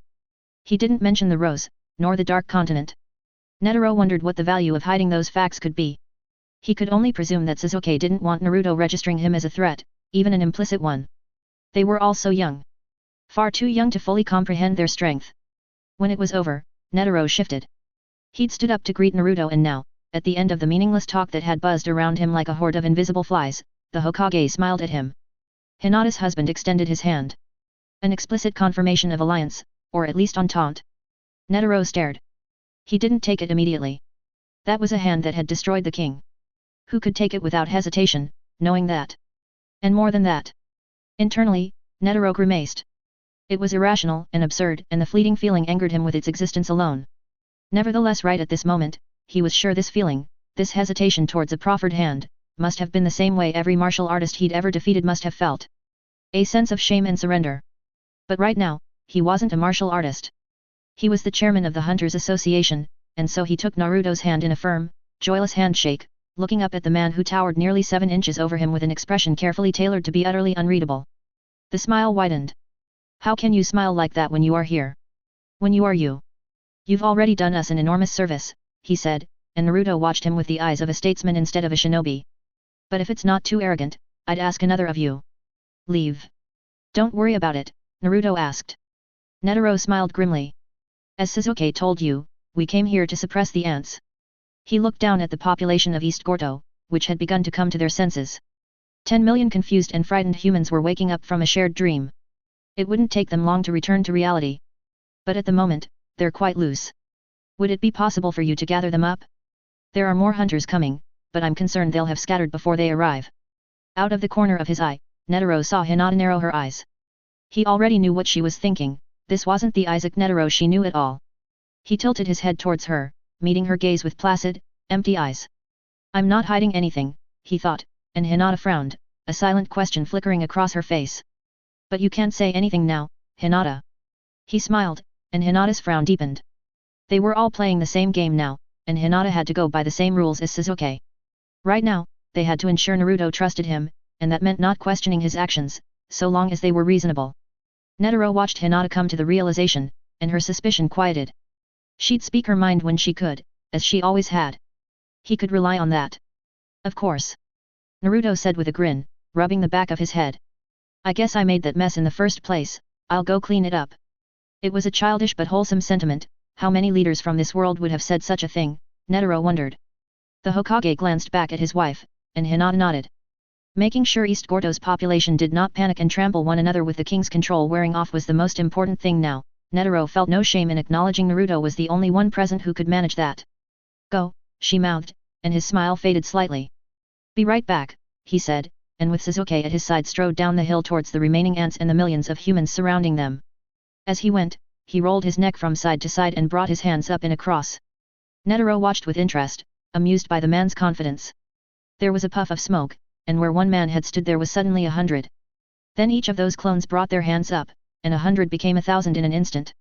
By the time Naruto began wading into the crowd, searching for ants to detain and subduing panicking humans with a touch, there were nearly 10,000 of him. Netero watched him go, and for a time the hilltop was silent. Nobody but Hinata had ever seen Naruto at work, and none of them knew what to say. With unbelievable speed, order spread through the chaotic mass of millions of humans and dozens of ants. Even so, it was a process that would take hours. There were simply too many humans to calm and direct, even if the ants in their numbers were already gathered in a single mass. It was like watching a strong wind gradually blow a puddle apart. Or, Netero thought, a swarm of ants divide up their food with supernatural coordination. Crazy. Gon said what they were all thinking. That's just crazy. He looked back. I guess a lot of clones was part of it. Hinata laughed. A part, she said. Your husband is an interesting man, Netero said, stroking his chin. He's certainly created an amusing situation. The ants squashed, the king held hostage by a single man. Amusing was the only word he could use. He didn't do what I expected, Hinata admitted. I thought Sasuke would have killed the king. He wasn't always patient. Netero looked away, considering. Naruto changed him, then. For the better. Hinata frowned. But I'm not sure where things go from here. You disagree with what he did, of course, Netero said casually, and Hinata flinched. He chuckled. It's obvious. Gon and Killua looked back to the Hyuga, but Jing's razor focus remained on the distant Hokage and king. Of course, Hinata said, repeating him. Do you wish to kill the king? Netero asked, and everyone on the hill stiffened. He could feel Hinata staring at the back of his head. After a moment, the woman stepped to his side, closer than she'd ever stood to him before. Yes, she said quietly. Do you think it's possible? Netero asked, honestly curious. Yes. Just as quiet. But I won't go against my husband. Aren't you a dutiful wife? Netero's words were acid. The others were trying to lean in, understanding the importance of the conversation but unwilling to intervene. You misunderstand. Hinata turned her head and looked him dead in the eyes. I'm going to convince Naruto to kill him. Oh ho. Netero muttered quietly. How sinister, to arrange the murder of a prisoner. Don't do this now, Netero, Hinata muttered, and Netero was taken aback by the bite in her tone. There's no point in playing this game. You don't disagree, in fact, it's far more important to you, and the association, that the king dies than it is to me. We're still allies. Netero chuckled. Well, you're certainly right about that. It will be quite the blow to our credibility if the king were to walk away. He considered, feeling the words bubble in his chest but unsure of the impact of saying them. Eventually, he shrugged. Perhaps I should have just killed myself after your husband arrived. That would have produced the simplest solution. Hinata flinched away, and Netero wondered why he took pleasure, however minor, in others' pain. Was it because he had dedicated his existence to unstoppable violence? What a bizarre shape his life had taken. It was Jing, sitting to their left, who responded. Perhaps Hinata was too shocked to bother. Well, I'm glad you didn't, the ruin hunter said, glancing back at Netero with a grin. We wouldn't be able to enjoy such a remarkable situation if we were dead, would we? He looked back to the teeming humanity of East Gordo. Of course, being able to enjoy it doesn't mean there's an elegant solution. You shouldn't speak so carelessly, Netero. Hinata had found her voice. Your life has value, even if you don't seem to think so. She bared her teeth. And my husband is not your enemy. Gon joined the conversation, sitting at his father's side. Netero was glad the boy had survived everything after all, and found the objective of his hunt besides that. It was a marvelous coincidence, or rather, too marvelous to be a coincidence. Is this what you meant? He asked, and Jing nodded. The chairman's being a little blunt, Jing said, and Gon laughed in agreement. But yet. You get the issue, right? Netero peered over, indulging in one of his favorite hobbies, eavesdropping. Not really, Gon admitted. Last time we talked, you said this would happen because not all shinobi would be good guys. Yeah, that's a whole different problem. Jing waved him off. The issue is this, practically. Practically, there's not much of a difference between the king and Naruto. Killua sat down next to his friend, and Jing's mouth snapped shut. Netero laughed, he'd never seen the hunter look so irritated. Most people never got the opportunity to. Sasuke too, for that matter. Killua Hinata started to say, and the Zaldik shot the woman an apologetic look. Sorry, he said. Netero wondered how often he apologized. I don't mean like that. You understand, right? Hinata frowned. I do, she said, looking down at her husband. Perhaps 100th of East Gordo had already been rounded up, milling about in amiable confusion instead of growing panic. What could Naruto have possibly told them to explain the vanished palace, the shattered city? Netero shook his head. It's the power imbalance, Jing told Gon, shooting Killua a dirty look. The boy stuck his tongue out in return. We've already gone over this, hunters weren't called to deal with the ants because they were a huge threat or anything like that. It's cause they're an invasive species, Gon said, and Jing lit up. Exactly. He said, and Gon was immediately infected by his enthusiasm. And in that vein, so are the shinobi. I'm not sure I like being called an invasive species. Hinata cocked an eyebrow, and Jing laughed. Well, what would you call you guys? He said. You show up, totally alter the power dynamic, devastated the natural balance, and from the look of it, overhunted the other guys into near extinction. Hinata frowned. Hey, it's a compliment. I'll take it, she said with a small laugh. But you're forcing the allegory. Without a doubt, Jing admitted guilelessly, and Hinata laughed again. But it's obvious what I mean. Someone like Naruto represents the same kind of danger as the king, someone who can overturn the existing system with ease. So naturally, the chairman thinks of dealing with him the same way. That doesn't seem right, Gon said, and Killua nodded in agreement. Despite that, it was Hinata who spoke up. The ants weren't willing to maintain the current system.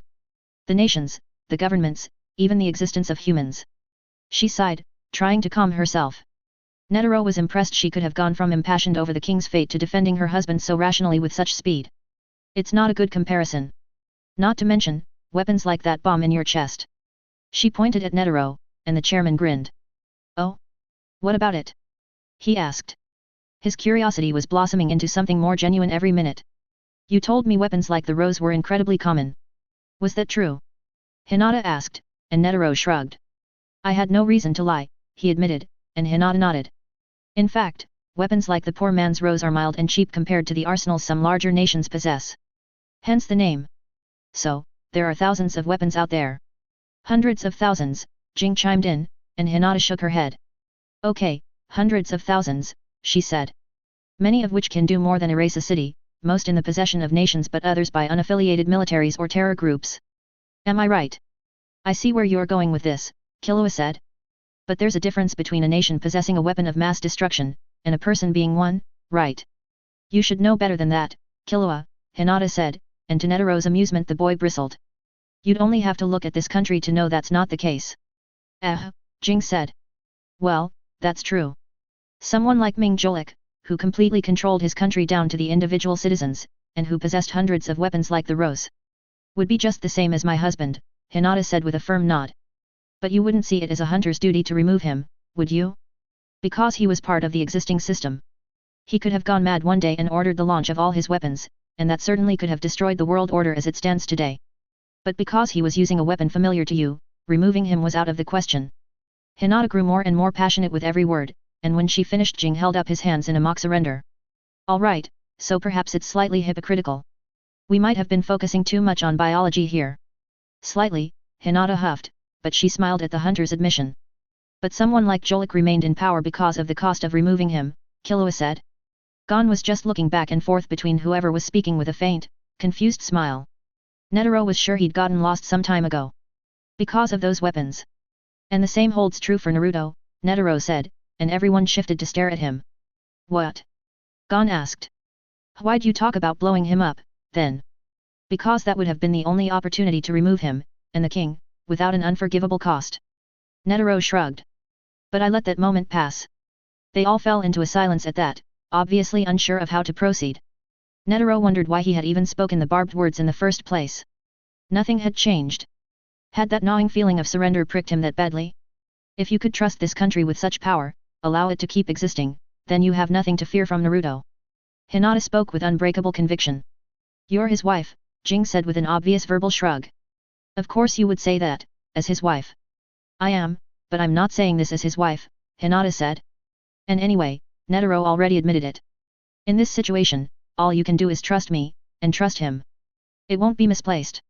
Netero laughed at the naivety of Hinata's words, but it was a hollow and quiet thing. The woman was 100% correct. The matter of Naruto was entirely out of his hands now, the genie was out of the bottle, so to speak. There were other things well within his control. Mainly, the ants. The association had been commissioned to destroy them, but there had been no specification of it being a total genocide. It was just as well. Netero didn't feel a need to annihilate the ants anymore, they were no longer the unified threat they had been in the NGL. The survivors that remained were essentially overgrown magical beasts. They had no leader, no meaningful ambitions, and no ability to decide their destiny. Killing them would be pointless murder with them so divided and paralyzed. But the king. Myrmidon had moved an entire country, nearly 10 million strong, with a flex of his will. Well, Netero mused, more than a flex. It had been an effort for him, like a man deadlifting something slightly beyond his comfort zone. But that didn't change the fact that he'd managed it in the first place, so totally and so suddenly. The chakra compulsion had been strong enough that even Netero had felt the urge to move. If the king were to continue existing, who was to say he couldn't create a nation of slaves with something as simple as a passing desire? It was that kind of power that could only reside in the outer world. It was that kind of power that had driven Netero to restrict access to the Dark Continent in the first place. He will have to die, Netero said, and Hinata looked to him, realizing he was finally picking up their initial conversation. It's too dangerous otherwise. Hinata nodded, but once again, Jing interrupted with a laugh. Congratulations on coming to an agreement, he said. Now you just have to go through him. He gestured to the thousands of Narutos below. Well, and you'll actually have to kill the king, which certainly isn't as simple as just saying it. That's 2 impossibilities in a row. Only if Naruto doesn't agree that it's necessary, Hinata said. Is he a man who's easy to convince? Jing asked with a smarmy grin, and Hinata's placid expression fractured slightly. Could have fooled me. He leaned back, lying down in the grass with his hands behind his head. Face it, we're all in checkmate right now. It's not an unpleasant checkmate, but that's definitely what it is. He closed one eye, the other fixated on Hinata. Maybe you'll have luck, being close to him. He winked, and Hinata grimaced. But the rest of us, we're just going to be butterflies in a storm from here on out. Best we can do is pick a direction. Netero thought. That actually sounded somewhat nice. If that really was the case, for the first time in 2 months, 2 years, 2 decades, no, even longer than that, he could surrender responsibility. He could think with his heart, instead of silencing it. Despite his position, despite his ability, right here and right now all that was useless. That was appropriate. Strength didn't mean anything beyond itself, power had no inherent purpose, and did not mandate action. Strength was strength, and power was power. Neither ensured any particular duty. Maybe that had been his mistake, he thought as he listened to his slow and steady heartbeat. Forgetting that old lesson in all the excitement. In the end, Netero deeply believed that was the ugly truth of power and violence. A lifetime of both had taught him that. Everyone, even the hunters and shinobi sitting on the hill with him, believed in the fantasy of violence. It was as accepted a concept as oxygen, omnipresent and unquestionable. That violence was a transformative force that could be used to change the course of fate, or make oneself feel better, or even change someone's mind. Certainly, using violence to search for enlightenment had been Netero's intent when he'd first gone up the mountain. What else could you call his regimen of punches and prayers? But it was quite possible that no one alive knew violence quite as Isaac Netero did, and in his old age he'd come to a different conclusion. Violence was a tool. A blunt tool. Calling it a hammer would be too kind, because at least when you swung a hammer you could usually determine what it would strike. Violence was a message in a bottle. If you were trying to accomplish anything more ambitious than destruction with it, you would simply have to pray it washed up on the correct shore. That had never been a problem for Netero, who had only ever utilized violence for the purpose of destruction, destroying bodies, pride, and anything else his hands could break. That was what really worried him about Naruto, he realized. Because for Naruto, the fantasy of violence, was not a fantasy. The Hokage had beaten the king into submission without harming him. He had fundamentally altered the creature who, on a genetic level, could not have dreamed of surrender. He had cheated. No, cheated was the wrong word. But his chakra interacting with the kings had impossibly changed the equation of violence, and now Netero did not know where things would go. He crossed his arms, and listened to his heart. Perhaps for now, it would be better to be the butterfly, as Jing had said. A new world was splitting open in front of him. And whether the king survived or not, Netero wasn't sure where he stood in it. Tribunal. 3 hours after the last of the ants had been rounded up, Jing approached Netero from behind. The chairman hadn't moved from the top of the hill in all that time, observing the process of East Gordo reorganizing. It was a fascinating, once-in-a-lifetime sight, but he hadn't been able to appreciate it. "You're wanted," Jing said without preamble. The man looked invigorated. He'd been speaking with Sasuke Uchiha and assisting in gathering the Chimera, along with his son. Jing probably hadn't had that much interaction with humans in a year, and the man was obviously enjoying it. Unusual for him, but he was in the presence of unusual people. That was Jing's ideal environment. "Why?" Netero asked, sure he already knew. "Naruto wants to talk with you." "Oh." Netero stood up and turned to face his zodiac. "What about?" Jing laughed. "What else?" He pointed over his shoulder. "Bottom of the hill. When you have the time." He turned and waved goodbye. "Good luck, little butterfly." Netero chuckled. He could waste their time. Perhaps take a nap. Certainly he could use the time to think. But in the end, Naruto Uzumaki was interesting, and more than that, dangerous. Testing his patience in the name of pettiness was something Netero might have entertained several decades ago, but now it was out of the question. What he found at the bottom of the hill surprised him, but only at first glance. Everyone present was seated on a stone. It was a patch of rocks sparse and covered in moss, and none came up past his knees. Naruto had taken the shortest, but his height had rendered him more than equal to everyone else. Hinata was to his left. The woman seemed calmer, and Netero could not blame her. Her husband was here, she was perfectly safe now. Nonetheless, her whole body was tense, and she stared straight ahead with a frigid expression. She was staring at the king of the ants, who was seated to Naruto's right. Myrmidon was staring at the ground like an embarrassed child, unable to make eye contact with the woman staring him down. Netero laughed, and everyone present switched their focus to him. "What is this?" he asked. "A little quorum." Naruto smiled. "Something like that."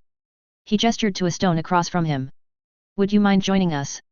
Netero didn't respond.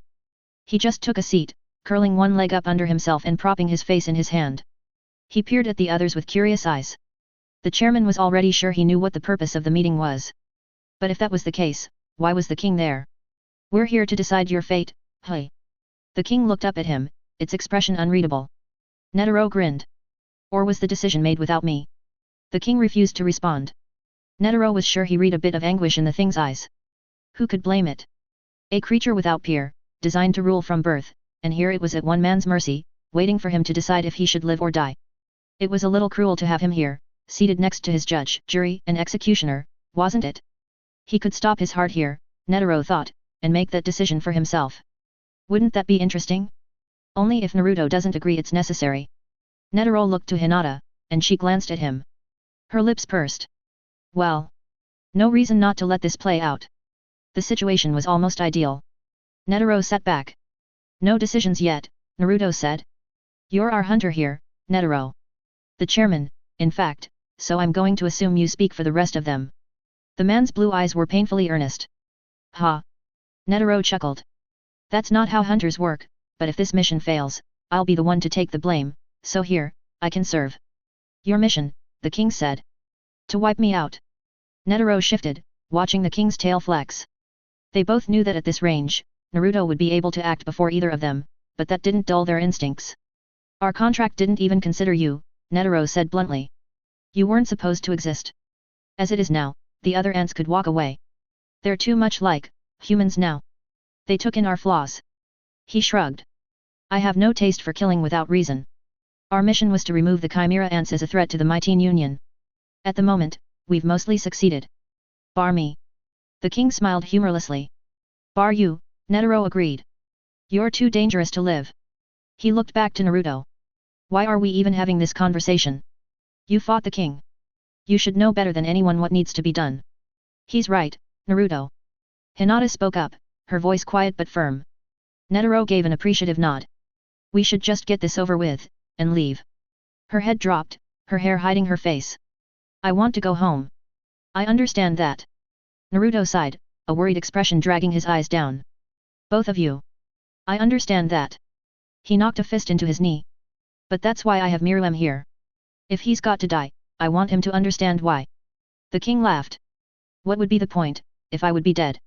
He stood up, and Netero and Hinata both tensed. Naruto remained seated, his head almost level with the king even while the latter was standing. To make yourself feel better. The ant sneered. A little, Naruto admitted. But I don't want to kill you. That's why I let you surrender. Now, it was Hinata who stood. Do you know how many people he's killed? She demanded. He massacred dozens taking that palace. When he was waiting inside, he murdered several others, just because they couldn't beat him in a game. The only reason Komugi is still alive is because she kept winning. And more than that, he was going to destroy this whole nation. All those people you saved, Naruto, all of them would have been eaten alive, or worse, turned into ants. Her hands curled into fists, chakra sparking around her knuckles. Every person those ants have eaten, everyone who suffered, it was because of him. To build him, and then to serve him. She breathed out harshly. If he walks away, all those deaths will go unavenged. Naruto suggested quietly, and Hinata's nostrils flared. Yes, she spat. Netero observed the lovers' quarrel with amusement. What was the import of that word, he wondered. Yet. Naruto said, his shoulders sagging. But that's the problem. I got no problem believing all that. I know you're telling the truth, Hinata. He frowned. But the Miriam I fought, wasn't any of that. He sighed and looked at the king. For some reason, the ant looked ashamed. When I fought him, the only thing he was thinking about was defending a little girl. Netero considered the absurdity of the situation. Do you see my problem now? Naruto asked, and Hinata bit her lip. Netero continued to quietly observe. It feels wrong. There was a moment of the silence, and the king retook his seat. You can't make that decision on what you feel, Netero said. Only on what has happened. Why? Naruto asked, and Netero shifted back at the sincerity of the question. The Hokage's eyes shone with conviction. I'm not being rhetorical. Why? Can you give me a reason? Because I'd like one.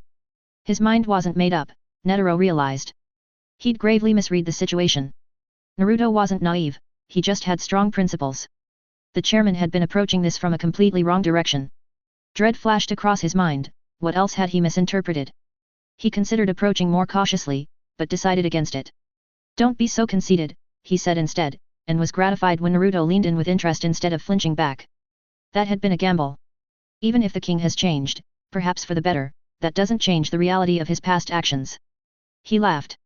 You can't escape consequences by saying that was the me of 10 years ago, no matter how much you've changed over time. That would be convenient for me, but it's just not the case. For something like the ants, with their sheer processing power, a month might as well be a decade. He snorted. And even if the king now is a being of pure altruism, he glanced at Miriam. Are you? The king started. Am I a being of pure altruism? He asked, and Netero cocked his head. The ant blinked and sat back down. I don't know. He rested his chin on one hand, apparently mulling the question. The chairman smiled. Even if the king had an epiphany and transformed into a being of pure altruism, he would have to answer for his past actions. More than that, no matter how benevolent he became, he would still be in enormous danger. More than 9 million people had their free will ripped away in a second, Hinata said. To defend Komugi, yes, but Naruto, he did it in a moment, without hesitation, at the slightest threat. Like a dog raising its fur. That's beyond even you. Naruto leaned back and crossed his arms. I agree completely. The king frowned and dropped his head, but Netero raised an eyebrow. He hadn't expected that answer. You do. Of course, Naruto said. I wasn't trying to say that the king was a different person or anything like that. And he definitely has to answer for what he did. He looked at his wife. Everything he did. Hinata looked back. But? She asked. Netero realized he was very glad to have her on his side in this argument. She was perceptive and sharp. It was a shame he wouldn't have more chances to fight alongside her. Naruto raised his hands in a mock surrender with a full smile. You got me, he said. But, does that mean he has to die? That's another part of the problem. He looked to the king. You're just too damn strong, Miriam. You couldn't cage me, the ant said softly. So if you mean to punish me, the only meaningful punishment is death. Hinata sat down, hands falling into her lap. Some of the murderous energy had gone out of her. Well, we could seal him, Naruto said. He stood and began pacing, hands clasped behind his back. Shove him into a box or something. But that would be even worse. Hell, Kurama might not even let me. Kurama? Netero didn't know the name, but both Hinata and the king had reacted to it. Was there someone standing above even Naruto, directing him? The fire casting the shadow? Is that what that was? The king asked, and Naruto nodded. That thing is sealed inside you? Is that how you beat me? Part of it, Naruto said. My cloak is borrowed from him. The king laughed. And yet, you would have beaten me without it. I guess I'm still looking for a way out. Maybe, Naruto shrugged. Was he truly humble, or just putting on an act? Netero thought it was the first, but the man was a world leader, he had to be practiced at lying. Kurama? Netero asked. Hinata put a hand on her husband's shoulder. Naruto is a Jinchuriki. Netero blinked, a distant conversation from more than a month ago echoing in his ears. A society built on human sacrifice. I'm aware of that. He looked at Naruto, his eyes dropping to his stomach. So Kurama is the nine-tailed fox? Morel didn't tell me it had a name. He has a name, yet, Naruto said. And he's the reason the king's still alive. At the end, he was the one who made Myrmidon stand down. There's no way he'd let me get away with just sealing him up after that. Netero looked to the king with renewed interest. How did the fox change your mind? I would have assumed you would fight to the death. I had planned to. The king opened and closed his hands, which could easily squeeze through Netero's bones as if they didn't exist. The chairman watched the idle motion with a bit of fascination. I intended to make him kill me. But that thing. He fell silent, and then looked up to Netero. It was old. So old that I couldn't comprehend it. It commanded my attention. It reminded me of a promise I'd made. Interesting. Netero scratched his chin. His leg was starting to fall asleep, so he changed them out, shifting his left under his body and letting the other dangle off his stone. Interesting. Then, Naruto, what punishment would you put forward, if at all? I've got no idea, Naruto said. That's why I've got all you here. I want to hear all options before taking the final one. Naruto. Hinata said. He's not a child. You're being too. I know, Naruto said, taking her hand. They looked into each other's eyes. Netero wasn't a man who usually respected privacy, but something about that look made him feel an intruder. But I'd rather be too soft instead of too harsh. Hinata's eyes narrowed. He's cruel. She said it plainly because it couldn't be hidden in the lines of her face. The king had been cruel to Hinata, and it was obvious to anyone who looked for it. And not the cruelty of a child. Our children can't be safe, in a world with that kind of cruelty. Myrmidon stayed silent. Was he unable to defend himself, or unwilling? Maybe he thought Hinata would attack him if he spoke. If that was the case, Netero thought, he had misjudged the woman. She had moved beyond any attempt at direct assault. Yet, Naruto said, squeezing her hand. But there's always going to be that kind of cruelty, no matter what. He smiled. No matter how hard we try. But this one is gone. His face hardened. I killed it. And Myrmidon knows that too. How can you say that? Hinata whispered, and Naruto gave her a sorrowful smile. Myrmidon's not a child, he said. Listen. Hinata did, and so did Netero. Naruto looked at the ant as he spoke. There's just no other word that fits, cause he's unique. He has an incredible amount of intelligence, and zero wisdom. None. Zilch. The Hokage frowned. He was cruel to me too. But inside that storm, it was obvious. He was cruel because he had no context for that cruelty, not because it was inherent to his nature. He took pleasure in it because it gave him a path to victory, but he had no way of understanding its consequences. That's wrong. Hinata shook her head. He knew exactly what he was doing. I did. The king stood up. Don't infantilize me. You're lying. Naruto narrowed his eyes. Both of you. You. He leveled a finger at the king. Sit down. And Hinata he turned back to his wife. Netero was surprised at the Hokage's tone, the man had gone from mild to commanding and impassioned in an instant. We've both seen inside him. You know as well as I do, and as he does. As silly as it is, he was cruel for the same reasons he wanted to conquer the world or some other nonsense. When he surrendered to me, he surrendered that too. He's not a child, but he was like a baby, just shoving things in his mouth. He was still exploring sensations, and consequences. How can he understand consequences, if he's not punished? Hinata asked sharply. How can he understand consequences if he's dead? Naruto shot back. Why are you doing this? Hinata shot to her feet. Why don't you care what he did to me? To you. To this country, and the hunters. What's wrong with you? I already told you. Naruto pronounced, standing up as well and towering over his wife. I'm doing this because I don't know what to do. He shook his head, growing more and more frustrated. Is it better to punish him too much, or not enough? Why do I have to make the decision? Just because I'm strong. Whatever the duty of the strong is, it's not this. The words struck Netero like an electric shock, and unconsciously he shot to his feet. Duty has nothing to do with it. The Hokage gave him a puzzled look. Duty is a sham. What? Hinata asked, and Naruto echoed his wife's question. Netero felt his heart beat, thrilled at his own honesty. Why worry about duty? He asked. It doesn't matter what your duty is. Just do what you want. He laughed. It's not as if any of us could stop you. Why worry about it, with strength like yours? You are beyond duty. No one is beyond that. And, well, I don't know what I want, you old bastard. That's why you're here. Naruto shouted back, and Hinata laughed at her husband's suddenly brutal honesty. Don't be blind. Netero said. What had come over him? Was he really that fed up, so quickly? God, these shinobi were infuriating. It's obvious you want to spare him. Maybe even train him. You're practically infatuated with the damn creature. Why not just take him and scuttle back to your home? Take it out of our business, and then soothe your conscience in your world. So long as the portal exists, that's not an option, Naruto said. Your problems are ours, and they, the other way around. Vice versa. Hinata suggested, and Naruto snapped his fingers. Yes, that. Thank you. He exclaimed, planting a quick kiss on her forehead. The woman, whom Netero had seen destroy dozens of chimera ants with her bare hands, blushed. Perhaps the portal is the problem then, Netero suggested, and Naruto bristled. You've been put in a position where you feel a duty to solve our problem. The chairman sighed, feeling the fight leak out of him. This wasn't going where he wanted. My apologies. You never should have been in that position in the first place. That's the real problem here. That's not the problem, the king said.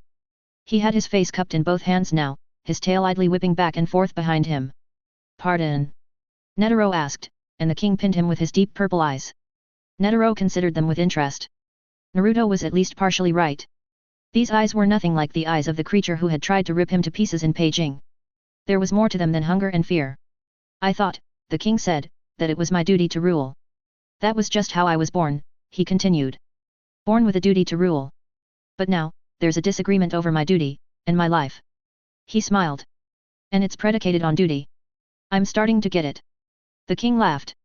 Much more complicated than any game. There isn't even a win state. What are you talking about? Hinata asked, and the king shifted his gaze to her, his aura becoming mournful. It's simple, he said, spreading his palms. In fact, you already know what I'm talking about, I just haven't been clear enough. The source of our previous conflicts, and this current one, all came from differences in duty. I thought it was my duty to rule, and you thought it was your duty to destroy the chimera ants. Now, that duty has shifted to defending your family, you gave up on the grander goal when the scope of the danger I presented. He grew a little less enthusiastic, to Netero's amusement. When I made it clear to you what a danger I was. Naruto is the same way, I saw in you that his duty was always to protect what was important to him. But now, I've confused those priorities by surrendering. How can he murder someone who is essentially helpless and still justify to himself that it was in the name of defense? The king laughed. Proactive defense, perhaps. Certainly, you could go there. Especially with me. He looked at the Hokage. But are you willing? Well done, Netero said dryly, on summing up the situation. We're lucky to have such wisdom from the mouth of, whatever you are.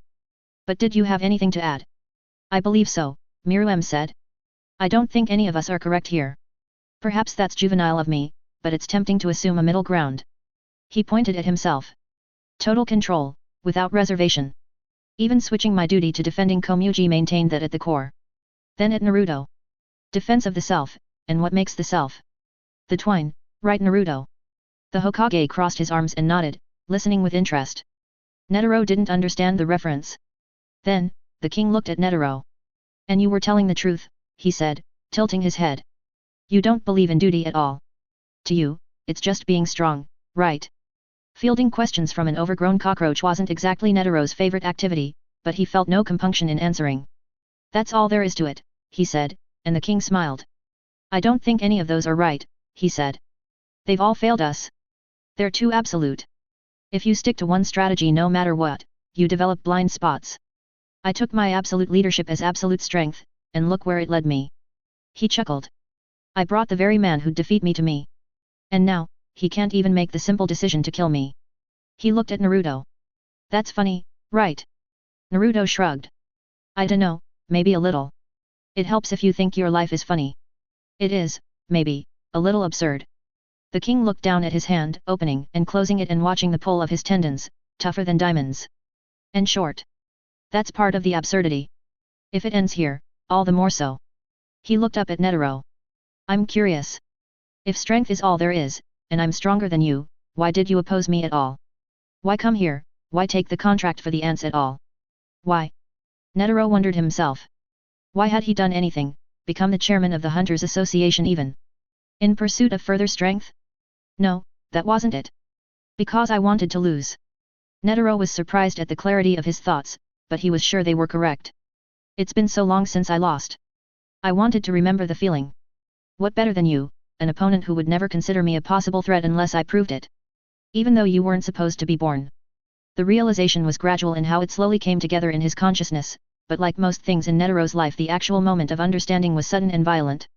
Bad news, he'd said, and he'd turned and smiled at the rest of the team. There's an ant up there that could kill us all. I came because I thought the ants might be a challenge. And once the situation became obvious. I wanted you to be born, he said, and Hinata jolted at the admission. Netero. She started to say, but he waved off her concern. I didn't act on it, he said. It was just a thought I had. When we realized how dangerous the ants were, when we saw Neferpitu that first day and I realized there was a creature in this world that could kill me without hesitation, I wondered what the king would be. How refreshing, to be honest. But in the end, I only had a chance to fight your shadow. Netero coughed. It was something, but not what I wanted. A shame. The king tilted his head. If you had fought my real body, you would have died. That can't be what you wanted. You didn't have the strength to overcome me. Netero resisted the urge to bite back. There's more to strength than the strength in your body, he said instead, and touched his chest, placing his hand over his heart. Hinata glanced at him. I hold something here that could have destroyed you, no matter how a battle between us went. Your heart? The king asked. He blinked. A connection? A loved one? Ha! Netero barked, and to his astonishment Hinata laughed too, a single suffocated snort. More literal, I'm afraid. But there's no reason to worry about that. Where were you going with all this talking? Of course, the king demurred. My point was, I think you're all wrong. But the only one I've seen actually change their duty. He pondered. Ever, actually, has been Hinata. Oh. The woman sighed softly. So. The king sucked in a breath. It was the only time Netero had seen the ant look uncertain. Do you think there is a middle ground? A middle ground? What do you mean by a middle ground? She asked. The king looked down. I think you're the only person who can reconcile this, he said. You've seen the most. You've watched me since before I was born. As much as it stings to admit, you're the only one I'd trust to decide my life. You're the only one I'd trust to decide my life? Had the king really just said that? Netero's laugh was harsh, and everyone started at it. You'd leave your fate with a woman you tortured. Netero was incredulous. I took you for smarter than that, Aunt. Did he want to die? No, that didn't fit. The king couldn't comprehend self-destruction. But then, he and Naruto had both rationalized his surrender as a kind of death. Maybe he was just taking it one step further. You know what my decision would be, Miriam, Hinata said after a short pause. You already know. In that case. The king said, clambering off his stone.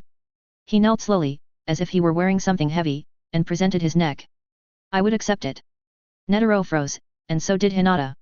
Naruto was the only one who seemed unfazed, watching the proceedings with a resigned look. The king's actions threw even Netero's mind into a jumble. It wasn't natural. These weren't the actions or movements of a king of the Chimera Ants. They were humble, and suicidal. Netero's dread returned. This was what he had misunderstood. That was why he'd felt so ill at ease. It wasn't just Naruto. It was the king himself. Number. He would accept it. For a solid minute, Hinata was sure that meant the king had accepted his own death. She'd step forward and shatter his spine, burst his skull. She was sure she could now. She'd once said that she could probably kill the king if he dropped his guard and let her. That was exactly what was happening here. There hadn't been any need for this meeting. The ant wasn't resisting. Naruto wasn't needed. But even though it would be ridiculously easy, she didn't step forward and break the ant's neck. Why didn't she? Was she actually a coward, after all this time? Hinata worried that this place had reduced her to the scared little girl she'd once been, unable or unwilling to commit violence, even necessary violence. No, that wasn't it. Listen to yourself. You're a woman, you have children, you've killed. There's no difference between the king and all the other ants in that respect. It was something else, something obvious. She'd already admitted it to herself. She didn't want to fight anymore. She could kill, she just didn't want to. Hinata was done.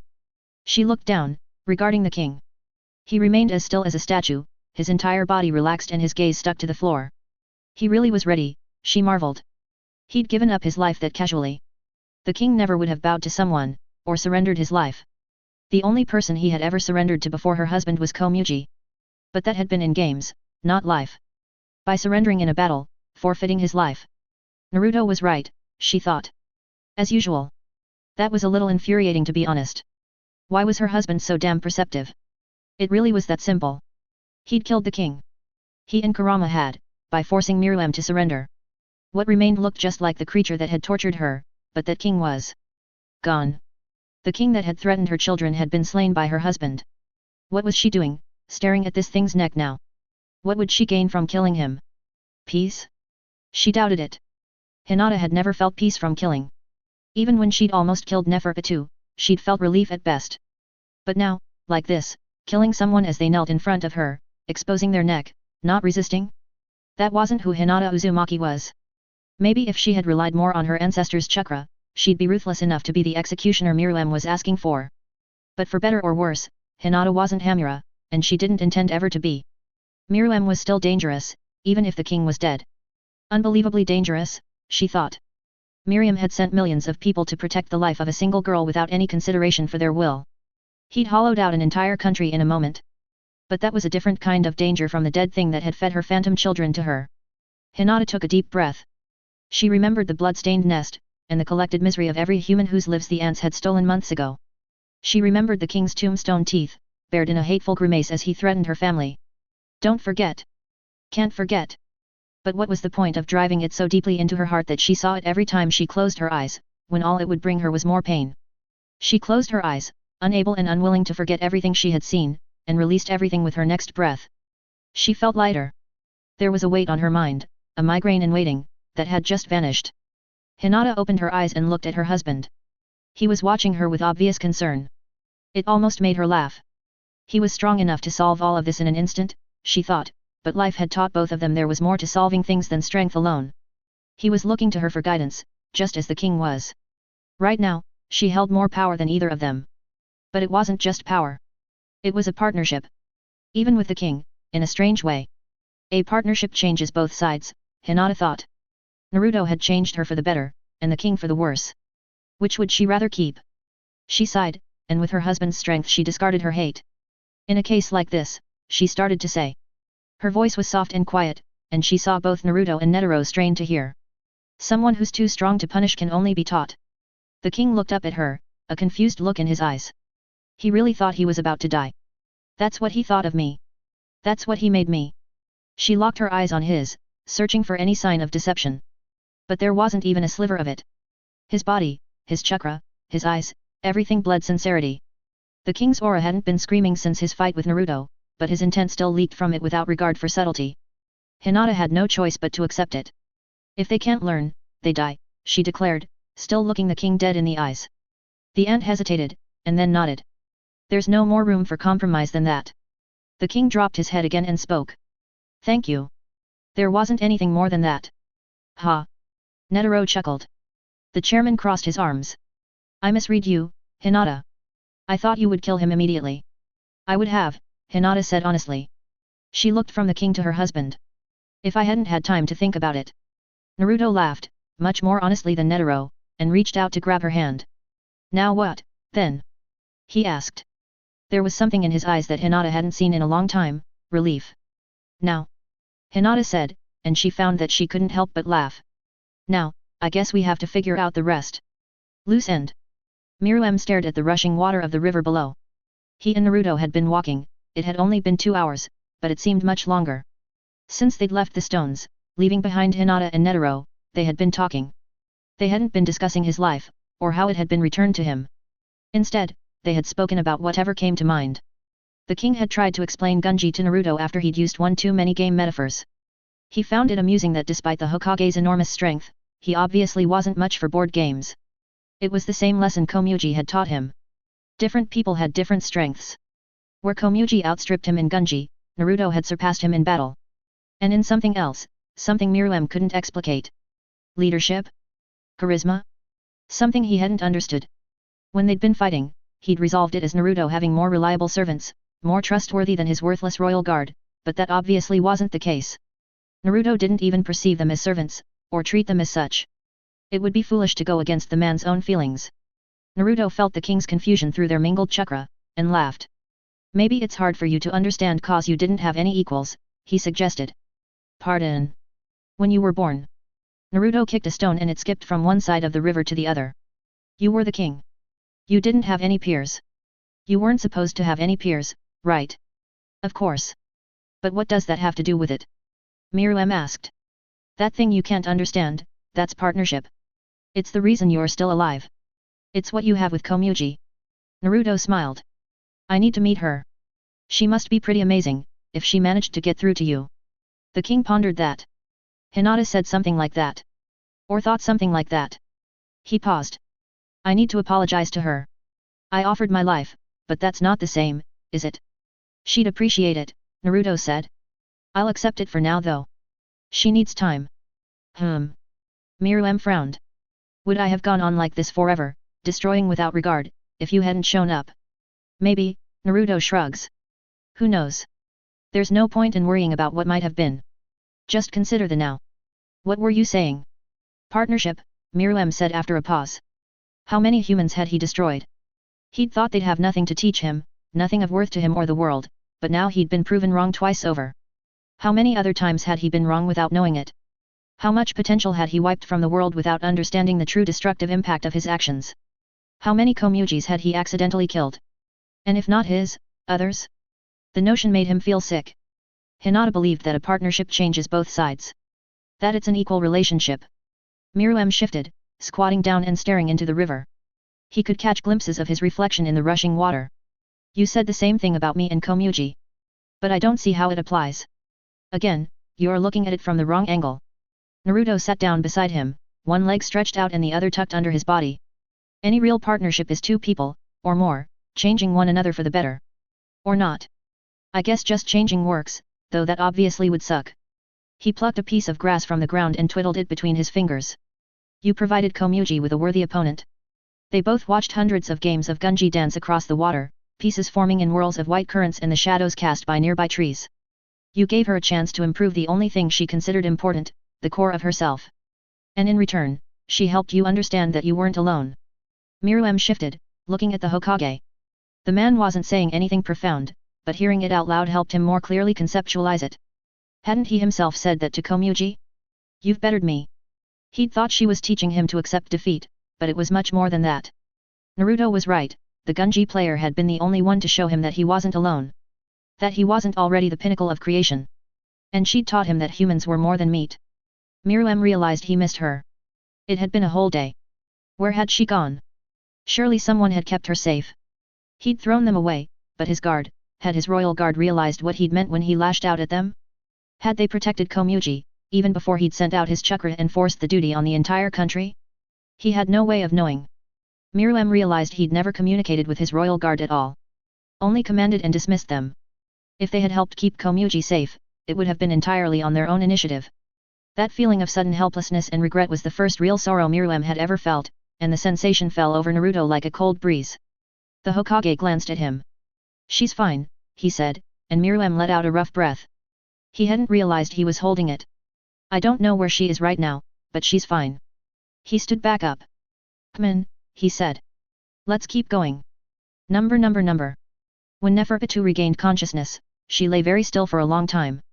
Menthuthuiopi was there at first, watching over her as if he'd been born to do it, but eventually he left and was replaced by other ants. They took turns watching her prone body, and Neferpitou did not acknowledge any of them.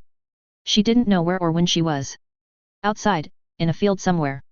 There was grass against her back, and above her the clouds whirled and raced through an endlessly blue sky. She wasn't sure if she refused to move because she had no will to, or because she wanted to watch the clouds. Even when night fell, the moon illuminated them, and behind the rushing clouds an entire universe of glimmering light spread out infinitely past her sight. Pitou regarded each and every star, they seemed to her a shining panopticon watching over her, regarding her back from millions more angles than she ever could them. She watched the universe watched her, and it seemed to Neferpitou that both she and the universe could do nothing but ruminate on her complete failure. When the sun rose again and the other stars vanished, Pitou pulled herself to her feet. It hurt, but everything had hurt for the last couple days. A little more pain, unfortunately, wouldn't kill her. Squad leader Zazan was watching over here when she found the will to rise, and the ant quirked her head at her, her truncated tail flicking back and forth. It reminded Neferpitou of her own.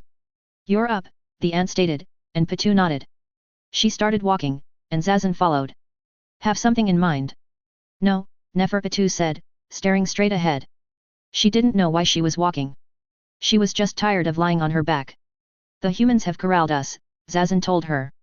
"Yuppie is talking with them, he's trying to negotiate our release." "Menthuthuyuppie, negotiating?" That was enough to snap Pitou out of her stupor. "Is it going well?" she asked, and Zazan shrugged. "Who knows?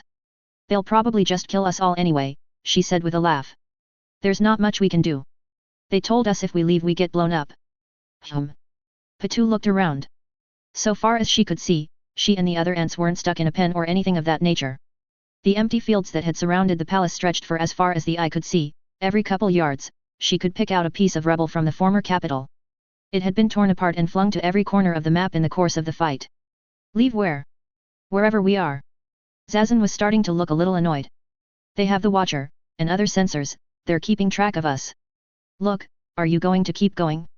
"Yuppie didn't tell me to keep you still, but he'll probably be mad at me if you get yourself killed." Pitou stopped and looked over her shoulder at the squadron leader. "Do you think you could stop me?" she said softly, and Zazan paled. Since her skin was purple, it produced an ugly puce color. The other ant laughed nervously. "Fine, go get yourself killed. That's your business now." She turned away. "It's not as if you have a king to guard anyway." Pitou watched her go, and considered removing her head. But when Zazan was about 50 feet away, the royal guard with no one to guard realized she didn't care enough to. She sucked in a painful breath, turned, and kept walking straight. The ruins of the city of Beijing loomed many miles ahead of her, and Pitou marked it as her goal. If she weren't blown up, as Zazan had put it, maybe there were humans there. As she rolled the thought around in her head, Pitou realized there was one human in particular she wanted to meet. It wasn't the Watcher. Neferpitou never wanted to see that woman again. She stretched her hand out tenderly, like someone nervously extending a broken limb and waiting for a flare of pain. 1 kilometer, that was all she could manage right now. That wasn't nearly enough, but it was all she could work with. She didn't even need to sense someone. She just needed a human to sense her. Number. Menthuthuyuppie wasn't sure what he was doing here. He hadn't been designed for this. In the ruins of Beijing, inside a once hotel that was only mostly destroyed, he sat cross-legged at a solid oak table, having accidentally crushed the seat on his side of the table with his weight. Jing Freaks, who was very annoying but also quite interesting, sat across from him. The man was drumming his fingers on the table. Yuppie wasn't sure why. Maybe he just enjoyed fidgeting. "Like I said," Jing continued. "I can't make any decisions for the association as a whole, or the other nations in the Union. Best you can do here is lay out terms for me to pass on." "What terms could I possibly lay?" Yuppie asked, and Jing laughed. "We have no cards," Jing suggested. "Of course we don't have cards," Yuppie said. "Why would we have cards?" "I meant that we don't have leverage." The hunter laughed again. Was he really that funny? "All we can offer is ourselves." "Oh? What do you mean?" Jing asked. He shifted, and Yuppie wondered if he really wanted to know, or already understood what Yuppie meant and was just trying to extend the conversation. Jing Freaks was a strange man, and it was obvious he enjoyed speaking with Yuppie for some reason. "The same way you're here now," Yuppie said. "You got hired to come deal with us. Well, we could do the same thing." He sat up. "I'm strong. If you could guarantee the safety of the other ants, I'd do whatever you wanted." "Well, that's an amusing thought," Jing said with a grin. "Having a bunch of my own pet ants. That'd certainly be scary, hey." For your enemies. Yuppie grinned. You'll consider it. I'll consider it, but like I said, I can't make the decisions here. That's up to the countries, and the chairman. Jing leaned back. Tell me something. Why do you care so much about those other ants? Yuppie blinked at the inanity of the question. What do you mean? They're ants. Yeah, they're ants. Jing scratched at the stubble on his chin. But you weren't made to keep ants safe. You were made to keep the king safe. Ah, Yuppie said. He leaned forward and propped his chin up on his fist, his elbow left a dent in the table. I don't know if you even can answer that question, to be honest, Jing admitted. But I'm definitely curious. That's why you spoke with me, during the assault, Yuppie said. Yeah, Jing confirmed. I saw you defending the other ants. That didn't look like the actions of a royal guard to me. It made me wonder what else you would do. Well, Yuppie said after a pause. I deceived myself. Jing titled his head. You replaced the king with them. Something like that. Yuppie lowered his head. I couldn't keep the king safe, especially from himself. He was unable to lead, he stood alone. But the other ants were extensions of the king, of his will, and his genes. So if I couldn't keep the king safe, I could at least protect the other ants. But you call that a deception. It is, but it's also a truth. Does that make sense? Yuppie wanted validation, even if it was from a human. What better human to give it than Jing? A little, Jing chuckled. Holding two contradictory ideas like that, that's very human, Yuppie. Yuppie narrowed his eyes. Is that an insult? Jing rose and stretched. If you want to take it as one. I think whether you do or not will give us a clue how the rest of this will go. He eyed Yuppie with a smile. You're willing to be my servant, but we might ask more of you than that. Would you be willing to be human? Number. Neferpitou stopped when she felt the watcher's gaze fall on her. The sudden détente was familiar, and Pitou fell into it with ease, directing her attention to the distant focus. She and the watcher regarded one another, and Pitou wondered at the passivity she felt in the woman's attention. Before, the watcher's gaze had contained an unmistakable malice that made it easy to pick out, now, it was more relaxed. If she'd wanted to, Pitou wouldn't have been able to follow the sight to its source. She spoke without speaking, and even just moving her mouth made her entire face sore. I'm looking for him, she said. That man who saved me. Will you stop me? The watcher's focus wavered. Shifted. Then, about 15 seconds later, it locked back on her. What did that mean? The woman wasn't approaching, but she also wasn't letting her go. Pitou wondered what that meant. She shrugged and kept walking, this time under the watcher's supervision. Pitou had left Beijing before it was destroyed, crashing through a building on her way out. The scale of the devastation couldn't surprise her. She was beyond that after surviving the crossfire between the king and the Hokage. But the leaning, creaking buildings, the shattered streets, and the human detritus scattered everywhere still affected her. 3 million people had once called this place home, and now even Pitou's enhanced senses and couldn't find a single one. They'd been ripped up and cast out entirely. And for what? A king who'd abandoned his plans in a moment and thrown her away in the next? What a waste. These countless humans hadn't even had their lives shredded for a good reason. As Neferpitou looked around, she found herself filled with a novel melancholy. They were like her, in some way. She'd been abandoned by the king, but these humans' ruler had looked at them solely as chattel. They'd always been abandoned. It was one thing for her king to perceive them as such, as an outsider, a superior form of life, but for so many to be ruled like that, by someone weaker and more pathetic than them? Yes, they were similar. Neferpitou perceived the gutted city as a mirror to her condition. Without warning, 3 different auras entered her en. Pitou jerked her head up, 2 of them were familiar, but the third. It reminded her of the one-armed shinobis, but where his had been titanic and cold, this one was blazing and bright.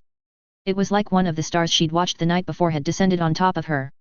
It overwhelmed her completely, her en fizzled out, withdrawing back into her, and Pitou suddenly felt blind, left with her ragged ears and single eye.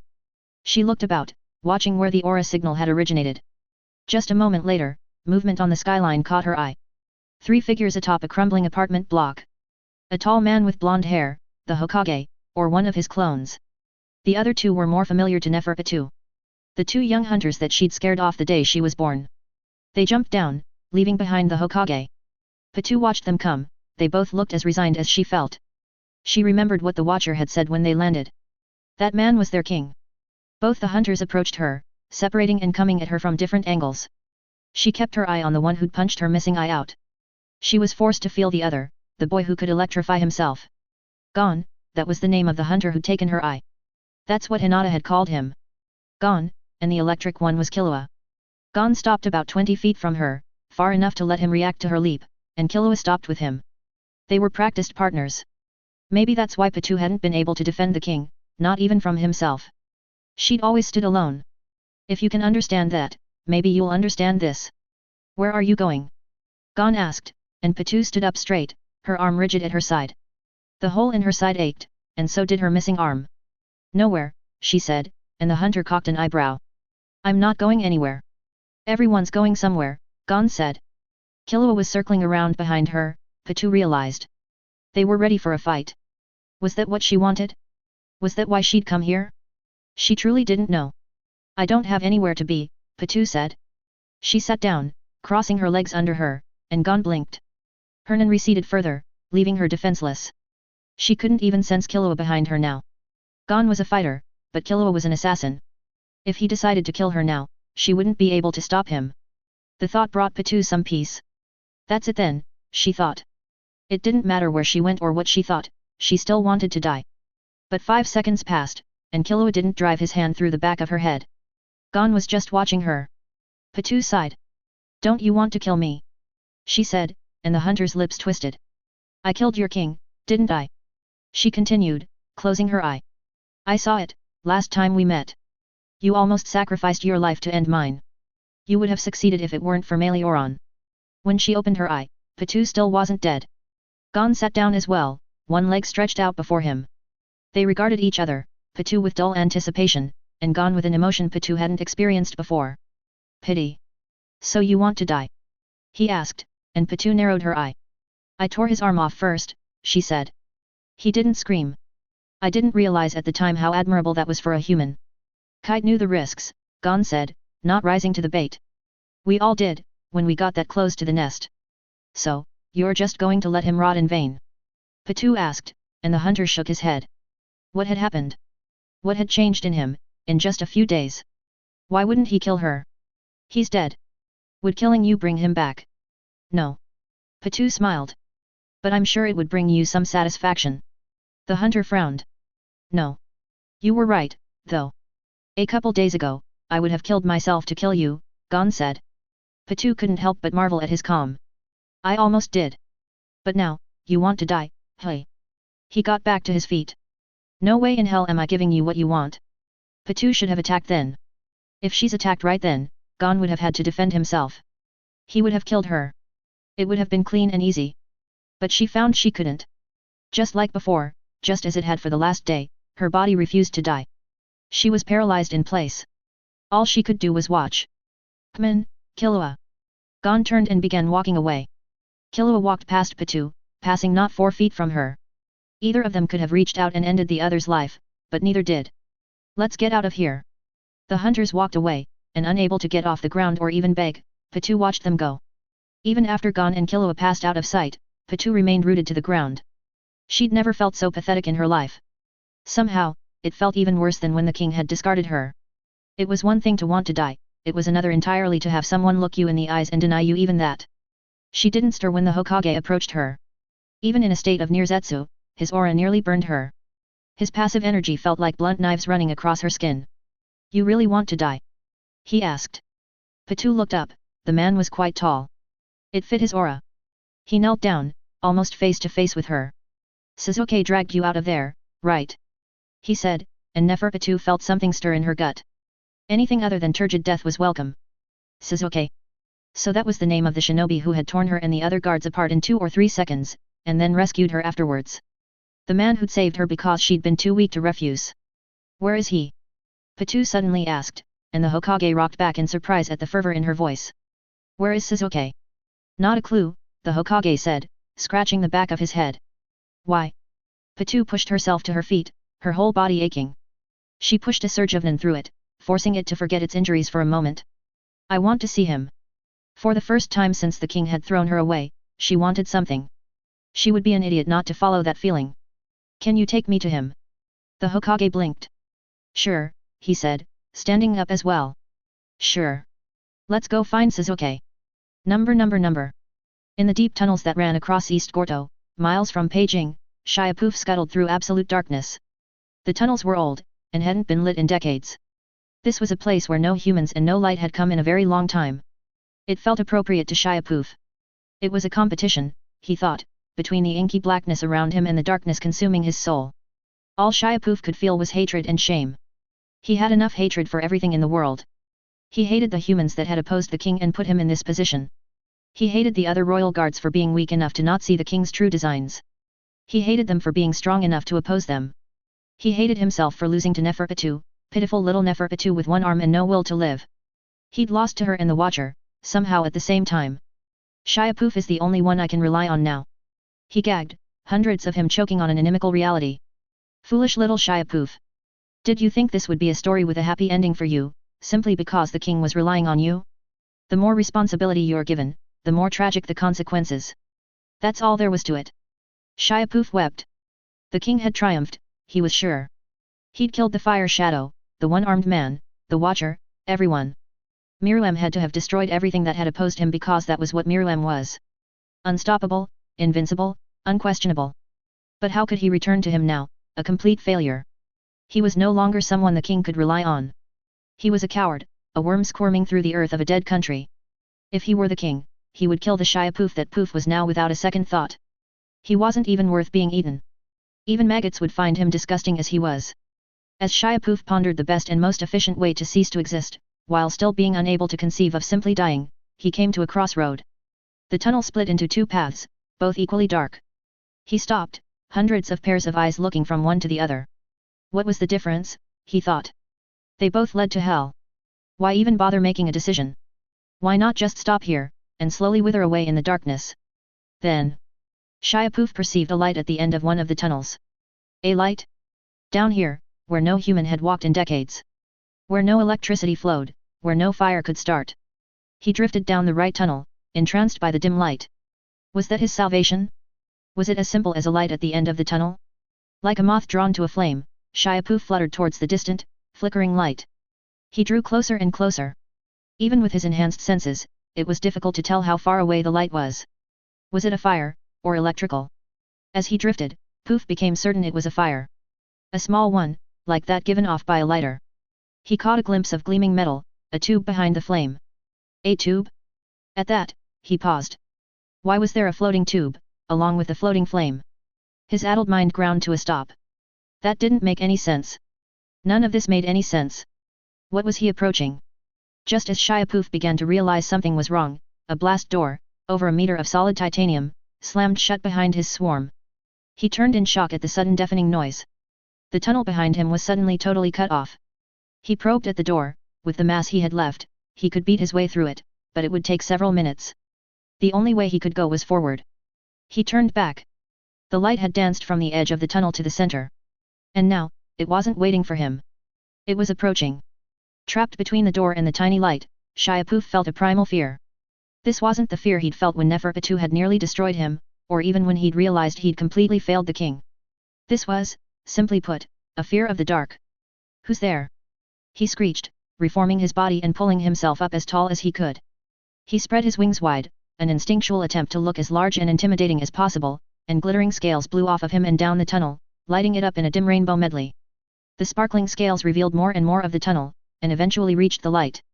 Shiapuf perceived a pale hand holding the tube behind the flame. A hand, an arm, a body. A woman in a dirty grey dress came striding out of the darkness, her arm slick with her own blood. Shiapuf blinked. The woman was a hunter, his Nan could only detect rage from her. There wasn't anything in her soul but hatred. Against his own will, he drew back. The woman had a wide metal tank strapped to her back and knives sheathed across her chest. A line ran from the tank to a metal tube she was holding in both hands, like a rifle. The dancing flame that Shiapuf had seen all those minutes ago was attached to the front of the tube. It was indeed a lighter, or something like it. Who are you? He asked, feeling a mounting panic in his chest. The woman kept on coming with a remorseless stride, his scales casting a kaleidoscopic rainbow across her body. The only constant light was the fire she held so securely in her hands. Her right hand was gripped tightly around a trigger guard, her middle and index fingers straining against an oversized trigger. Whatever she was holding was just like a rifle. But what was the tank for? A liquid? You don't know me, the hunter said. Even if Shiapuf hadn't used his spiritual message, it would have been obvious to him how the woman was fully consumed by anger, her voice curdled with hatred. I'm a hunter who stays behind. My name is Palm. Palm. He didn't know her. Shiapoof considered the distance. If he charged now, he could take her head in a little over a second.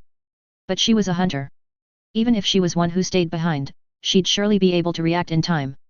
What kind of hatsu would she have? What was the weapon she was carrying?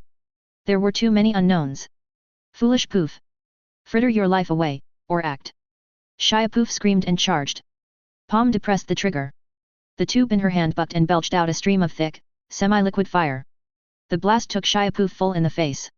One moment, Shiapoof was moving forward, sure he could take the woman's head. The next, he was blind, his whole body covered in a literally burning agony. He roared and swung blindly, but hit nothing but air. With nothing to fight for beyond his own life, Shiapoof began to panic. His body started breaking down, reacting to his stress and trying to escape. No. Think, Shiapoof. Even if he was blind, he could find her with his spiritual message. Her hatred was so sharp she stood out like a beacon in the dark. He couldn't miss her. He charged again, and Palm blasted him once more. To Shiapoof's horror, nearly half his mass melted in a heartbeat. It was just fire. How was this happening? My hatsu is called Wink Blue, Palm said as he stumbled and screamed, melting flesh slowing off of him and evaporating into thousands of screaming flies who were burned to ash by the flames. She continued walking forward, unwilling to give him any ground. Once I see someone, I can track them anywhere in the world with just a bit of my blood. Shiapoof scrambled backwards as he felt another spike of rage, and the jet of flames barely missed him. He wanted to attack, but found that he couldn't. What was left of his body was paralyzed by pain and fear. He couldn't understand why her fire had burned through his ken as if it weren't there.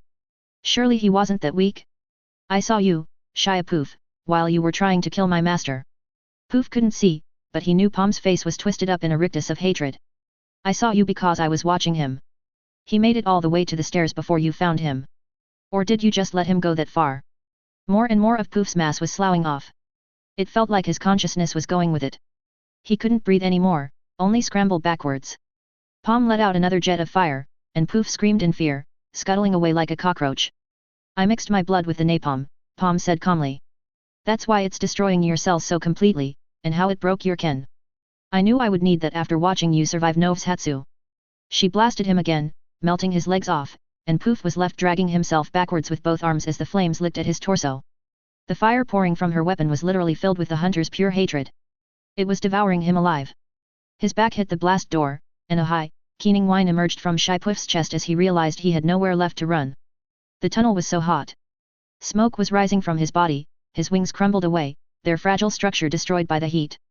It hurt to cut myself that much, Palm said matter-of-factly. For the last time, her rage spiked. But I'm sure it was nothing compared to what you did to Nove. She held down the trigger, and Shiapoof was completely engulfed in flames. He couldn't even scream as the fire stole all his oxygen. His body melted, becoming one with the door, and began to drift into ashes. Shiapoof's body ceased to exist, but for a moment, his nen remained, stirring in the heart of the fire like a phoenix. It didn't attack. He had been too overcome with shame and terror to manage that. Instead, all it did was keep Shiapoof's spiritual message functioning despite his death. The last thing Shiapoof, who had once been a royal guard, perceived before everything vanished and only the fire remained was Palm crying. Her hatred guttered out, and only a deep sorrow remained. The woman collapsed to her knees, throwing aside the flamethrower and weeping as steam rose from the blood running in thick rivulets down her arms. The royal guard would have wept as well, if he still had a body. Even his death hadn't managed to bring anyone peace. Thus, Shiapoof died without managing to satisfy a single soul. A reason to live. There's something I don't understand, Miriam said, and the Hokage shrugged. The sun was beginning to set, they hadn't stopped walking. He'd been having a good time. It was strange to think that, but Naruto was an interesting person to talk to. Sure you do, the shinobi said, and the king glanced at him. It's just another lesson about partnership. That's why I told you it. Focusing on one thing like that could be dangerous, don't you think? Miriam said. Just partnership, over and over again. I could get bored of the repetition. Naruto laughed. It's what saved your life, he said, and the king almost laughed with him at the truth and absurdity of it. If you hadn't had that empathy in the first place, I would have killed you, remember? He stopped, and so did the king. Hinata didn't kill you for herself, not for you, he said, more serious than before. I'm the other way around. Keep that in mind, right? Right, Miriam said quietly. He'd grown too comfortable around Naruto just over the course of the evening, even knowing the man could have been his executioner. He had a disarming way about him. Yet, I'm still uncertain. It sounds like you're in charge of the Shinobi Union, but you insist that's not the case. They started walking again, crunching grass under their feet, and their chakras sparred. Myrmidon was finally beginning to understand how to more completely control his aura. At the very least, it was no longer recklessly clashing with and invading the chakra of those around him. Right, Naruto said. I'm just one of the 5 Kage. You've already met Gaara. He's not your equal, the king said bluntly. Naruto smirked. He's smarter than me, he said. He earned his village's trust, and the Kage position, when he was 15. It took me until I was almost twice that age. He stroked his chin. You already know strength isn't everything, so what are you playing at? Strength isn't everything, Myrmidon said, but if you helped form the union, and you are stronger than all of your fellow Kage, it would be trivial for you to control it. Even more trivial for the others to decide that you deserve to control it, or to foist it onto you to avoid responsibility if they themselves were weak or unsure. It's about trust, Naruto said with a shake of his head. We didn't build the union to control the villages. We did it to prevent further conflict between them. And yet, you alone could wipe out the other villages. Myrmidon shook his head. Trust seems arbitrary. It is, Naruto admitted. It can be, I mean. This is all new to all of us. Less than 20 years old. We made the decision to start over with a fresh slate, to forget all the horrible things that the villages had done to one another for the last couple generations and just start over. He gave the king a meaningful look, his chakra rolled. Like with you. That's where that trust comes from. We all want this to work. No one wants to go back to the days of sending their kids off to die. Myrmidon slowly nodded. That made sense to him. Yesterday, humans sending their children to their deaths would have elicited no reaction for him, but today, he could feel the desperation and sincerity bleeding off of Naruto as though it were his own. If the alternative was returning to endless war, a little trust could go a long way. Besides, his thrust had been slightly facetious regardless. He'd seen the Juhobi in Naruto's memories, and the woman it had transformed into, when he'd inquired about the greatest threat the man had faced. The Hokage had personally saved the lives of every ninja in his world, he'd forged that trust with his own blood and sacrifice, keeping them alive in the face of a living apocalypse. Who would not entrust their lives to him, after that? I understand, he said. Forgive the question. It was ill-found. Naruto smiled. You can't have any ill-found questions right now, he said, mimicking the king's pronunciation. That's the whole point of this. Like Hinata said, you learn or you die. Am I learning? Myrmidon asked, and Naruto cocked his head. What do you think? What did he think? He was certainly a transformed creature, compared to the day before. If the Myrmidon of yesterday had met the Myrmidon of today, he probably would have called him an enemy. Tried to eat him. No 2 kings could exist at once, he'd told himself. They would have to collide in a violent holocaust. What a depressing outlook. If that had been the case, he never would have been able to have these conversations. I believe I am, he said after a minute of introspection. But I do not know if I will do so fast enough for Hinata. Naruto frowned. You've only seen the part of her you brought out. Not her most attractive side. I promise, she's more patient than you'd think. Myrmidon had seen that, but he found it hard to believe. The Hinata he'd known his whole life was a remorseless slayer who'd slaughtered ants by the dozen. It had been a bizarre experience for him to realize, an experience, that she thought herself the farthest thing from a killer. It was the same kind of self-deception he'd partaken in. That thought was new, but only because it was the culmination of hundreds of similar ones over the last day. I know, he said. I'm sorry. Naruto waved him off. Yeah, I get it. Let's keep going. They both looked back at Beijing, the sun setting behind it. Anything else on your mind? Yes, Myrmidon said. But someone's coming. He pointed, and Naruto followed his gaze. There was indeed someone coming, an old man wearing a medical gown and not much else.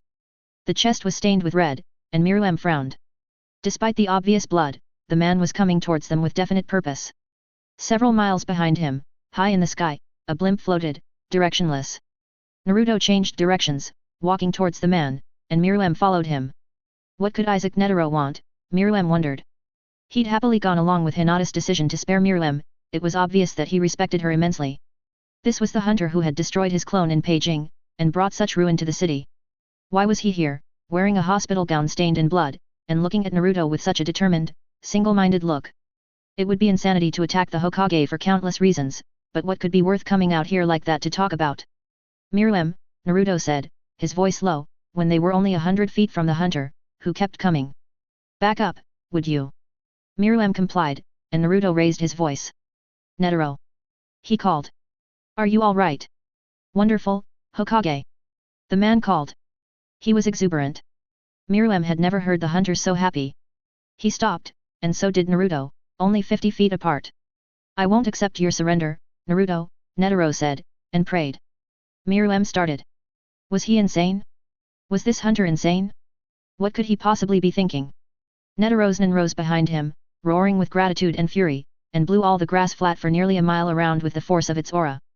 Naruto tilted his head, his chakra stirring. Myrmidon could feel it vibrating throughout the Hokage's body, ready to burst out at a moment's notice. So, I hope you won't accept mine, Netero said, and then his nin attacked. Number.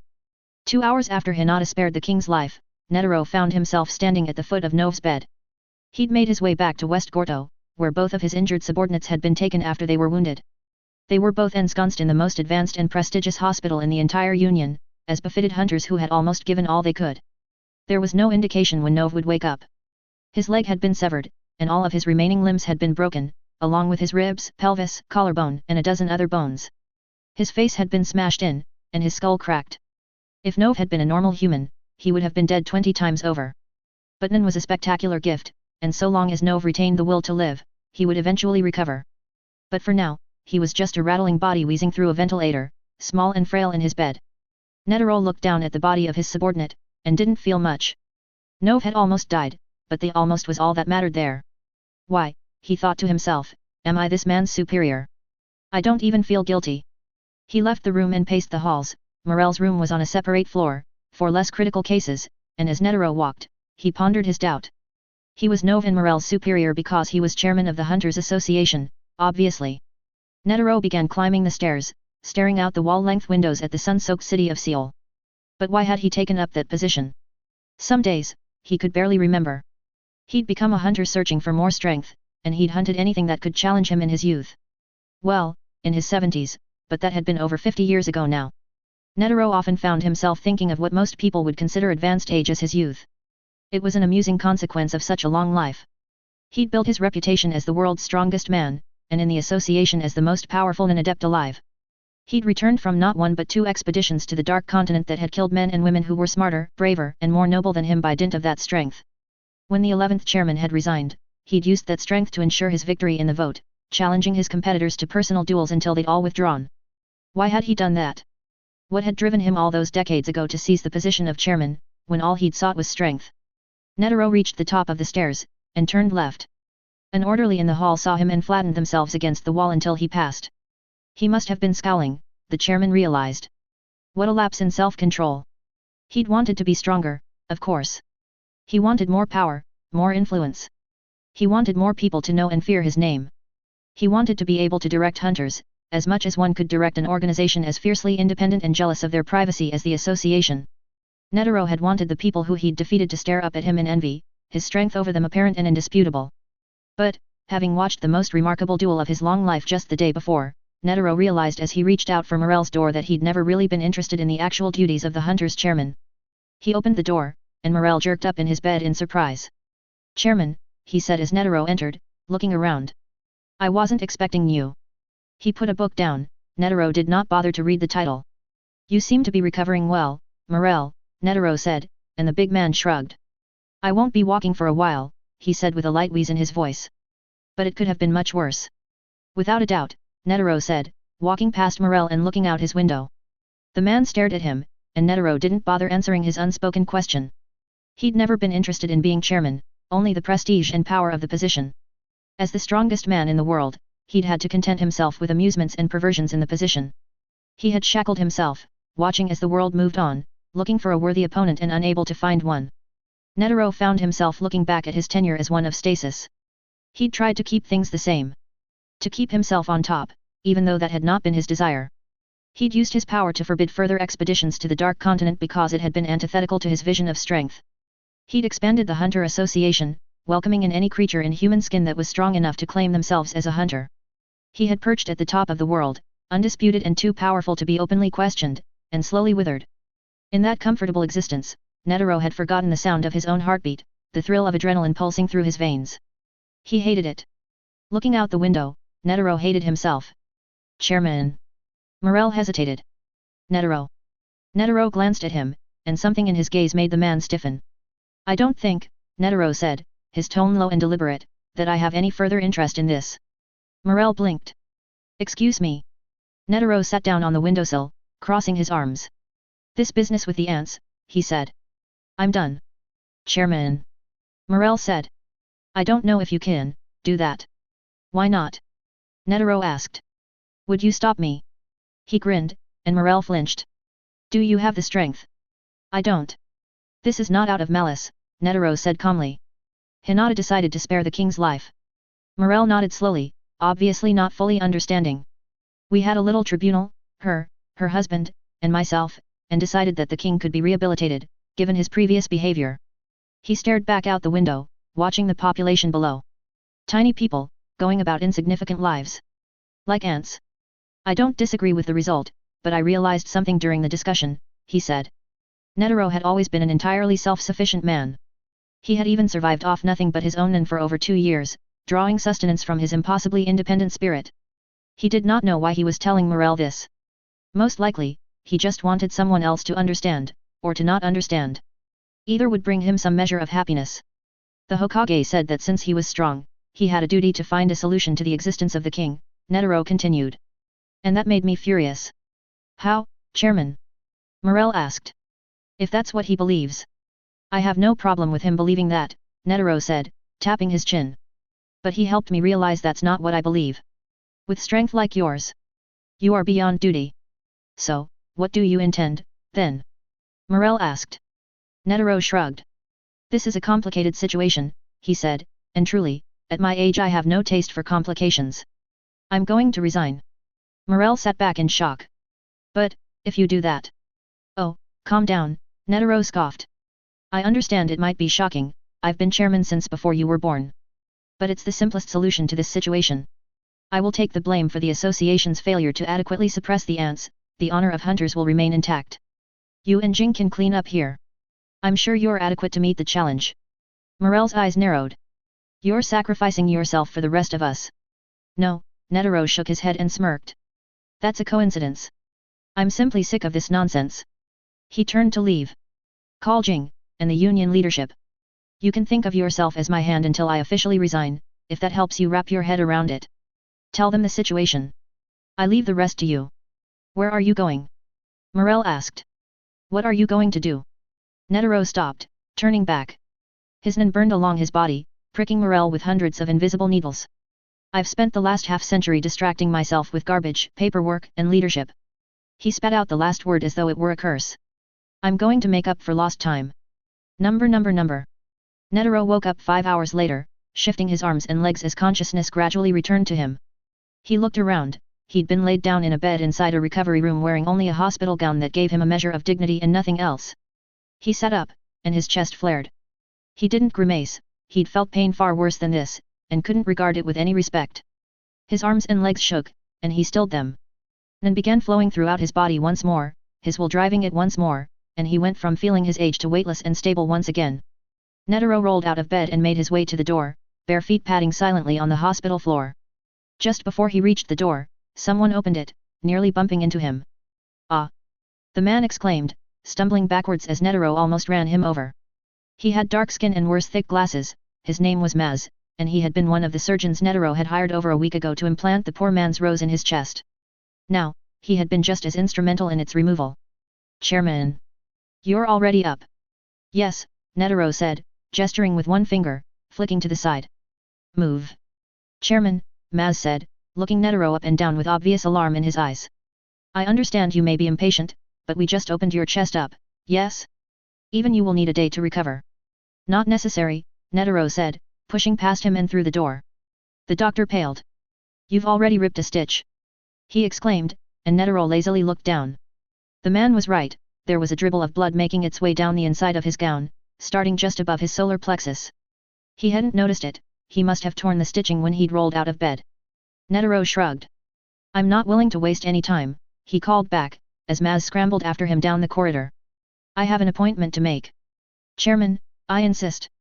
Netaro stopped and looked over his shoulder, and focused his nen into a spike that struck Maz in the chest. The doctor gasped, falling to his knees and clutching at his heart. It wasn't enough to kill him. Netero had no wish to kill an innocent man, especially one who'd just performed critical surgery on him. But for a moment, the man's heart stopped as his instincts told him he'd just been killed by an invisible force, one that was impossible to resist. They stayed that way for several seconds, Netero standing in the corridor and Maz on his knees, clutching his chest. The man who would not be chairman for much longer smiled. "You're not strong enough to stop me," he said, and the doctor looked up at him with terror in his eyes. "Understand?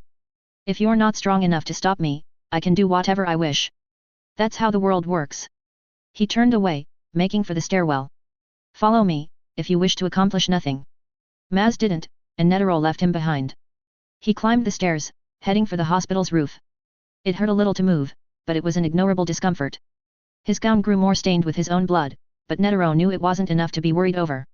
The door to the roof was rusty, and took a push to swing open. Netero had arrived in West Gordo by airship, and the blimp was still there on the roof. It was a small craft, only meant for a crew of 3 and up to 10 passengers. Right now, it was empty. That wasn't a problem. Netero entered the blimp, settling down in the captain's seat. He'd lived a long life, and learning to pilot vehicles of every sort had been one of his many amusements over the course of it. The blimp lifted off after several minutes, and Netero leaned back in his seat, relaxing and gathering his nen. It was audibly thrumming, he realized. His nen was excited, tossing away his hypocrisy had set it free. He felt young and strong, even more so than when the king had attacked him and he had surrendered himself. Now, Netero was not content to surrender himself. He had accepted himself. He set the blimp's course east, towards Beijing. Towards the Hokage. Number. The moment Netero threw the first punch, he knew he'd made the right decision. His soul sang, joyous and free and overflowing with gratitude. Isaac Netero had spent so long living a shadow life, existing as something he was not and could not be. He was not a killer, a tactician, a politician, or a leader. He had been and always would be a martial artist. He was a man who fought to improve himself, to measure himself against others, and to hone his soul in an unforgiving crucible. By throwing that punch, attacking the leader of a foreign nation for no reason, he'd cast off all his shadows and pretensions, and burned his hypocrisies to ashes. You are strong. If you are willing to accept the consequences, do whatever you want. For the first time in decades, Netero laughed, not with cruelty or a mocking lilt, but with pure joy. His 100 type struck out, and Naruto Uzumaki met it with his bare fist. Netero wasn't astonished to see the Hokage punch away his attack with his bare hands, it only brought him more joy, more gratitude.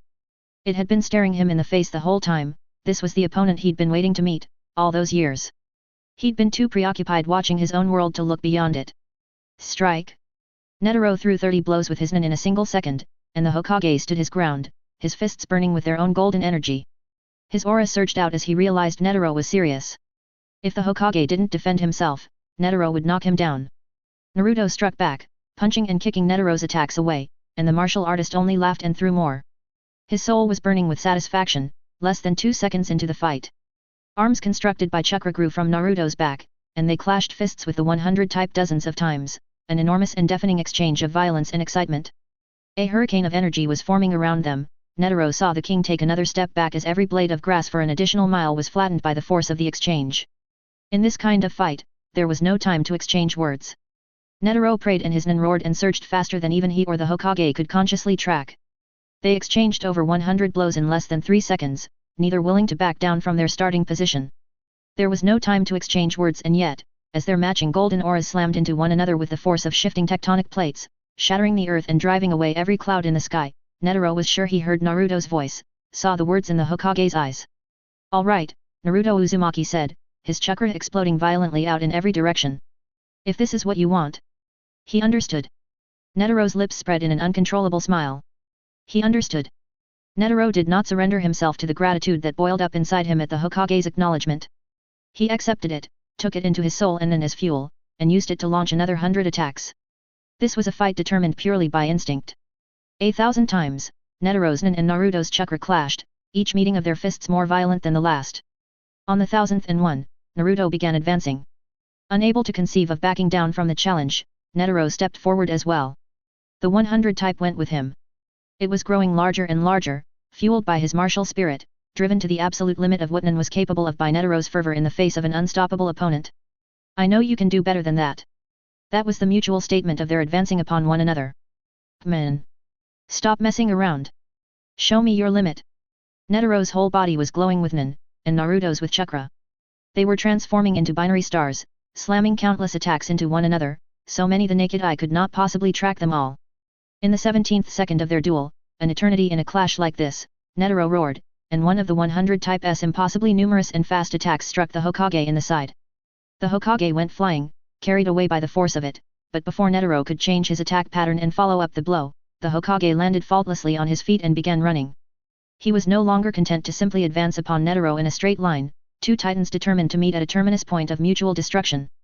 The Hokage ran, circling Netero and creating an eye-watering illusion of a circle of golden fire. Netero began striking out, even faster than before, 50 attacks a second, an impossible number devoted to swatting the Hokage once again, and in response Naruto put his hands together. One Hokage became 10, all hunting Netero with such speed that the ground beneath them lit on fire and was churned to dust by the speed of their passing, even with the soft touch of chakra. He was doing better, Netero thought in the null space where his consciousness had gone, unable to keep track of his body's own movements. He was fighting with more spirit and clarity than he ever had in his long life before. This was exactly what he had wanted. At that moment, he was nothing but himself. Their exchange of endless blows continued. Netero was trying to attack the Hokage directly, but the shinobi seemed happy to only strike at Netero's attacks. The field they'd stood in had been transformed into a wasteland, blown to pieces by his gratitude and Naruto's graciousness. The Hokage's fists and chakra met the 100 types in every possible configuration that Netero could conceive. The chairman's heart was beating faster than he could ever remember it going. Nearly 3 beats a second, he was sure. He had not been this alive in decades. Yet, he yearned for the Hokage to strike at him, instead of his attacks. Until that happened, this would just be a glorified spar, not a true battle. Naruto sensed his intention. The Hokage shifted his strategy. Half of him stayed close, pressuring Netero and forcing his 100 type to keep them at bay as they took turns attempting to snatch his body from the midst of his Nen construct. The others fell back, forming discs of screaming azure chakra in their hands.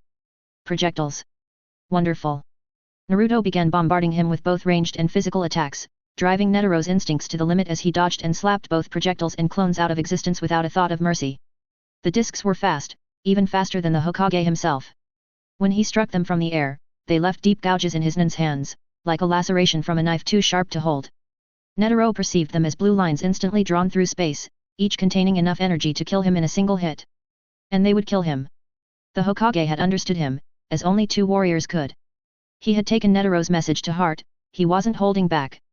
If Netero slipped up here, he really would die. He felt no fear. The danger only inspired him to greater heights. 30 seconds after throwing the first punch, Netero's spirit peaked, and his Nen with it. Unable to be drawn back down into reality, his 100 type began attacking over 100 times each second, and persisted until the battle ended. At this point, their conflict did not resemble any sort of fight between two humans. It was essentially a natural disaster, or the detonation of a weapon of mass destruction, which destroyed anything that dared to approach it. Naruto and Netero had become the center of their own aura-generated gravity, drawing each other into countless clashes that shook the atmosphere and produced sonic booms that could be heard from hundreds of miles away. For another 25 seconds, the entire population of West and East Gorto was subjected to hundreds of impossibly loud thunderclaps stacked upon one another. Netero could not stop laughing. He had never dreamed this would be the result of him accepting his hypocrisy. He had been unable to imagine that his Nen would rise to the challenge like an eager animal after being chained up and restricted for so long. This was all he had wanted. But, 55 seconds after he'd thrown the first punch, he realized how wet his hospital gown was. His heart was beating like an entire band of drums, and his whole body shook and shone with his radiant Nen. He was practically being carried away from the world by his aura, it threatened to overwhelm and vaporize him. All of his stitches had torn, he was spilling more and more blood down his chest every second. It would not be enough to kill him, but Netero realized, in that null space, that he was going to start slowing down. He was not a fount of infinite energy. Meanwhile, Naruto was showing no such signs of fatigue. The Hokage wasn't laughing, but he was smiling, meeting the 100 type blow for blow with his chakra. A faint face had begun to manifest behind him, burning and ephemeral, an enormous crimson fox with teeth larger than a human. It was that face that convinced Netero to commit absolutely everything he had to the fight. As suddenly as everything had started, the 100 type stopped, all of its arms raising up. Naruto froze, not understanding Netero's actions, and the chairman hacked out a laugh. His Nen vanished, whipping away in a moment, and he prayed one last time, slowly and deliberately, taking up a full second. He shoved every ounce of his considerable gratitude and ambition that he had felt over the course of the last minute into his Nen, completely emptying himself of all desire and conflict. He imbued it all into his 100 type, which rose from the ground behind Naruto.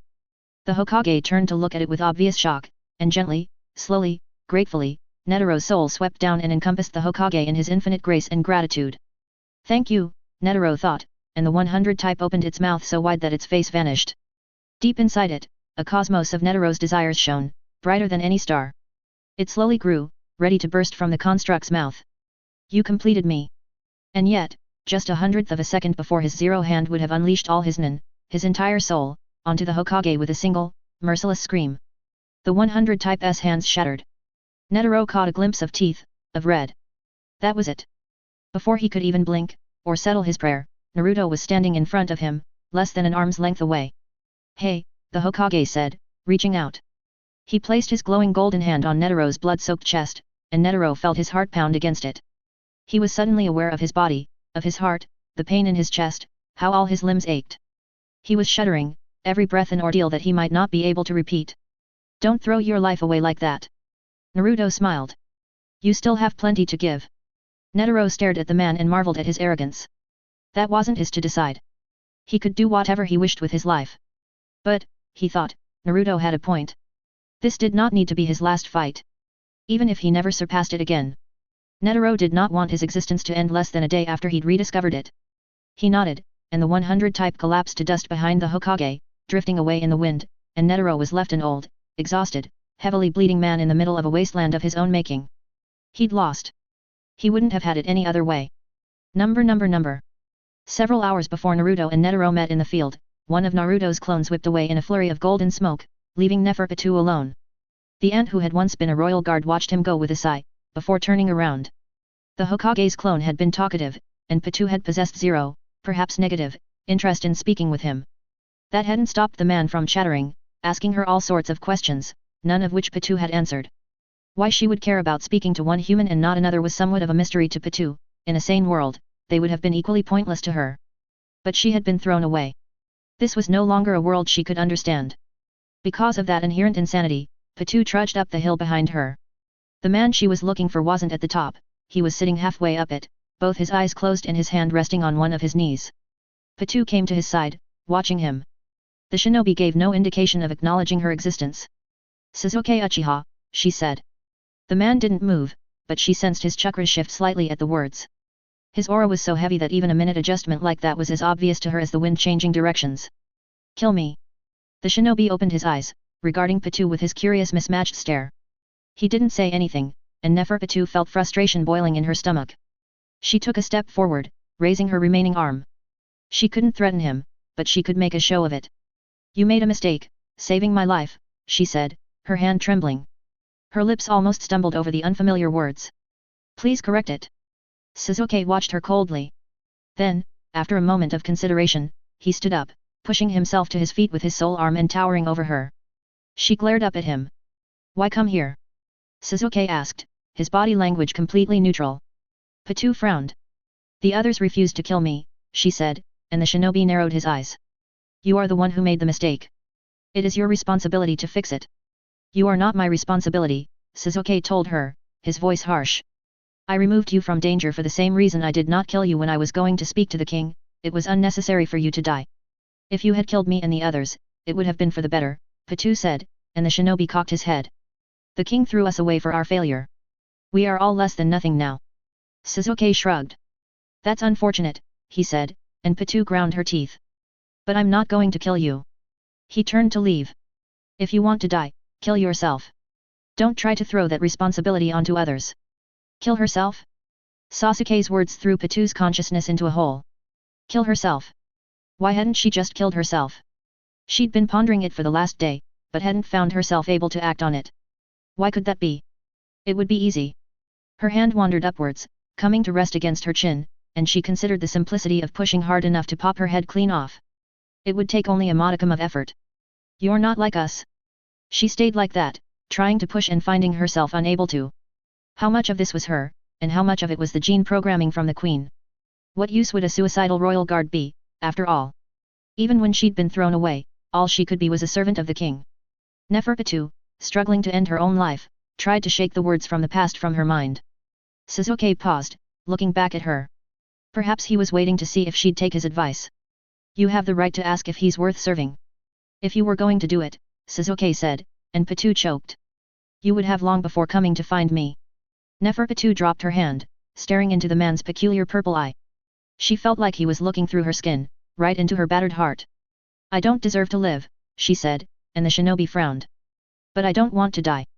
No one deserves to live, he said. Patu flinched. You were designed with a purpose, but you weren't born with it. That doesn't make sense, Patu said, her voice quiet. Don't be an idiot, Sasuke said. You were created to guard Myrmidon, but that doesn't mean that was the only thing you could possibly do with your life. He chuckled. How old are you? Hinata said you were born only days before she arrived. What did age matter? About 70 days, Patu said, and Sasuke snorted.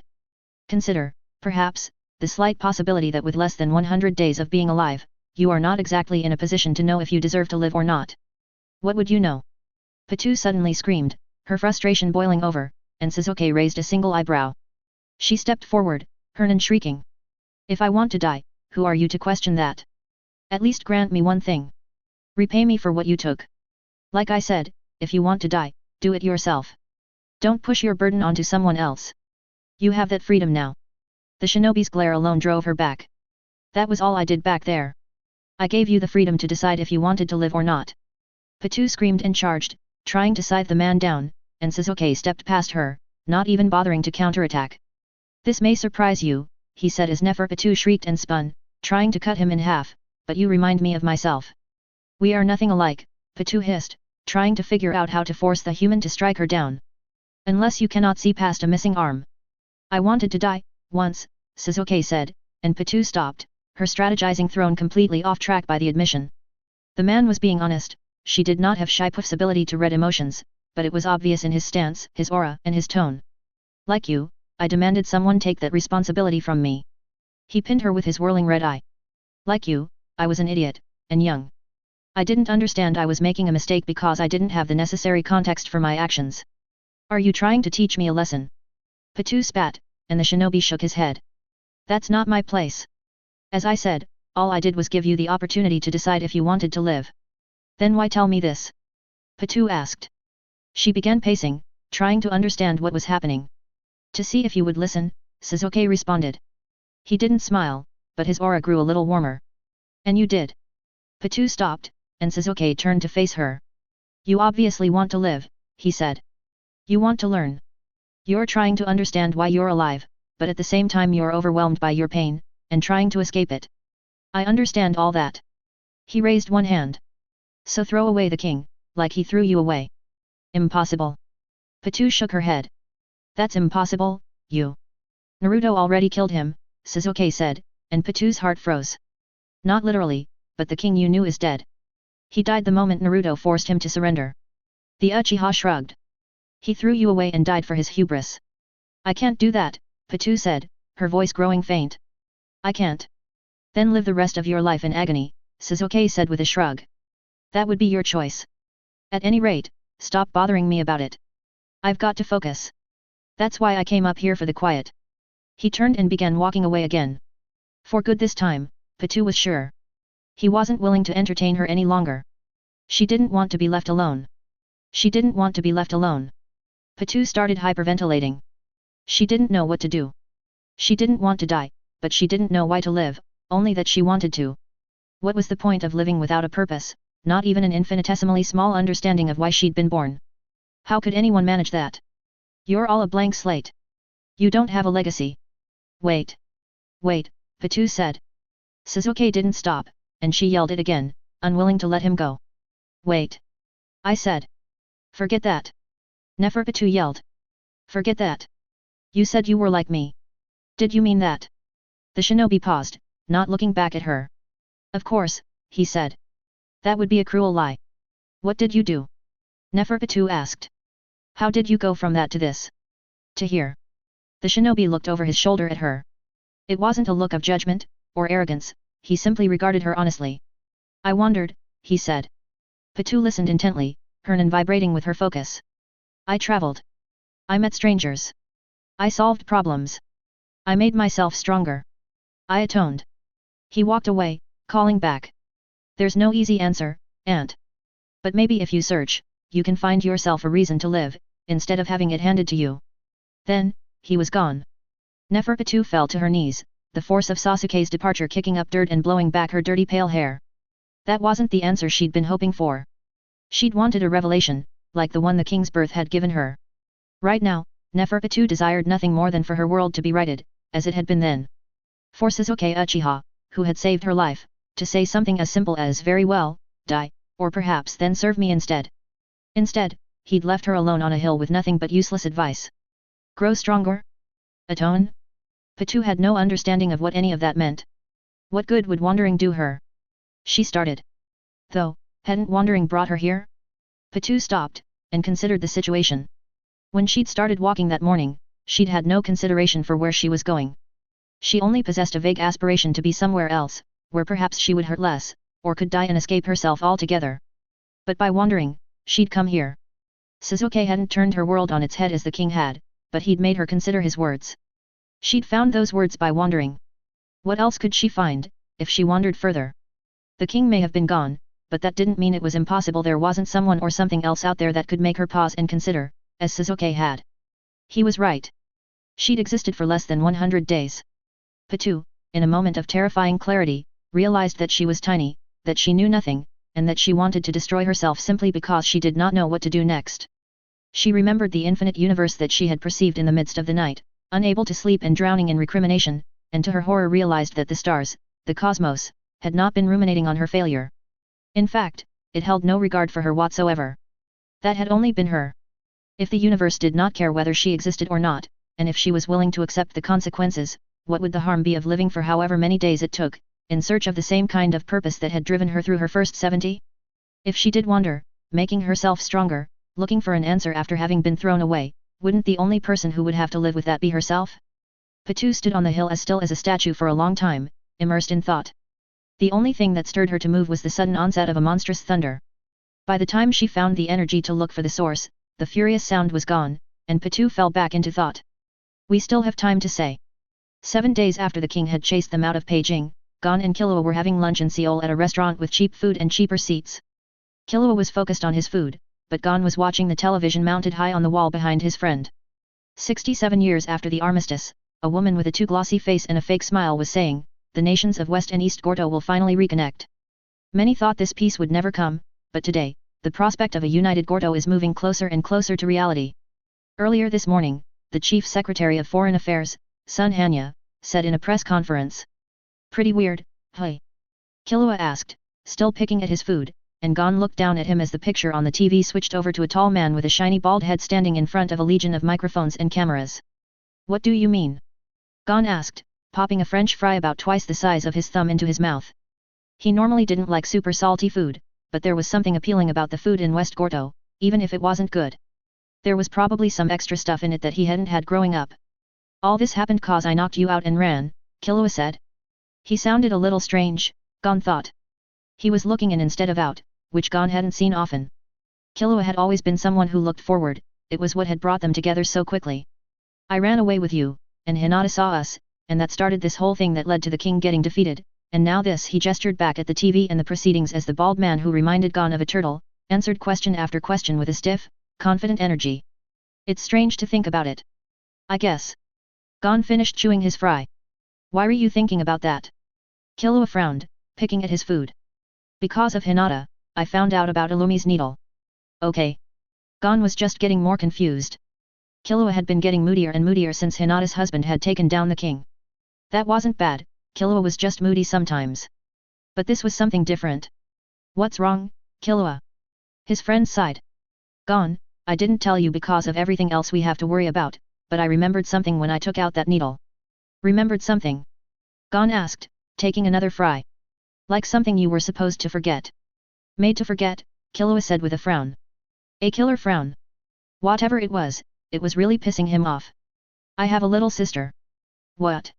Gon stopped, the fry halfway into his mouth. Wait, you have a sister? I thought you just had the 2 brothers. Killua rolled his eyes. That's why they made me forget, idiot. She's a secret. Ah. Gon chomped down on the fry. The TV had switched back to the glossy woman. Was that just bad lighting, or worse makeup? Maybe both. Hinata never wore makeup. Neither had his aunt, now that he thought about it. Or Biscuit. Maybe some women just didn't think they needed it. Or wait, did they, and it was just really good and he didn't notice? Gon lost focus, before shaking his head. Right, secret sister. Since he'd found Jing, things had been weird. Slow, and kind of foggy. That had been all he'd wanted for his whole life, and he'd made it happen. Now, he had no idea what to do. That's pretty cool. He decided. She must be pretty special, if your family decided she'd be a secret. Her name is Aluka, Killua said, swirling his fork around his plate. It was some kind of pasta dish with eggs in it. Gon hadn't caught the name. She was locked up in my family compound. She probably still is. Locked up? Gon asked, and Killua nodded grimly. Aluka has a power, he said. She's always had it, since we were really young kids. Knowing what I do now, I don't think it's Nin. The way it works, it might be something else entirely. Something else? Gon cocked his head. Like chakra? No, not even like that, Killua said, though his eyes took on a curious look. He might not have considered that, Gon thought. There's more out there than Nin and chakra, there's things like Aluka. She had something inside of her. You mean like a split personality, a parasite, something? That's just what my family called it. There's no other name. Killua leaned in, his voice dropping. Aluka's special power was to grant wishes, but the something was what actually made them come true. Like a genie. Gon whispered, and Killua chuckled and nodded. Sure, he said. Close enough. If anyone made a wish to Aluka, then something would grant that wish. If you wished for $1 million, it would just fall out right out of the sky. If you wished for someone to die, they'd just vanish right there. Wow. Gon sat back, blinking. That's terrifying. My family was thinking of using Aluka on the king, before Naruto showed up, Killua continued. They told me, right before Sasuke arrived. But now, I don't know what they'll do with her. She'll probably just stay stuck in that vault, forever. Why didn't they just do that right away, instead of showing up? Gon asked, and Killua grimaced. The wish comes with a price. The bigger the wish, the bigger the price, he said. Using something to kill a creature like the king, it probably would have incurred a price bigger than they'd ever imagined. If that was handled wrong, the whole family could have ended up dead. He laughed. Actually, it probably would have been the whole family, everyone they met, and everyone those people had met, even. If my family had used Aluka like that and then messed up afterwards, Gon, you probably would have just exploded like a dropped soda can, along with everyone who'd ever spoken to you. Gon looked up, trying to do the math on that, and gave up after a moment. That'd be a lot of people, he mused. No wonder they're scared of her. Enough to lock her up. Yet. Killua said. But I'm going to go get her.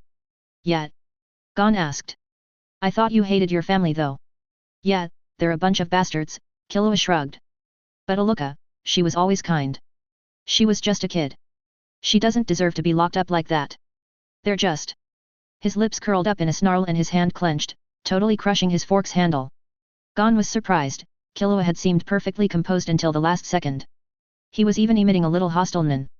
Someone coming out of the bathroom behind them stumbled, looking over their shoulder in a fit of sudden paranoia. Hey!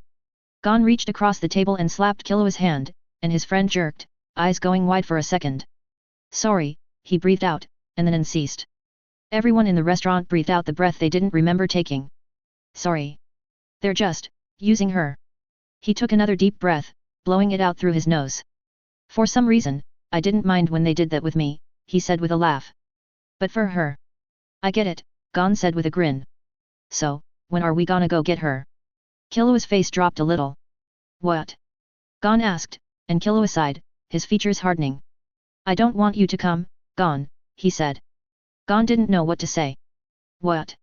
He asked. What, why? I thought. It's not like that. Killua said. He sounded a little desperate. When had Killua ever sounded desperate? Even when he'd gone off on his own as bait for the king he'd been calm.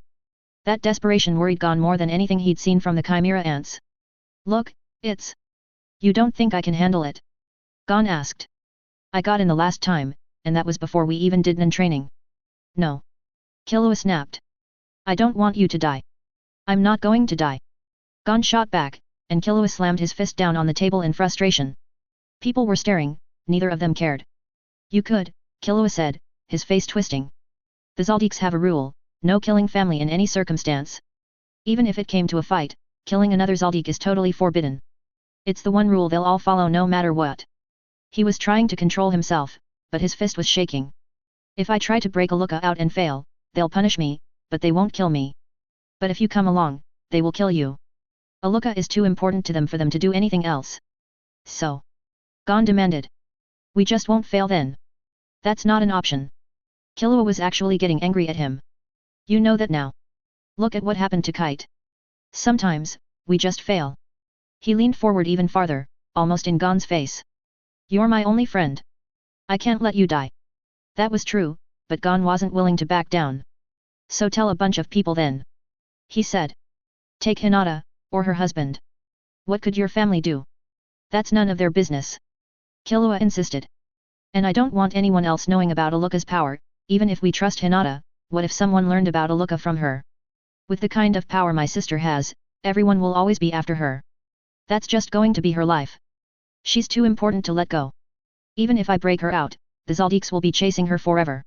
If that's how it is, even if you grab her, where are you planning to go then? Where could you, that they wouldn't chase you? Gon was getting confused now. And if they were going to do that, wouldn't they just track me down and kill me anyway, to get to you?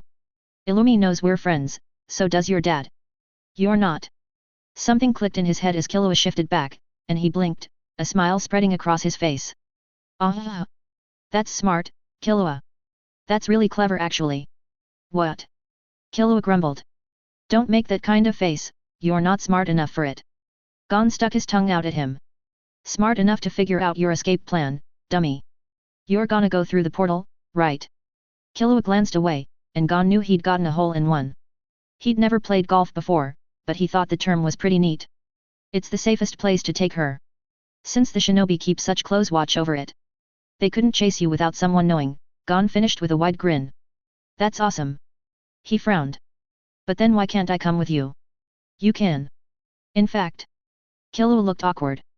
I'd really like it if you, did. I don't want to go to a different dimension by myself. Or well, just with my sister. It'd be, like another adventure, with you. Of course I'll come. Gon said. It'll be cool to see Hinata's home. He crossed his arms smugly. But only if you let me come to help save Aluka. Gon, Killua groaned. You might die. I've already almost died a bunch of times, Gon said with a grin. Neferpitou almost got me, the king almost got me, and plenty of times before that. I'm still here. Plus, if something bad happens, you can just have Aluka fix me, right? Maybe. Killua looked doubtful. She can heal people, but I'd rather not use something unless I absolutely have to. It's not right to use Aluka like that. I know, Gon said, moderating his tone. I was just kidding. He considered it. Mostly. He looked around, people had stopped staring at them. Just two teenage boys having an argument. The most normal thing in the world. Gon snickered. Gon. Killua said, and Gon snapped his fingers. I got it, he said, and his friend cocked his head. I figured it out. Figured out what? Killua asked warily. Why I want to come so much, Gon said. I didn't really know myself until just now, to be honest. He rubbed the back of his head and grinned. Sorry for stressing you out. Okay. Killua, Gon said, feeling solemn. Ever since we met up at the hunter exam, after I came to get you from your family, you've been following me around. We were just having fun, but we went to your new, Greed Island, even to the NGL, just because I was looking for Jing, and you were following along. Because you were my friend. He leaned back. But I'm your friend too, and now, we found Jing. I don't know what to do next, I've got nowhere to go. You've been following me for 2 years now, so I think, how about I follow you instead? Killua blinked. For a hot second, Gon thought he might cry. But then he smiled. Tell you what, he said, digging into his pocket and pulling out a coin. It was a silverish 50 piece, with a 50 emblazoned on one side and a mountain wreathed in flowers on the other. We'll flip for it. 50, you stay, mountain, you go. Hold on. Gon said as he placed it on top of his thumb. You'll cheat. He reached over the table, grasping at the coin. Give it to me, I'll flip it. Hell no. Killua said, snatching the coin back. You'll just cheat too. Aha. Gon leveled his finger. So you admit, you were gonna cheat. Okay, Killua grumbled, looking around. We'll just pick a random person to flip it. Gon shook his head. No way, that wouldn't stop you from cheating. You could use one of your weird assassin tricks to make it land right for you. Well, I could do that for anyone. Killua said with an exasperated grin. If that's the case, who could we even trust to flip it? Gon pondered the problem. Someone who could see everything, he said after a moment, and Killua face-palmed. He pulled $100 or so out of his pocket and tossed it onto the table. He wasn't sure how much the food was, but it was definitely less than that. Man. Let's go find her. Number. My, he's turned you into a polite little boy, hasn't he? Myrmidon, former king of the Chimera Ants, regarded Netero, former chairman of the Hunters Association, with an amused look. And you into a harsh old man, he said, and Netero laughed. Myrmidon glanced at the Hokage, walking between them.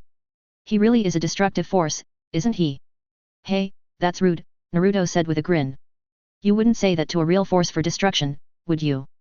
Most likely I would, Myrmidon said, shrugging, and the Hokage laughed. Well, best to be honest, the shinobi said. The three of them were walking through the wilderness to the west of Seoul. Much like Beijing, the industrialized city was surrounded by mountains, forests, and plains, instead of the vast sprawl of more civilization that the king had so often seen on his journey from the NGL to East Gorto. Naruto and Miriam had been walking alone, before Netero had joined them. They'd done that a lot in the last week. When Naruto wasn't with Hinata, he was with him. Miriam did not even know how to begin to approach that topic, and the Hokage apparently did not either, since he rarely brought that up. Miriam was grateful that Naruto had given him a second chance despite the terrible damage he'd done to his wife, but sometimes he found himself wondering just what kind of person could do that, and why Hinata was okay with it. Could he ever endure the company of someone who'd hurt Komuji? That was probably why the Hokage had defeated him. There was something to that, he thought. I sought you out to tell you what's coming, Netero said, and Naruto focused on him, leaving his back to the king. Miriam didn't even feel an urge to strike while the Hokage was distracted. He'd thought a week before that the man would make him into a slave, his past self wouldn't have understood the gratitude that stayed his hand. The king had only understood that feeling in reference to Komuji, and even then only in a twisted way. He missed her. Miriam felt his heart twist as he watched the two humans talk. He hadn't seen Komuji since driving her out of the palace. Naruto hadn't let him see her, maybe he'd been using her as a kind of bait, though probably not so consciously. Every day that passed, Miriam ached more for her company. He couldn't describe the feeling beyond invisible pain and lethargy. Is that so? Naruto said, smiling as he usually did. Well, I've got no reason to stop you. Though it won't be ready for at least 2 weeks. Oh. Netero asked with a cocked eyebrow. Well, I suppose I should thank you for that. Fighting my way to the portal would likely be an irritating journey. Miriam hadn't been paying attention to the conversation, but he'd still heard everything. He wasn't a human, who needed to focus on something to comprehend it. You may not find any challenges in their world, he said idly, and the former chairman watched him with a lackadaisical grin. The man had transformed after his tremendous battle with Naruto. He reminded Miriam of himself. He'd made a joke about Naruto being a destructive force, and he was, but he was also a transformative one. The paradox was strange and enticing. It was like the paradox of a blind girl who had utterly defeated him. That's possible, Netero said, scratching his chin. I may be just as bored there as I was here. Maybe even more so. He frowned. I have been thinking, which I haven't done in quite some time. Oh. Miriam asked, echoing the human, and Netero chuckled.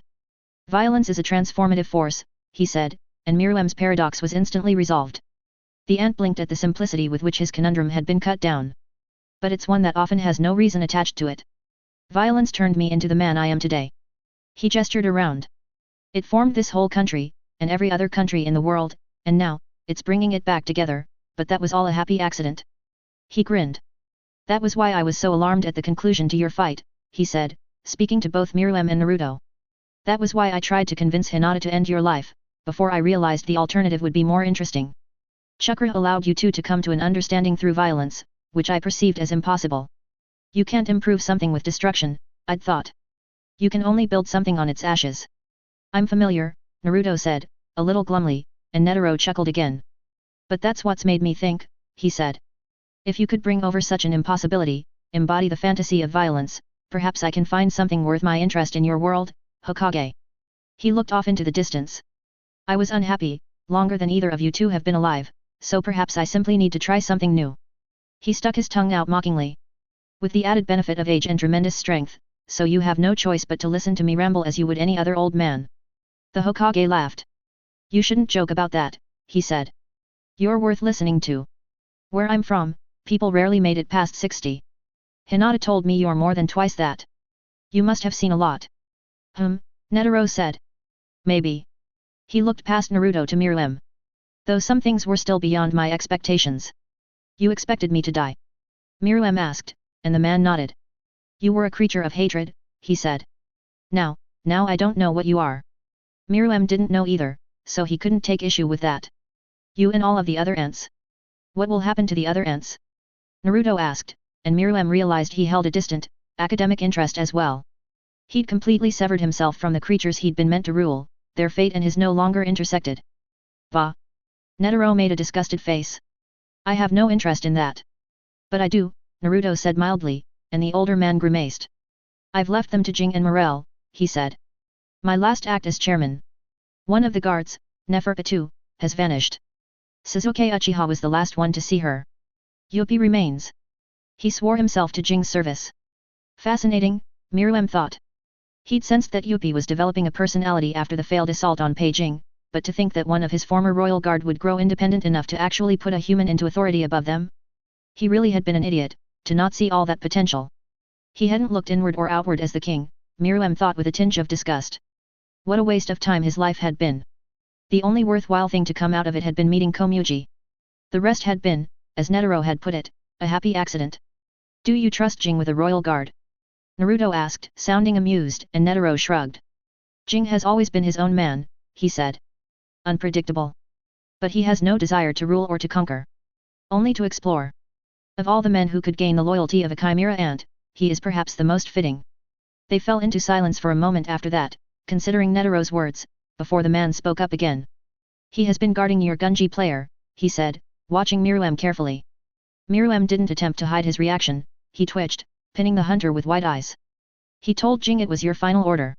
It was, Myrmidon said. He felt himself growing subdued. Surely you felt it. I did, Netaro acknowledged. It was impossible not to. I believe that was the moment your life had a chance of being saved.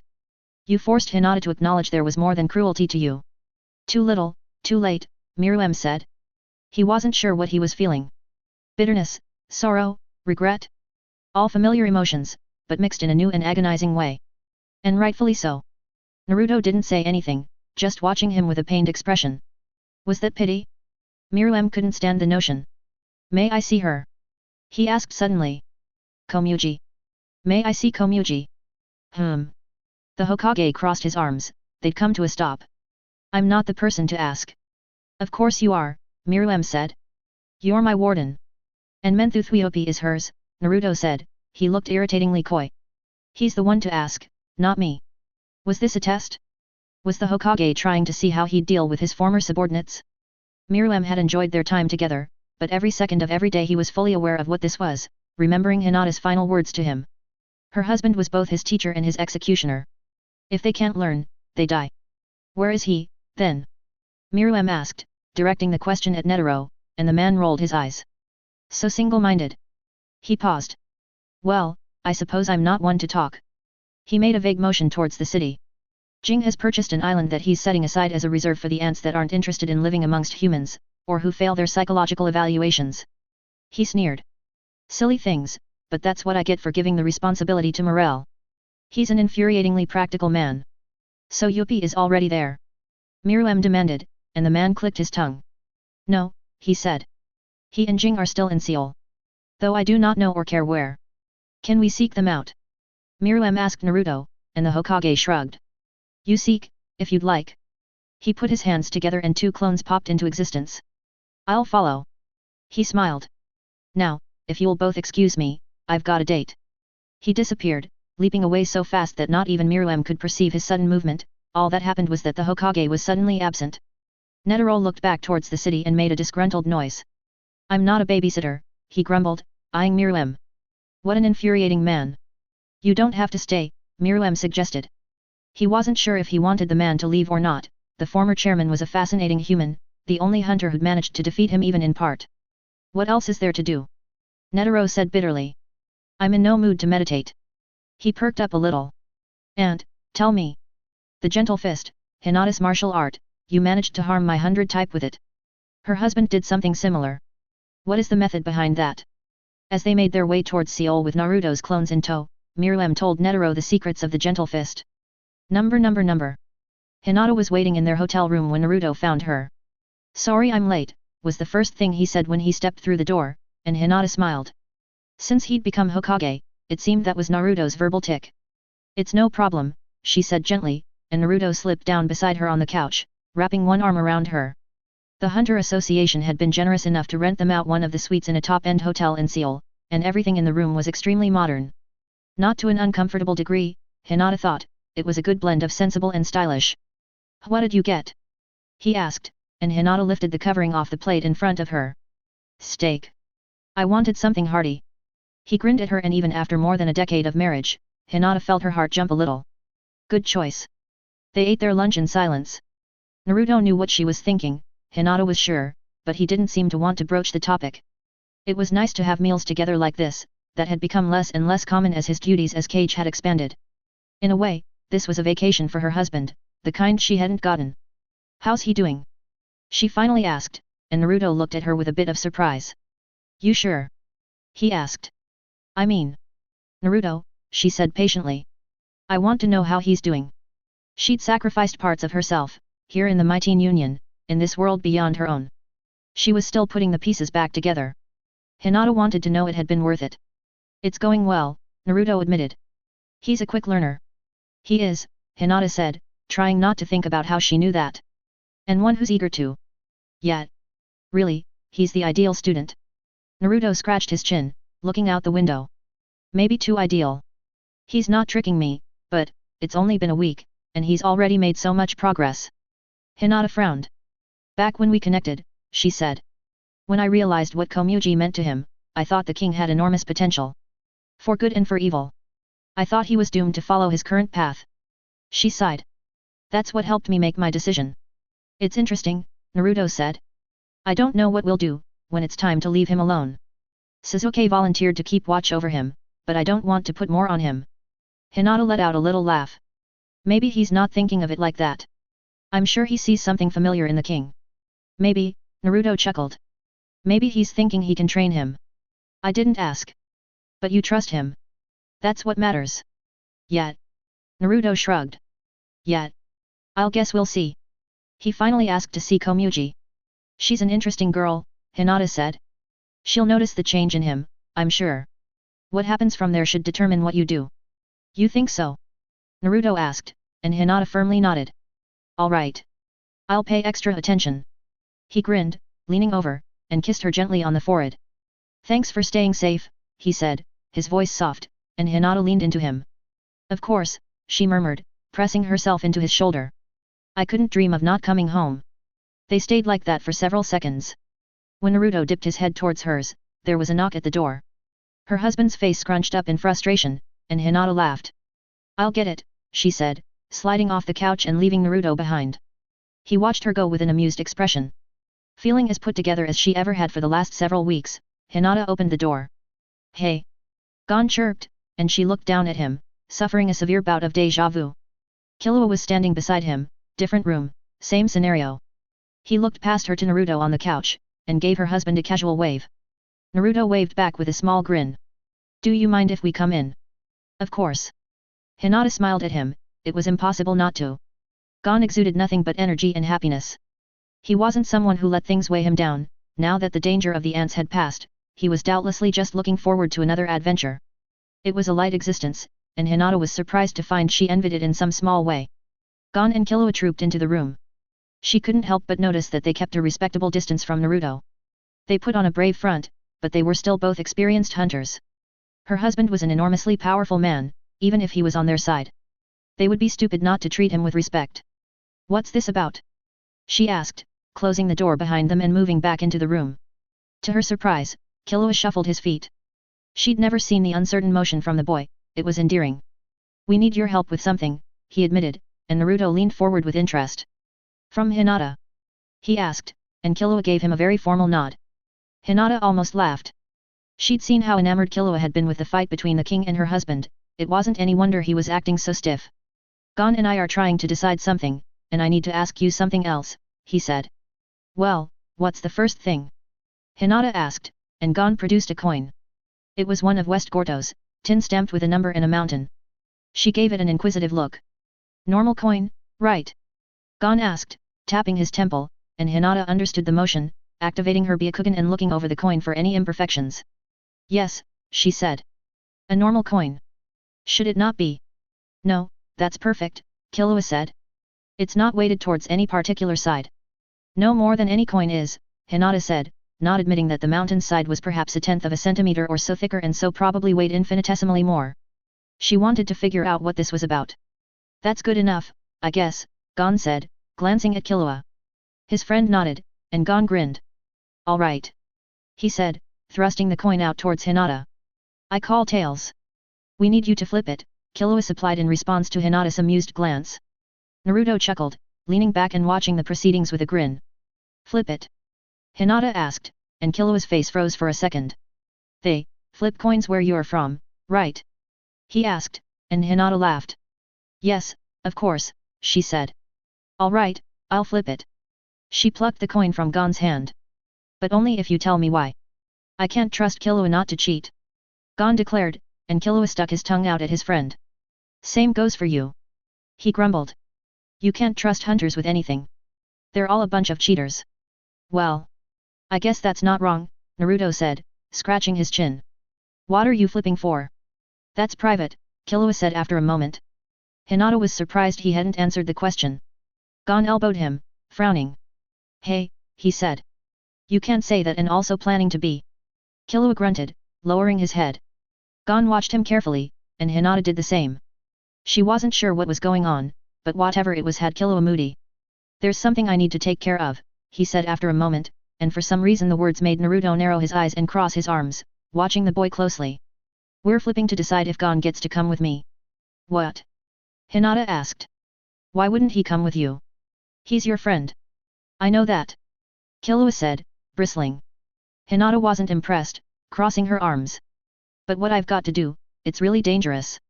I don't want anyone getting hurt. It's got to do with his family, Gon said, looking to Killua for permission. He doesn't want to tell you everything, which I kinda get, but basically the Zaldiks have a rule that they can't kill family. So they might beat Killua up, but they won't kill him. That wouldn't go for me, or anyone else who tried to help. So you think you've gotta take care of it yourself? Naruto said, and Killua turned to face him in surprise. He nodded, and Naruto frowned. I used to think like that, he said, and both Gon and Killua gave him a curious look. Hinata just watched, even she wasn't entirely sure what Naruto was about to say. That I had to take care of everything myself. It's a bad habit. But you could take care of everything yourself, Killua said in confusion, and Naruto laughed. You took care of the king yourself, even. This really is something that only I could do. That might be the case, Naruto admitted. Sometimes people need to do things on their own. But don't get it mixed up, I couldn't have beaten the king without Hinata softening him up. He smiled up at her. She made him strong enough to surrender in the first place. Hinata felt herself blush, and Gon grinned at her. That's a weird thing to say, he said. But you're definitely right. Doesn't matter, Killua grumbled. If it were up to me he wouldn't be coming. But he won't leave me alone, so we're flipping for it. All right, Hinata said. In that case. She placed the coin atop her thumb and flicked it into the air. Killua and Gon watched it with focused, cat-like eyes as it whirled through the air. It spun countless times and then landed solidly in Hinata's palm, not even bouncing. At the last second, Killua flinched. The coin came down with the mountain facing up. Tails. I didn't see anything, Gon said after a second. Did you? No. Killua clearly wasn't happy about it, but after a moment he dropped his head and grinned. He was shaking, just a little, Hinata thought. Maybe in fear, maybe in relief. Probably both. You didn't cheat, did you? He muttered. No, Hinata confirmed. I didn't cheat. I left it to chance. Killua sighed, blowing out a half-breath. All right, he said. Fine. If it's chance, you can come. Awesome. Gon said. He grinned at Hinata, and then turned to Naruto, looking back and forth between them. In that case, we have a request. Oh. Naruto said, leaning forward once more. Gon couldn't seem to decide whether to focus on him or Hinata. Well, we're gonna be stealing something that the Zaldiks think is really valuable, he said, and Killua nodded, his face grim. And they're definitely gonna be after us afterwards. So we were wondering if we could, become refugees, Killua said with a hint of humor. My family has spies all over the world, but none in yours. Hinata blinked. You want to come back with us? She asked, and Gon nodded. I didn't really think of it, he admitted. Killua did. But he's right, the Zaldiks are really strong, and they won't stop chasing us after we do this. The safest place we can go is back to where you came from. He grinned. So I guess we need permission. The portal won't be operational for another 2 weeks, Naruto said, standing up, and both Gon and Killua were obviously taken aback by his height for a moment. But you guys are friends of Hinata, so that means you're my friends too. If you need somewhere to hide out, we'll be happy to help. Killua blinked. Thank you, Hokage, he said, and Naruto waved him off with a grin. Naruto, he insisted. If you get this thing done within the week, you can just come back with Hinata and me, Sasuke is going to take us directly. If it takes you longer than that, you've got my permission to take the portal. You'll have to go with Netero, most likely. Netero? Gon asked, obviously surprised. What do you mean? He's going to? Yes, Hinata said. I'm sure you both already know that Netero resigned as the chairman. Of course, Killua said. What? Gon asked, and Killua slapped him on the arm with an annoyed look. How did you not see that? He demanded. We watched the news about it together. I don't watch the news. Gon declared. You were doing it this morning. You were staring at the TV in the restaurant. That's the news. Gon asked. I thought that was like a show or something. His eyes went wide. Wait, does that mean that Gordo's actually gonna get back together? Are you, what? Killua gave Hinata a helpless look. Well, Netero decided to resign, Gon, she said, trying to hold in her giggling. Right now, she missed her children more than ever before, but this was at least a partial substitute for the real thing. Partly to shield the association from the consequences of not killing all the ants, but mostly because, as he put it, he was bored. She gestured to her husband. He sought out Naruto for a fight, and afterwards, requested to travel to our world. He seems to think that there aren't any challenges left for him on this one. He's old as dirt, Gon said thoughtfully. Actually, probably older. Maybe he's right. He tilted his head and looked at Naruto. Wait, you and him fought? Was that the thunder? Yes, Hinata said. The chairman was always a strange man. I still can't understand what made him do that. Just boredom couldn't be enough. Who knows, Killua said. It doesn't matter. He gave Naruto a slight bow, at which Naruto could only shake his head in exasperation. We'll take up your offer, if that's all right. I'm the one who made it, Naruto said wryly. Give Hinata a call when you're done within the next couple days, we'll be leaving by the end of the week. They couldn't afford to stay any longer than that, Hinata thought. She and Naruto needed to get home, Boruto and Himawari needed their parents, and the village needed its Hokage. It was as simple as that. Killua and Gon headed for the door, Gon waving goodbye. Thanks. He called. We'll see you soon. Then they were gone, and with them, some of Hinata's energy. She sank down on the couch, suddenly tired, and Naruto gave her a concerned look. Okay? He asked, and she nodded. Perfectly fine, she said, and he slotted into her side once more, wrapping his arm around her protectively. She relaxed, warm and safe. I'm a little worried for them. The Zaldiks are dangerous. Really pale, Naruto said matter-of-factly. Pale people always gave me trouble. I was pretty pale, when I was young, Hinata said with a smile, and her husband blushed. Some pale people, he corrected. You want me to do anything about them? Help them? She asked, and Naruto nodded. I didn't consider it, she admitted. They're both incredibly capable. When we were hunting the ants together, they rarely needed my help. You can still get unlucky, and no matter how good they are they're still just 2 kids, Naruto frowned. I'll tell Sasuke to keep an eye on them, he knows how to lay low. If they need help, he'll give it. If not. Hinata considered. That would be good, she said. It would break her heart for Gon to survive everything that had challenged him, including the king, and get killed by Killua's family. It wouldn't be fair. Well, I'll put Sasuke on it. Naruto grinned. He hates having to follow around kids, it's gonna be hilarious. Ha! Hinata snuggled into her husband's chest. How does he feel about being the king's chaperone then? Hard to tell, Naruto admitted. But I think he's a little excited. He laughed. He might be stuck with him for a while though. What do you mean? Hinata asked, and Naruto shook his head. Nothing, he said. Nothing right now, anyway. He smiled. Let's finish our lunch. Number. By the time Miriam found Jing and Yuppie, Netero had wandered off in search of something more interesting. He entered the building they were staying in, a large auditorium of some sort crowded with ants and the humans studying them, flanked by 2 of the Hokage's clones. The humans who were in the building gave way before him like a tide, the ants regarded him with a mixture of fear and caution.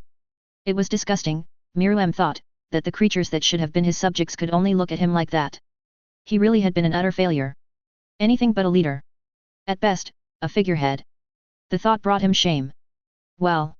He recognized the man who confronted him after about a minute, as he watched both ants and humans scurry away from him. Well. Jing Freaks came to a stop before him and the Hokage's clones with a smug look. Even Myrmidon could see no sign of the terrible injury he'd dealt the man a week before. The hunter was sturdy even for his kind. Well, he said one last time. What brings you here, King of the Ants? I've given up that title, Myrmidon said, and Jing raised an eyebrow, giving a nod to both the Hokage's clones while keeping his focus on Myrmidon. And I've come to see Komuji. Jing nodded. Behind him, Menthuthiopi entered the room, and gave Myrmidon an unreadable look. He began lumbering over, moving to stand at Jing's side. Komuji, hey. Jing said. Well, it's not like we could stop you. I would not force you, Myrmidon said. The admission was painful for him, he didn't want to imagine what he would feel if he turned away, but to simply push past Jing would be to return to his former self. That couldn't be allowed to happen. The king did not deserve Komuji's company. Well, that's generous of you, Jing said with a grin. Yuppie finally reached his side, and the hunter glanced back at the towering ant. He came to see Komuji. I heard, Yuppie said simply, looking Myrmidon over. I'm glad you are safe, Myrmidon. Myrmidon asked, a little surprised, and Yuppie ponderously nodded. Myrmidon, he confirmed, and Myrmidon wondered just when Yuppie had realized the king had perished, or was doomed to. We followed the king's final command, Komuji is safe. I'd like to see her, Myrmidon said, and Yuppie nodded thoughtfully, crossing his enormous arms. Yes, he said. I believe she would like to see you as well. Would you like me to lead you to her? More than anything, Myrmidon said quietly, and Yuppie nodded again. He turned his back on the former king. Come. Myrmidon followed, both Naruto still in tow, as Yuppie led them through the building's twisting halls and the masses of humans and ants.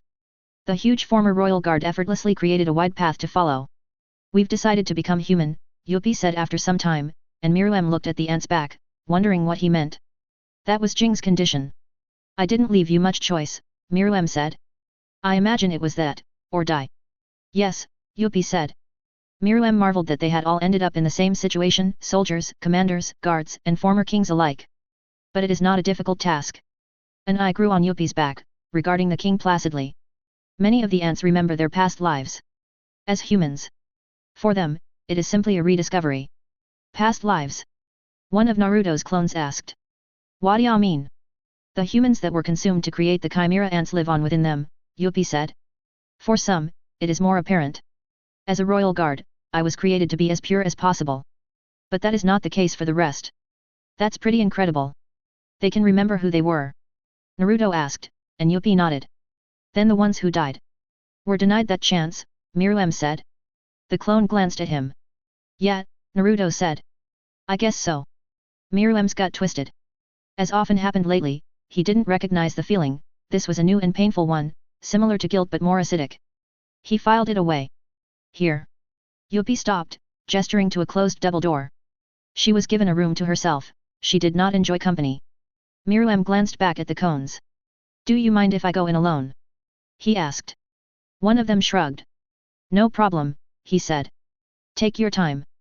Myrmidon gave him a thankful nod, and Yuppie pushed the door open for him. He stepped through, and it shut behind him with a distinct click. It was a small room with a single bed, a table, and a gunji board. Myrmidon's breath caught in his throat. He hadn't reached out with his chakra inside the building. He hadn't wanted to alarm anyone. He hadn't been totally positive Komuji was here. But she was. Komuji was there, sitting in the center of the room, pondering the gunji board, her face twisted up in contemplation. Her head jerked up at the click of the door, and for a moment she stared at him, blind and startled. Myrmidon took a step forward, not sure what to say. At the sound of his step, Komuji's lip wobbled. Myrmidon?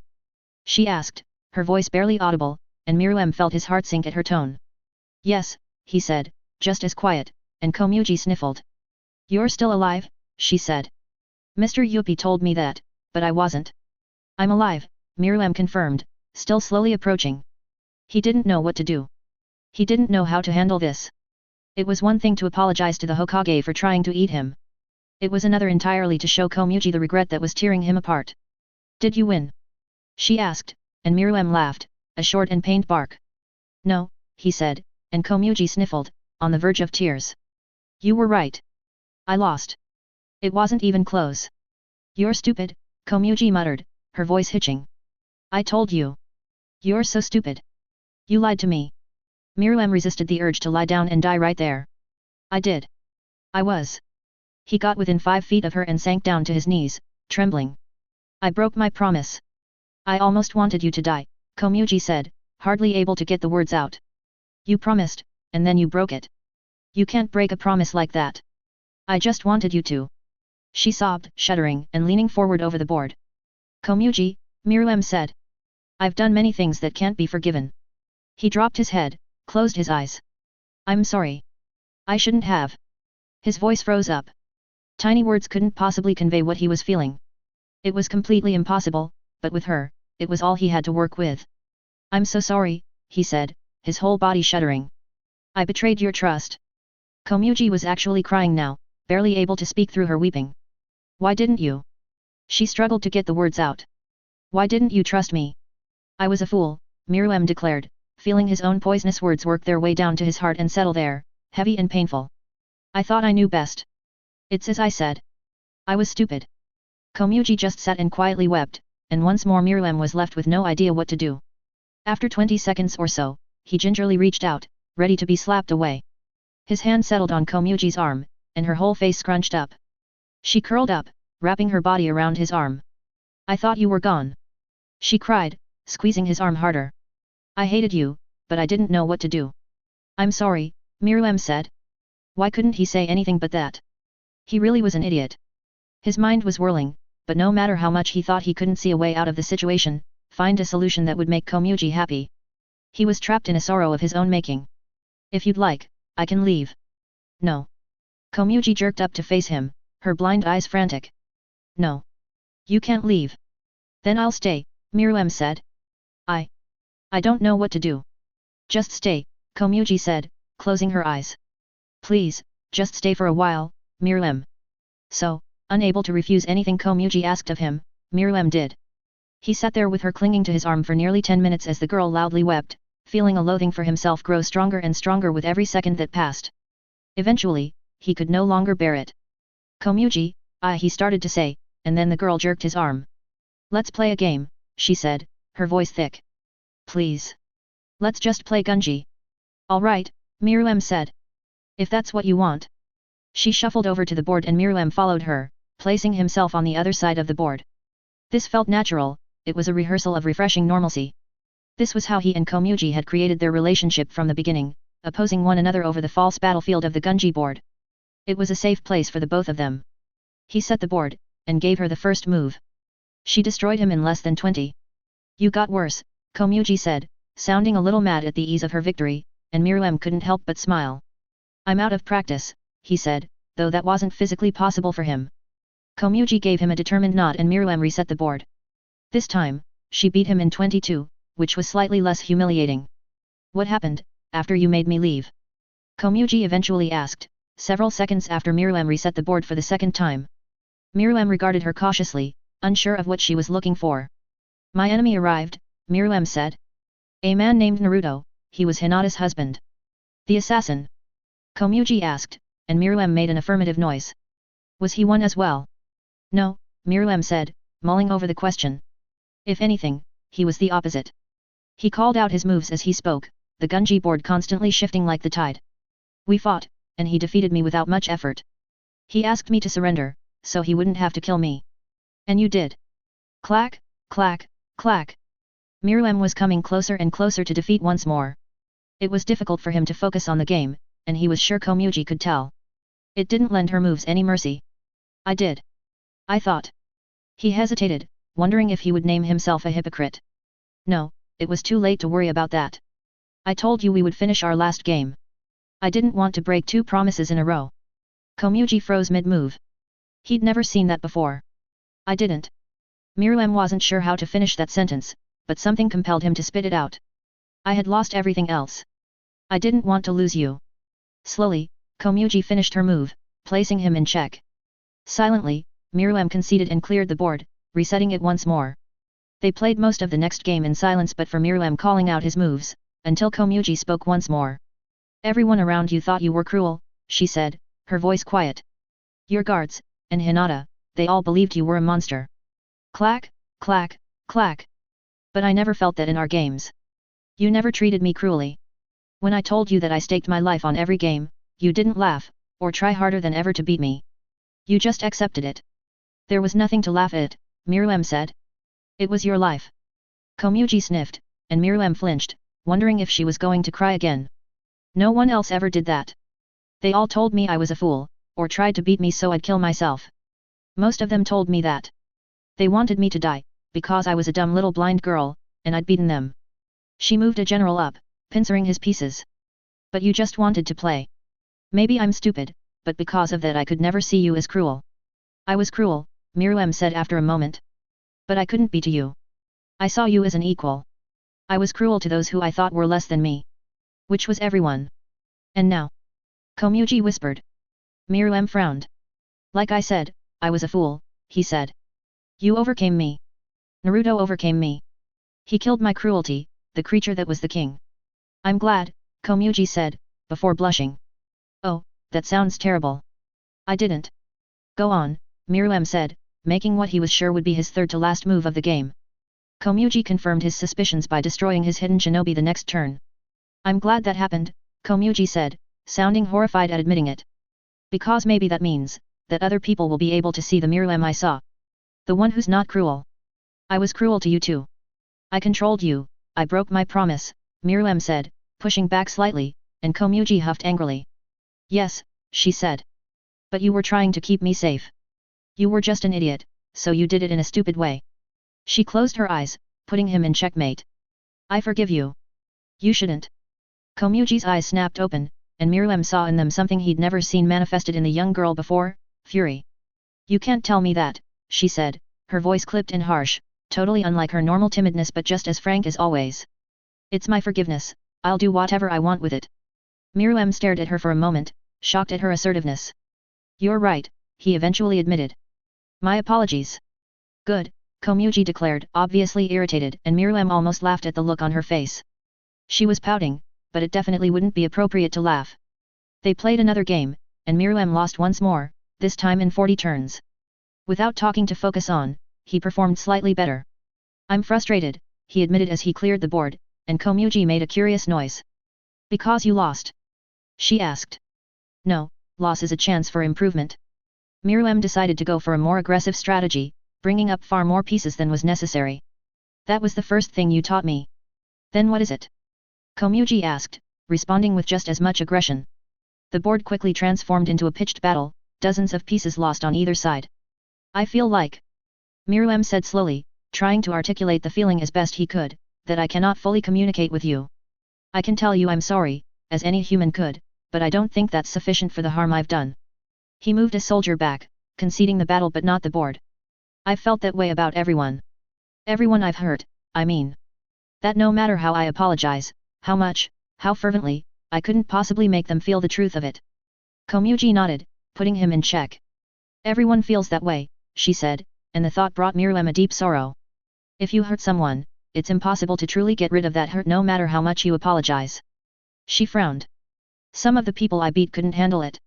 Maybe because I was blind, or young, or a girl, or all of them, or none of them, but it hurt them really deeply, and I couldn't make that go away. I couldn't take away my victory. Myrmidon escaped the first check, and Komuji smoothly placed him into another. He conceded. It's the same for you, Myrmidon, Komuji muttered. You lost in the end, how could you make up for your victories? I don't know, Myrmidon admitted. I truly don't. I can only guess at the method. What's your guess? Komuji asked, and Myrmidon sighed as he reset the board. I saw. He mulled it over, trying to decide what to say. I don't know how to tell you what I saw. What do you mean? Komuji asked, and Myrmidon looked back at her, away from the board. He stared at the girl playing him, taking her in her entirety. Her nun was radiant, beaming out from beneath her skin and lighting up the gunji table with a faint pearlescent sheen. Even in this casual game, she was pouring her entire being, body and soul, into the pieces in her hands, developing hundreds of new strategies by the minute. She was, without a doubt, the most marvelous creature alive. Somewhat entranced, Myrmidon reached out, his hand gently settling on Komuji's own. He wanted to tell her what he felt. He wanted her to feel what he felt. If Komuji could just know, in that moment, how she looked to him, the sense of complete and total admiration and love. It wasn't impossible, he realized with a jolt. His hand made contact with hers, and a shock jumped between them. Komuji snatched hers back in surprise, looking up at him with blank eyes. Myrmidon? She asked, and he reached out once again. Do you trust me? He asked, his hand settling on hers, and Komuji looked down at it. She didn't shift away, she was just staring. Even after what I did to you, do you trust me? She didn't answer for a moment, and fear began to devour Myrmidon from within. But after that moment, her mouth moved in a quiet whisper. Yes. Okay. Myrmidon started shaking, the fear morphing into terror. He was being stupid. Selfish. Truly foolish. But he couldn't stop himself. Okay. Slowly, with infinite caution, he began to mold his chakra in his core, sending it up his arms, through his hands, and into Komuji. The girl stiffened, feeling his energy play over her. Myrmidon didn't force the connection, like he had before. His chakra suffused the air around Komuji, drawing around her like a gentle embrace and dancing across her skin in countless small embers. What's happening? She didn't sound frightened. Just fascinated. Maybe she should have been frightened, Myrmidon thought. What he was doing wasn't natural. What, is that you, Myrmidon? Chakra was more complicated than the sum of its parts. Myrmidon had learned that the hard way. The last time he'd attempted anything like this. He remembered the hallway splattered in blood, and Komuji felt him shiver. What are you doing? She asked. To his astonishment, Hernan reached out to him, pushing itself into the cloak of chakra forming around the both of them. Her shining energy interlaced itself with his aura, like two hands wrapping around one another. It's okay. That was it. The realization struck Myrmidon like a thunderbolt. He couldn't force any part of this. Trying to create a chakra system directly led to explosive consequences. It forced the energies of humans and ants together with such ferocity that the chain reaction blew them to pieces. It was impossible for him to manage it, at least in someone who was already fully developed. But maybe, if they were gradually pushed together, not forced but put into a partnership, the result would be something new. Komuji's Nen and his chakra rolled together, circling the both of them and producing a chorus of soft sounds, and Myrmidon focused more than he ever had before. He had to be gentle, impossibly gentle, but purposeful. Komuji's eyes grew wide. What? She whispered. He whispered. Myrmidon realized the sound had come from them both. He bent forward, his forehead making contact with the board, pressing into the wood, cool and smooth. Komuji. I'm so sorry.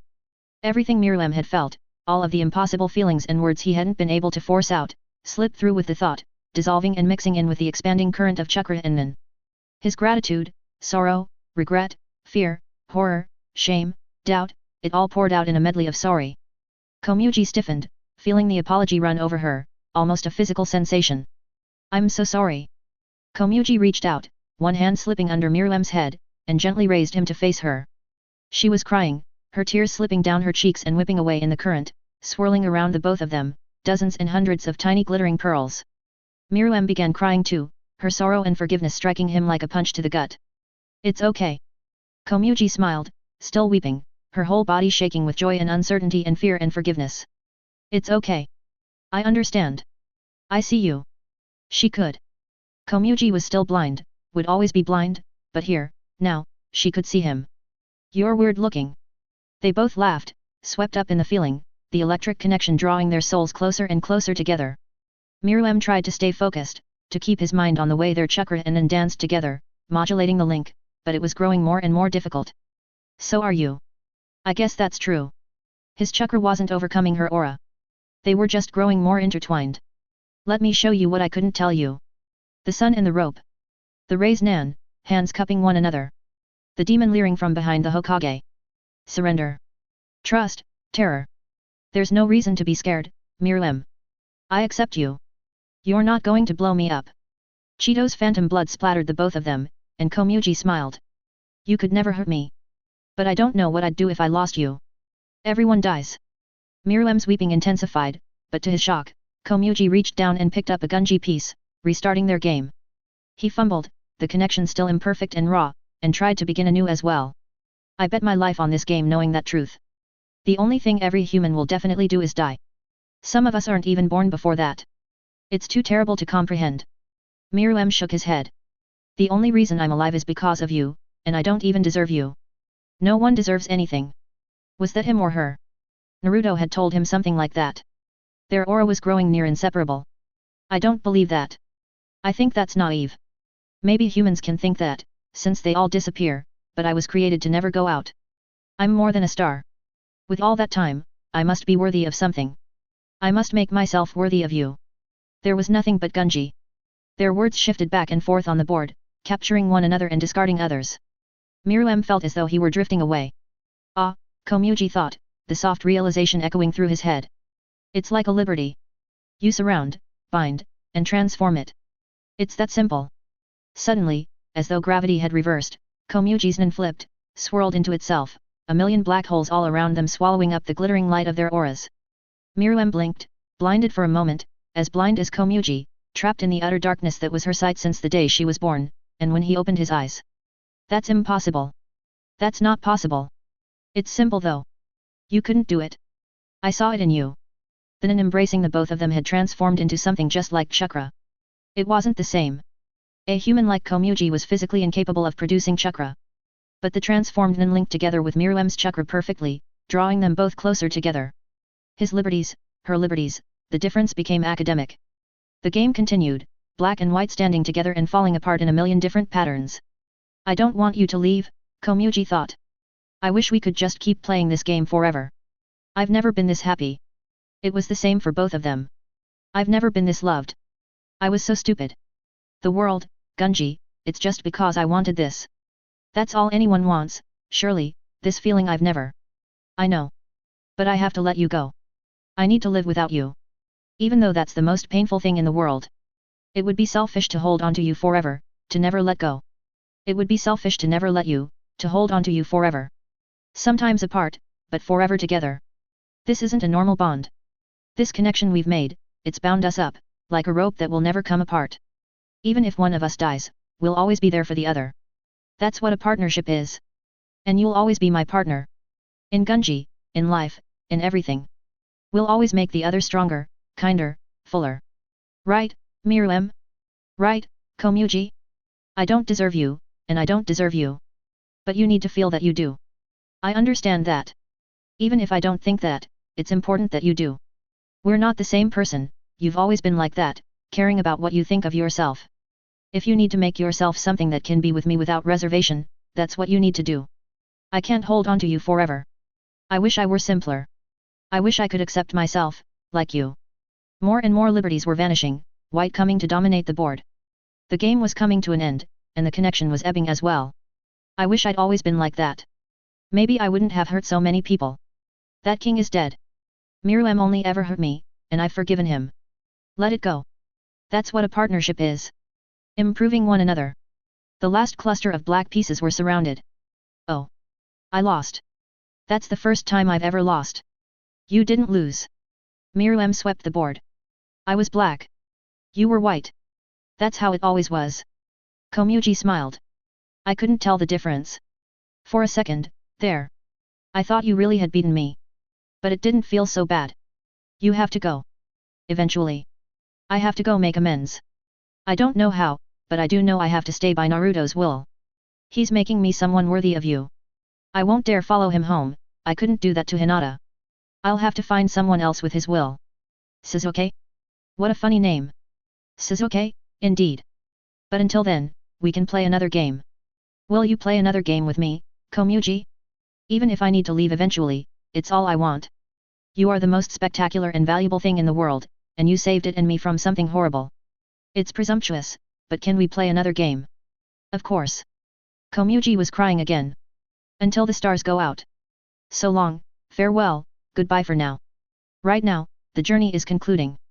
Of course, that's not how it actually works. That is how those whose journeys are concluding are thinking of it, but in reality their lives are simply continuing, moving on from one thing to another. For several of them, their real lives are starting. What has come before was simply a prologue to the rest of their existence.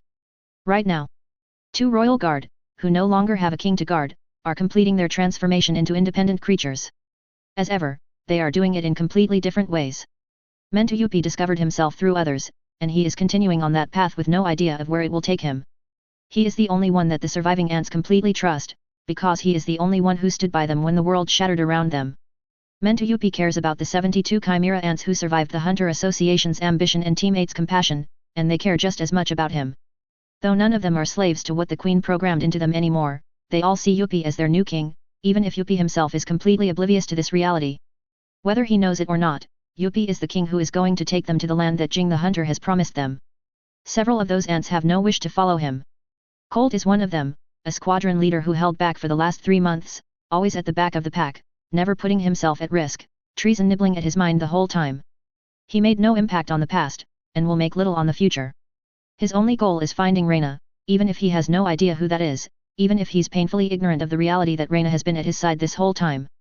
They will discover that truth, in time. But it will be quite some time, and so is outside the purview of this journey and its ending. Neferpitou discovered herself through introspection, and so is now in search of more of it. It's a paradoxical journey, which she understands and appreciates. She departs in a ragged cloak, meant to hide her ravaged body, her shame. With her diminutive frame, 1 eye, 1 arm, and barely any tail, it is easy for her to pass for just another orphan out of East Gorto.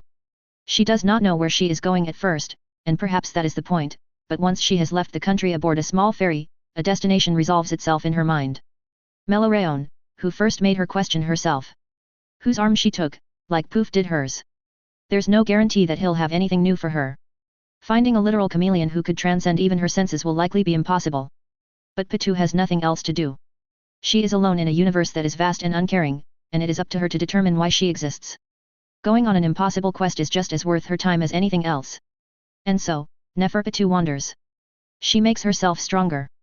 She meets strangers, causes problems for some, solves problems for others. She atones, and finds her answer, in herself. Right now, the Hunter Association is returning to a state of equilibrium, after the shocking events in Gorto. A chairman has not willingly resigned in over 100 years, and no one is quite sure how to deal with it. The Zodiac is meeting, Jing arriving late, as usual, to determine the future. Netero has left no instructions. He thought it would be funnier that way. Each Zodiac has a different goal, and a different vision for the future of the association. They will come into conflict and nearly destroy the very thing they love in an attempt to make it align with their desires, as people so often do. For those of it who do not love it, like the rat, this is a wonderful outcome. But no matter if they are satisfied with the next chairman or not, which few of them are, all of the Zodiacs will end up feeling like Netero played the most masterful practical joke of all time on them, and got away with it completely. Some admire him for this, and others decide to seek him out.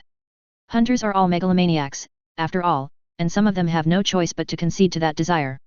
Morel and Nove and Palm and Shoot and Knuckle and even Kite, who escaped from his destiny as a baby the size of a quarter born from the Chimera Queen in the moment of her passing, along with hundreds of other hunters, will be a part of this struggle, with their own role to play. Like everyone who stepped foot in the NGL or Gorto, they walk away with scars that follow them for the rest of their lives. Morels, Noves, and Shoots are the most visible, Knuckles and Palms would only be seen if you were with them at night, to see how they thrashed and murmured, assailed by phantom lightning, fire, and blood. A rare few hunters will step off stage and onto another. One of them is Clara Megalane, whose ambition could not be clipped as easily as her conjuration. Still desperately searching for the Shinju, she will in time steal knowledge of the portal linking the world of shinobi and the world of hunters. What comes after that is both predictable and regrettable. Right now, there is a meeting between 6 shinobi, 4 hunters, and 1 ant. A little girl is present as well, who denies classification. Myrmidon, who had once been king of the Chimera ants, is regarding his future with a rare feeling of anxiety. He has made 2 more promises, one to Naruto and the other to Komuji. The first is that he will follow Sasuke Uchiha wherever he goes, and learn as much as he can from him along the way. He cannot tell if Sasuke is happy to have a companion or not. Even he cannot read the man, just the same as when they first met. Their first destination is the Dark Continent, his ancestral home. Though Myrmidon is not sure he's justified in feeling curiosity or joy, he cannot deny that the thought of the next journey excites him. His second promise is to come back when he is worthy of Komuji's love, and defeat her in Gunji. Myrmidon wants to show the woman who saved his life that there is more to the world than a board game, even one that has so marvelously shaped both their lives. He wants to spend the rest of his life with her, or as much as she'll allow, and he thinks that it is only fair that just as Komuji opened a whole new world up to him, he should do the same for her. That's all there is for the story of Myrmidon, at least for now. He's reached a cautious equilibrium. The rest will be up to Sasuke. Gon and Killua have just returned from their last adventure, and are eager to move on to the next one. In the end, they hadn't needed Sasuke's help, despite him shadowing them without their knowledge. The Zaldiks are furious. Gon has a broken leg, and Killua looks like someone went to town on him with a meat tenderizer for an hour or so. Nonetheless, the both of them have never been happier. They have Aluka with them, and she captures the attention of everyone in the room with her innocence. All of them wonder why a family of assassins had someone so unexpected as a cherished secret, and what use she was to them. In time, the shinobi will grow to understand Aluka's value, and why she must be protected. But for now, she is simply a little girl excited to be with her brother and his friend, and that is enough for them. Jing is watching his son get ready to leave, and enjoying the sense of delightful irony.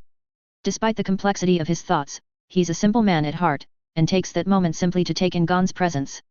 His son is a true hunter, off on an expedition to an alien land, and Jing is taking that accomplishment as partly his own.